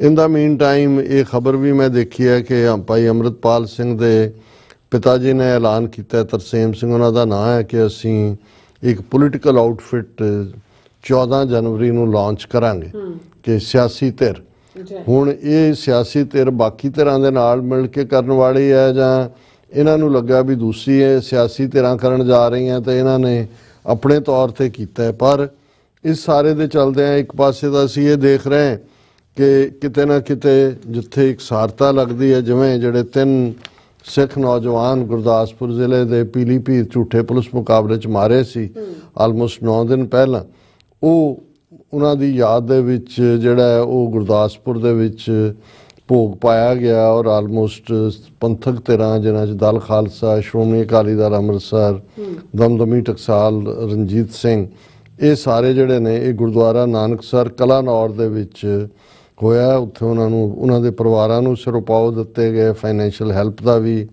ਭਰੋਸਾ ਦਿੱਤਾ ਗਿਆ ਔਰ ਨਾਲ ਦੀ ਨਾਲ ਉਹਨਾਂ ਦਾ ਕੇਸ ਲੜਨ ਦਾ ਵੀ ਔਰ ਇਹ ਕਲੀਅਰਲੀ ਕਿਹਾ ਗਿਆ ਕਿ ਭਾਈ ਇਹ ਜਿਹੜੇ ਨੇ ਝੂਠੇ ਪੁਲਿਸ ਮੁਕਾਬਲੇ ਦੇ ਵਿੱਚ ਮਾਰੇ ਗਏ ਨੇ। ਔਰ ਇਸੇ ਹੀ ਕਾਂਟੈਕਸਟ ਦੇ ਵਿੱਚ ਮੈਂ ਈਵਨ ਨਵਕਿਰਨ ਸਿੰਘ ਐਡਵੋਕੇਟ ਨੇ ਪੰਜਾਬ ਹਰਿਆਣਾ ਹਾਈ ਕੋਰਟ ਦੇ ਚੰਡੀਗੜ੍ਹ 'ਚ ਔਰ ਉਹਨਾਂ ਨੇ ਇੱਕ ਪੂਰਾ ਅਪੀਲ ਜਾਰੀ ਕੀਤੀ ਹੈ ਜਿਹਨੂੰ ਵੰਗਾਰ ਮੈਗਜ਼ੀਨ ਨੇ ਛਾਪਿਆ।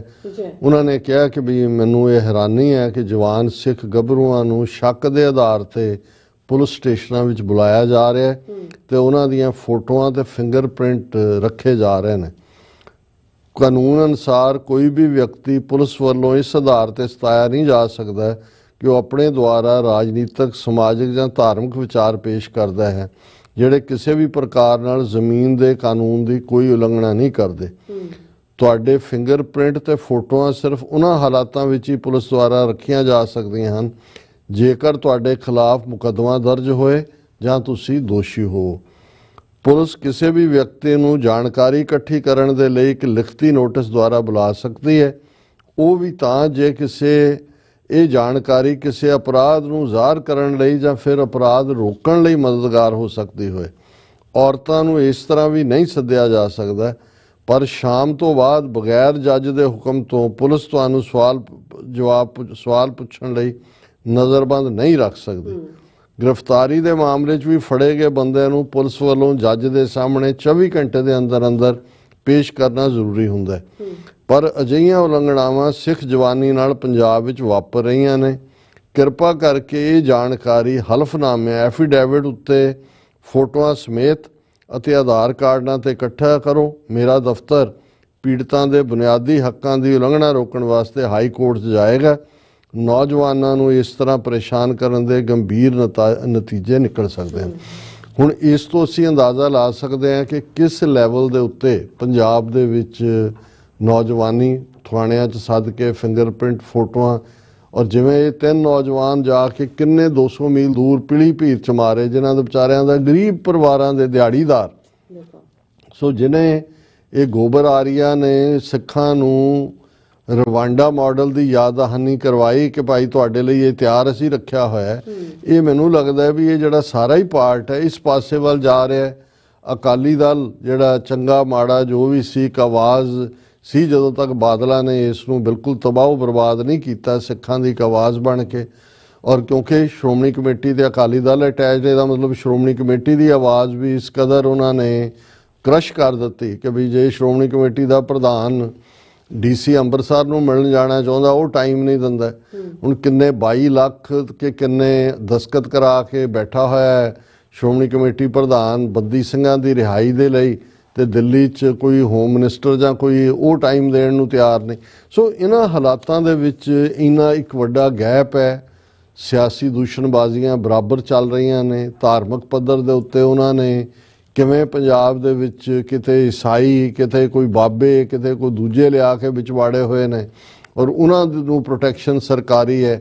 ਔਰ ਕਿਸਾਨ ਜਿਹੜੇ ਸ਼ੰਭੂ ਔਰ ਜਿਹੜੇ ਘਨੌਰੀ ਬਾਰਡਰ 'ਤੇ ਜਗਜੀਤ ਸਿੰਘ ਡੱਲੇਵਾਲ ਉਹਨਾਂ ਦੇ ਵਰਤ ਨੂੰ 37 ਦਿਨ ਹੋ ਗਏ ਨੇ। ਸੁਪਰੀਮ ਕੋਰਟ ਵੀ ਗੇਮਾਂ ਖੇਡ ਰਿਹਾ। ਉਹ ਅੱਜ ਉਹਨਾਂ ਸੁਪਰੀਮ ਕੋਰਟ ਨੇ ਕਿਹਾ ਕਿ ਜੀ ਪੰਜਾਬ ਗੌਰਮੈਂਟ ਨੇ ਗੁੰਮਰਾਹ ਕੀਤਾ ਹੈ ਕਿ ਜੀ ਅਸੀਂ ਸਿਰਫ ਜਗਜੀਤ ਸਿੰਘ ਡੱਲੇਵਾਲ ਦਾ ਵਰਤ ਤੋੜਾਉਣਾ ਚਾਹੁੰਦੇ। ਨਾ ਉਹਨਾਂ ਨੂੰ ਮੈਡੀਕਲ ਹੈਲਪ ਉਹ ਬੜਾ ਵਰਤ ਜਾਰੀ ਰੱਖ ਸਕਦੇ ਨੇ। ਇਹ ਹੁਣ ਸੈਂਟਰ ਗੌਰਮੈਂਟ ਨੇ ਦੇਖਣਾ ਕਿ ਕੀ ਕਰਨਾ ਹੈ। ਭਗਵੰਤ ਮਾਨ ਕਹਿ ਰਿਹਾ ਹੈ ਕਿ ਜੀ ਇਹ ਤਾਂ 3 ਖੇਤੀ ਕਾਨੂੰਨ ਉਹਨਾਂ ਵਾਪਸ ਲਿਆ, ਉਹਨਾਂ ਨੂੰ ਦੁਬਾਰਾ ਲਿਆਉਣਾ ਚਾਹੁੰਦੇ ਨੇ, ਅਸੀਂ ਇਹਦੇ 'ਚ ਕਿਸਾਨਾਂ ਦਾ ਕੀ ਚੱਲ ਰਿਹਾ, ਸਾਡਾ ਕੋਈ ਲਾਗਾ ਦੇਗਾ। ਉਹ ਭਾਈ ਤੁਹਾਡੇ ਕਿੱਥੇ ਮਰ ਗਏ ਪੰਜਾਬ ਦੇ 13 ਮੈਂਬਰ ਪਾਰਲੀਮੈਂਟ, ਕਿੱਥੇ ਪੰਜਾਬ ਗਵਰਨਮੈਂਟ? ਜੇ ਇਹ ਮਮਤਾ ਬੈਨਰਜੀ ਜਾਂ ਦੂਜੇ ਜਿਹੜੇ ਚੀਫ ਮਿਨਿਸਟਰ ਉਹ ਖੁਦ ਜਾ ਕੇ ਧਰਨਿਆਂ ਤੇ ਬਹਿ ਸਕਦੇ ਨੇ, 13 MP ਜਾਂ ਦੂਜੇ ਇਹਨਾਂ ਮੁੱਦਿਆਂ ਦੇ ਉੱਤੇ ਕਿਉਂ ਨਹੀਂ? ਸੋ ਮਤਲਬ ਇਸ ਵੇਲੇ ਦੁੱਖ ਹੁੰਦਾ ਦੇਖ ਕੇ ਕਿ ਵੀ ਬਿਲਕੁਲ ਲੀਡਰਲੈਸ ਤਾਂ ਕੀਤਾ ਹੀ ਕੀਤਾ, ਇੰਸਟੀਟਿਊਸ਼ਨਸ ਡਿਸਟਰੋਏ ਕਰਤੀਆਂ, ਔਰ ਐਸਾ ਭੰਬਲ ਭੂਸਾ ਹੈ ਉਹਦੇ 'ਚ। ਜਿਵੇਂ ਇੱਕ ਸੀਨੀਅਰ ਉੱਥੇ ਪੱਤਰਕਾਰ ਮੈਨੂੰ ਕਹਿ ਰਿਹਾ ਸੀ ਜੀ, ਜਿਹੜੀਆਂ ਧਿਰਾਂ ਵੀ ਇਸ ਵੇਲੇ ਤੁਹਾਨੂੰ ਈਵਨ ਅਕਾਲ ਤਖਤ, ਅਕਾਲੀ ਦਲ ਜਾਂ ਵਿਰੋਧ ਇਹਨਾਂ ਸਾਰਿਆਂ ਨੂੰ ਹੀ, ਕਿਸੇ ਨੂੰ ਅਮਿਤ ਸ਼ਾਹ ਚਲਾ ਰਿਹਾ ਹੈ, ਕਿਸੇ ਨੂੰ ਕੋਈ ਹੋਰ ਉਹਨਾਂ ਨੇ ਰੱਖਿਆ ਹੋਇਆ, ਇਸ ਵੇਲੇ ਕੁਝ ਵੀ ਇੰਡੀਪੈਂਡੈਂਟ ਨਹੀਂ ਹੈਗਾ ਸਿੱਖਾਂ ਦਾ। ਸਾਰੀ ਖੇਡ ਉਹਨਾਂ ਨੇ ਡਿਸਟਰੋਏ ਕਰਨਾ ਸੀ ਅਕਾਲੀ ਦਲ ਨੂੰ ਜਾਂ ਦੂਜੇ, ਕਿ ਭਾਈ ਕੋਈ ਸਿੱਖਾਂ ਦੀ ਆਵਾਜ਼ ਨਾ ਰਹੇ। ਉਹਨਾਂ ਨੂੰ ਲੱਗਦਾ ਸੀ ਵੀ 100 ਸਾਲ ਪੁਰਾਣੀ ਪਾਰਟੀ ਆ। ਹੁਣ ਸ਼੍ਰੋਮਣੀ ਕਮੇਟੀ ਨੂੰ ਉਹਨਾਂ ਨੇ ਬਾਹਾਂ ਤੋਂ ਉਹਦੀਆਂ ਪਹਿਲਾਂ ਹੀ ਵੱਢਤੀਆਂ। ਦਿੱਲੀ ਕਮੇਟੀ BJP ਦੇ ਕੰਟਰੋਲ 'ਚ ਹੈ, ਹਰਿਆਣੇ 'ਚ ਜੋ ਚੱਲ ਰਿਹਾ ਉਹ BJP ਪ੍ਰੋ ਵਾਲਾ ਹੀ ਕੰਮ ਹੈ ਸਾਰਾ। ਉੱਥੇ ਈਵਨ ਅਕਾਲੀ ਦਲ ਜਿਹੜਾ ਉਹ ਆਪਣੇ ਇਲੈਕਸ਼ਨ ਸਿੰਬਲ ਦੇ ਉੱਤੇ ਚੋਣ ਵੀ ਨਹੀਂ ਲੜ ਸਕਦਾ, ਕੋਰਟ ਨੇ ਪਾਬੰਦੀ ਲਾਈ ਹੋਈ ਹੈ। ਸੋ ਇਹਨਾਂ ਹਾਲਾਤਾਂ 'ਚ ਅਸੀਂ ਹੋਪ ਹੀ ਕਰ ਸਕਦੇ ਹਾਂ। ਸਵਾਲ ਤਾਂ ਅਸੀਂ ਖੁਦ ਨੂੰ ਹੀ ਪੁੱਛਿਆ ਕਿ ਕੀ ਕੋਈ ਧਿਰ ਜਿਹੜੀ ਆ ਉਹ ਨੁਮਾਇੰਦਾ ਜਮਾਤ ਬਣ ਸਕਦੀ ਹੈ ਸਿੱਖਾਂ ਦੀਆਂ ਐਸਪੀਰੇਸ਼ਨਸ ਦੇ? ਇਸ ਸਟੇਜ ਦੇ ਉੱਤੇ ਮੈਨੂੰ ਨਹੀਂ ਲੱਗਦਾ, ਕਿਉਂਕਿ ਆਲਰੇਡੀ ਜਿਹੜਾ ਵੈਕਿਊਮ ਪੈਦਾ ਹੋਇਆ ਉਹਨੂੰ ਭਰਨ ਲਈ ਵੀ ਜਿਹੜੀਆਂ ਧਿਰਾਂ ਉਸ ਪਾਸੇ ਵੱਲ ਦੌੜ ਰਹੀਆਂ ਨੇ, ਉਹਨਾਂ 'ਚ ਵੀ ਕਿਤੇ ਨਾ ਕਿਤੇ ਪੰਥਕ ਏਜੰਡੇ ਨੂੰ ਅੱਗੇ ਤੋਰਨ ਦੀ ਲਾਈਨ ਨਾਲੋਂ ਜ਼ਿਆਦਾ ਪਾਵਰ ਗ੍ਰੈਬਿੰਗ ਹੰਗਰ ਹੈ। ਤੇ ਪਾਵਰ ਗ੍ਰੈਬਿੰਗ ਵਾਲੀ ਜਿਹੜੀ ਹੰਗਰ ਹੈ ਉਹ ਤੁਹਾਨੂੰ ਕਦੇ ਵੀ ਸਿਧਾਂਤ ਦੇ ਉੱਤੇ ਖਲੋ ਕੇ ਮਰਨ ਮਿਟਣ ਲਈ ਤਿਆਰ ਨਹੀਂ ਕਰਦੀ। ਉਹਦੇ 'ਚ ਫਿਰ ਤੁਸੀਂ ਸੌਦਾ ਹੀ ਆਪਣਾ ਮੁੱਲ ਹੀ ਪਵਾਉਂਦੇ ਹੋ। ਇੱਥੇ ਪਵਾ ਲਓ ਜਾਂ 4 ਕਦਮ ਅੱਗੇ ਜਾ ਕੇ ਪਵਾ ਲਓ। ਇਹ ਇੱਕ ਵੱਡੀ ਤਰਾਸਦੀ ਹੈ ਇਸ ਵੇਲੇ ਸਾਡੇ ਸਾਹਮਣੇ ਆ ਜੀ। ਰਾਜ ਸਾਹਿਬ ਤੁਹਾਡਾ ਬਹੁਤ ਬਹੁਤ ਧੰਨਵਾਦ। ਹੁਣ ਆਪਾਂ ਜਿਹੜੇ ਆਪਣੇ ਵਿਊਜ਼ ਦੱਸ ਨਿਊ ਲਾਉਣ ਜਾ ਰਹੇ ਹਾਂ। ਬਲਜੀਤ ਰਾਜ ਜੀ ਸਾਡੇ ਪਹਿਲੇ ਵੀਰ ਨੇ, ਫਤਿਹ ਬੁਲਾਉਂਦੇ ਨੇ, ਔਰ ਇਕਬਾਲ ਸਿੰਘ ਜੀ ਵੀ ਫਤਿਹ ਬੁਲਾਉਂਦੇ ਨੇ, ਔਰ ਸੁਖਜੀਵਨ ਬੱਚੂ ਜੀ ਵੀ, ਮੋਹਨ ਸਿੰਘ ਜੀ, ਜਗਦੀਸ਼ ਮਾਜਰਾ ਜੀ ਵੀ, ਔਰ ਇਸੇ ਤਰ੍ਹਾਂ ਮੋਹਨ ਸਿੰਘ ਜੀ, ਰਵਿੰਦਰ ਸਿੰਘ ਜੀ, ਪਰਮਿੰਦਰ ਜੀ, ਜਸਵੀਰ ਸਿੰਘ ਬਰਾੜ ਜੀ, ਫਿਰ ਇਸੇ ਤਰ੍ਹਾਂ ਤਰਨਜੀਤ ਕੌਰ ਜੀ ਗੁਜ਼ਕੇ ਵੀ, ਔਰ ਇਸੇ ਤਰ੍ਹਾਂ ਕੁਲਦੀਪ ਕੌਰ ਜੀ ਵੀ, ਫਿਰ ਇਸੇ ਤਰ੍ਹਾਂ ਜਾਮਿਲ ਸਿੰਘ ਜੀ ਵੀ, ਫਿਰ ਜਤਿੰਦਰ ਸਿੰਘ ਜੀ ਵੀ, ਦਵਿੰਦਰ ਸੰਧੂ ਜੀ ਵੀ, ਔਰ ਬਸਰਾ ਜੀ, ਫਿਰ ਇਸ ਤਰ੍ਹਾਂ ਖਾਲਸਾ ਰਾਜ ਇਨ ਪੰਜਾਬ ਔਰ ਕਮਾਂਡੋ ਫੋਰਸ ਸਿੰਘ ਸੂਰਮੇ ਜੀ ਵੀ, ਫਿਰ ਇਸੇ ਤਰ੍ਹਾਂ ਗੁਰਪਾਲ ਸਿੰਘ ਜੀ, ਬਲਿਹਾਰ ਸਿੰਘ ਕੰਗ ਜੀ, ਅੰਮ੍ਰਿਤਪਾਲ ਸਰੋਵਰ ਜੀ ਵੀ, ਔਰ ਇਸੇ ਤਰ੍ਹਾਂ ਸਾਡੇ ਕੋਲ ਪੰਨੂ ਗੁਰਪਾਲ ਸਿੰਘ ਜੀ, ਫਿਰ ਇਸ ਤਰ੍ਹਾਂ ਸਿੰਘ ਸੂਰਮੇ ਜੀ ਕਹਿੰਦੇ ਨੇ। ਡਾਕਟਰ ਸਾਹਿਬ ਮੈਨੂੰ ਲੱਗਦਾ ਰਿਹਾ ਜੀ ਕਿ ਅਟੈਕ ਅਮਰੀਕਾ ਦੇ ਜਿਹੜੇ ਅਟੈਕ ਅਮਰੀਕਾ ਦੇ ਵਿੱਚ ਹੋਏ ਨੇ ਉਹ ਅਮਰੀਕਨਸ ਦਾ ਧਿਆਨ ਬਦਲਣ ਦੇ ਲਈ ਕੀਤੇ ਗਏ ਹੋ ਸਕਦੇ ਨੇ। ਤੁਸੀਂ ਇਸ ਤੇ ਜਿਹੜਾ ਕਹਿੰਦੇ ਆਪਣਾ ਵਿਚਾਰ ਦਿਓ। ਉਹਦੇ 'ਚ ਸਿੰਘ ਸੂਰਮੇ ਜੀ ਮੈਨੂੰ ਨਹੀਂ ਲੱਗਦਾ ਕਿ ਵੀ ਇਸ ਦੇ ਵਿੱਚ ਕੋਈ ਇੰਡੀਅਨ ਹੈਂਡ ਹੋ ਸਕਦਾ, ਕਿਉਂਕਿ ਇਸ ਲੈਵਲ ਦੀ ਇਨਵੈਸਟੀਗੇਸ਼ਨ ਜਿੱਥੇ ਹਾਇਰ ਲੈਵਲ ਦੀ ਹੁੰਦੀ ਹੈ ਉੱਥੇ ਫੜੇ ਜਾਂਦੇ ਨੇ। ਪਰ ਇਹਦੇ 'ਚ ਕੋਈ ਸ਼ੱਕ ਨਹੀਂ ਹੈ ਕਿ ਵੀ ਇੱਕ ਤਬਕਾ ਰੈਡੀਕਲਾਈਜ਼ ਵੀ ਹੈ, ਫਰਸਟ੍ਰੇਸ਼ਨ ਵੀ ਹੈ, ਮੈਂਟਲ ਸਿਕਨੈਸ ਵੀ ਹੈ, ਔਰ ਜੋ ਹਾਲਾਤ ਮਿਡਲ ਈਸਟ ਦੇ ਨੇ ਉਹਨੂੰ ਲੈ ਕੇ ਵੀ ਗੁੱਸਾ ਹੈ। ਸੋ ਇਹਨਾਂ 'ਚੋਂ ਕੋਈ ਕਾਰਨ ਹੋ ਸਕਦਾ। ਪਰ ਇਹ ਜਿਵੇਂ ਇਨਵੈਸਟੀਗੇਟਿਵ ਏਜੰਸੀਜ਼ ਨੇ ਪਹਿਲੀ ਰਿਪੋਰਟ ਦਿੱਤੀ ਹੈ ਕਿ ਭਾਈ ਇਹ ਇੰਡੀਵਿਜੂਅਲ ਕੰਮ ਹੀ ਹੈ, ਕੋਈ ਪਿੱਛੇ ਆਰਗੇਨਾਈਜ਼ਡ ਕੋਈ ਨਹੀਂ ਹੈ। ਬਲਵੰਤ ਸਿੰਘ ਜੀ, ਅੰਦਰਜੀਤ ਸਿੰਘ ਸੰਧੂ ਜੀ, ਸੁਖਵਿੰਦਰ ਸਿੰਘ ਧਾਲੀਵਾਲ ਜੀ ਕਹਿੰਦੇ ਤੁਹਾਡੀ SOS ਵਾਲੀ ਜਿਹੜੀ ਈਮੇਲ ਹੈ ਉਹ ਚੱਲ ਨਹੀਂ ਰਹੀ, ਮੈਂ ਕਾਫੀ ਈਮੇਲਸ ਕੀਤੀਆਂ। ਸਾਨੂੰ ਰਿਸੀਵ ਹੁੰਦੀਆਂ ਨੇ, ਤੁਸੀਂ ਇੱਕ ਵਾਰ ਫੇਰ ਕਰੈਕਟ ਕਰਕੇ ਜ਼ਰਾ ਭੇਜੋ ਜੋ ਵੀ ਤੁਸੀਂ, ਕਿਉਂਕਿ ਤੁਹਾਡੀ ਕੋਈ ਮਿਲੀ ਨਹੀਂ ਹੈ। ਪਰ ਟਰਾਈ ਅਗੇਨ, ਕਿਉਂਕਿ ਸਾਨੂੰ ਕੱਲ ਵੀ ਇੱਕ ਲਿਖਤ ਇਸ ਦੇ ਉੱਤੇ ਹੀ ਮਿਲੀ ਹੈ ਜਿਹਦੇ 'ਚ ਉਹਨਾਂ ਨੇ ਕੀਤਾ। ਅਸੀਂ ਡਿਸਕਸ ਵੀ ਕਰਾਂਗੇ, ਅੱਜ ਨਹੀਂ ਆਉਣ ਵਾਲੇ ਦਿਨਾਂ 'ਚ। ਜਸ ਗਿੱਲ ਜੀ ਵੀ ਔਰ ਗੁਸਕੇ ਫਿਰ ਕਹਿੰਦੇ ਡਾਕਟਰ ਸਾਹਿਬ ਜੀ ਇਹ ਤਾਂ ਗੱਲ ਉਹ ਹੋਈ ਕਿ ਜਿਹੜੇ ਮਾੜੇ ਦਿਨ ਆਉਂਦੇ ਹਨ ਤਾਂ ਊਂਟ ਤੇ ਬੈਠੇ ਨੂੰ ਵੀ ਕੁੱਤਾ ਵੱਢ ਜਾਂਦਾ। ਹਾਂ ਬਿਲਕੁਲ ਠੀਕ ਕਿਹਾ ਤੁਸੀਂ। ਬਲਜੀਤ ਬਰਾੜ ਜੀ ਵੀ ਕਹਿੰਦੇ ਚੇਚਕ ਦਾ ਮਰੀਜ਼ ਹੈ ਸ਼ੰਕਰ, ਔਰ ਗੁਰਜੀਤ ਸਿੰਘ ਜੀ ਵੀ, ਫਿਰ ਇਸ ਤਰ੍ਹਾਂ ਸਤਨਾਮ ਔਜਲਾ ਜੀ, ਅਮਰੀਕ ਸਿੰਘ ਜੀ, और इसी तरह सरदार जी, और फिर इसी तरह गुरजीत सिंह जी किसान मजदूर हल खालिस्तान जिंदाबाद कहते धर्म सिंह जी भी, राजिंदर सिंह जी भी, फिर इस तरह मनजीत सिंह कहते हैं कि सुखबीर नहीं दुखबीर पापी ने अंत च मिट्टी होना। श्री अकाल तख्त साहब वाल नाल मत्था लाया। ਦਾ ਅਖੀਰ ਇਹੀ ਖਾਕ ਹੋਇਆ ਜਿਹਨੇ ਵੀ ਲਾਇਆ ਮੱਥਾ। ਹਾਂਜੀ ਸ਼ਾਬਲੇ ਕਹਿੰਦੇ ਆਲਵੇਜ਼ ਮਹਾਨ ਪ੍ਰੋਗਰਾਮ, ਆਲਵੇਜ਼ ਗ੍ਰੇਟ ਪ੍ਰੋਗਰਾਮ। ਔਰ ਇਸੇ ਤਰ੍ਹਾਂ ਆਰ ਰੰਧਾਵਾ ਜੀ ਵੀ ਪੰਜਾਬ ਦਾ ਇੱਕ ਹੱਲ ਹੈ ਖਾਲਸਾ ਬਣਾਉਣਾ। ਔਰ ਸਤਨ ਬੋਏ ਜੀ ਸਤਿ ਸ਼੍ਰੀ ਅਕਾਲ ਬੁਲਾਉਂਦੇ ਨੇ। ਔਰ ਫਿਰ ਕਹਿੰਦੇ ਨੇ ਨੋ ਸੋਲਿਊਸ਼ਨ ਵਿਦਆਊਟ ਥਰਡ ਪਾਵਰ ਇਨ ਆਕੂਪਾਈਡ ਪੰਜਾਬ। ਔਰ ਫਿਰ ਸੁਖਜੀਤ ਸਿੰਘ ਜੀ ਕਹਿੰਦੇ ਦੇਸ਼ ਪੰਜਾਬ ਉਹਨੇ ਇੰਟਰਵੀਨਿੰਗ ਤਾਂ ਹੋਏਗੀ, ਪਰ ਪੰਜਾਬ ਨੂੰ ਵੀ ਜਿਹੜਾ ਇੱਕ ਸਿੱਕੇਬੰਦ ਲੈਵਲ ਦੇ ਉੱਤੇ ਆਰਗੇਨਾਈਜ਼ ਹੋਣ ਦੀ ਲੋੜ ਹੈ ਸਿੱਖ ਕੌਮ ਨੂੰ ਪੰਜਾਬ 'ਚ। ਹਾਂਜੀ ਸੁਖਜੀਤ ਸਿੰਘ ਜੀ ਕਹਿੰਦੇ ਕਿ ਪਹਿਲਾਂ ਆਪਾਂ ਰਿਕਾਰਡ ਸੁਣਦੇ ਸੀ, ਅੱਜ ਲਾਈਵ ਦੇਖਦੇ ਹਾਂ। ਬਹੁਤ ਸ਼ੁਕਰੀਆ, ਮਿਹਰਬਾਨੀ। ਸੋ ਇਸ ਦੇ ਨਾਲ ਆਪਣੇ ਦੇਸ਼ ਨੇ ਇਜਾਜ਼ਤ। ਵਿਊਅਰਸ, ਸਾਡੇ ਪ੍ਰੋਗਰਾਮ ਦਾ ਸਮਾਂ ਇੱਥੇ ਮੁੱਕਦਾ। ਤੁਸੀਂ ਆਪਣੀ ਰਾਏ ਤੇ ਸੁਝਾਅ ਸਾਨੂੰ ਭੇਜਣਾ ਕਰਨਾ ਸਾਡੇ ਇਸ ਪਤੇ ਤੇ SOS@tv ਤੇ ਅਸੀਂ ਆਪਣਾ ਪ੍ਰੋਗਰਾਮ ਲੈ ਕੇ ਫਿਰ ਦੁਬਾਰਾ ਤੁਹਾਡੇ ਸਾਹਮਣੇ ਮੁਕਾਵਾਂਗੇ। ਤਦ ਤੱਕ ਲਈ ਮੈਨੂੰ ਤੇ ਆਪਣਾ ਸਮਾਂ ਗਿਆ ਦੋ ਦੇਖਦੇ ਰਹੋ। TV ਫਤਿਹ। ਵਾਹਿਗੁਰੂ ਜੀ ਕਾ ਖਾਲਸਾ, ਵਾਹਿਗੁਰੂ ਜੀ ਕੀ ਫਤਿਹ। ਰੱਬ ਰਾਖਾ।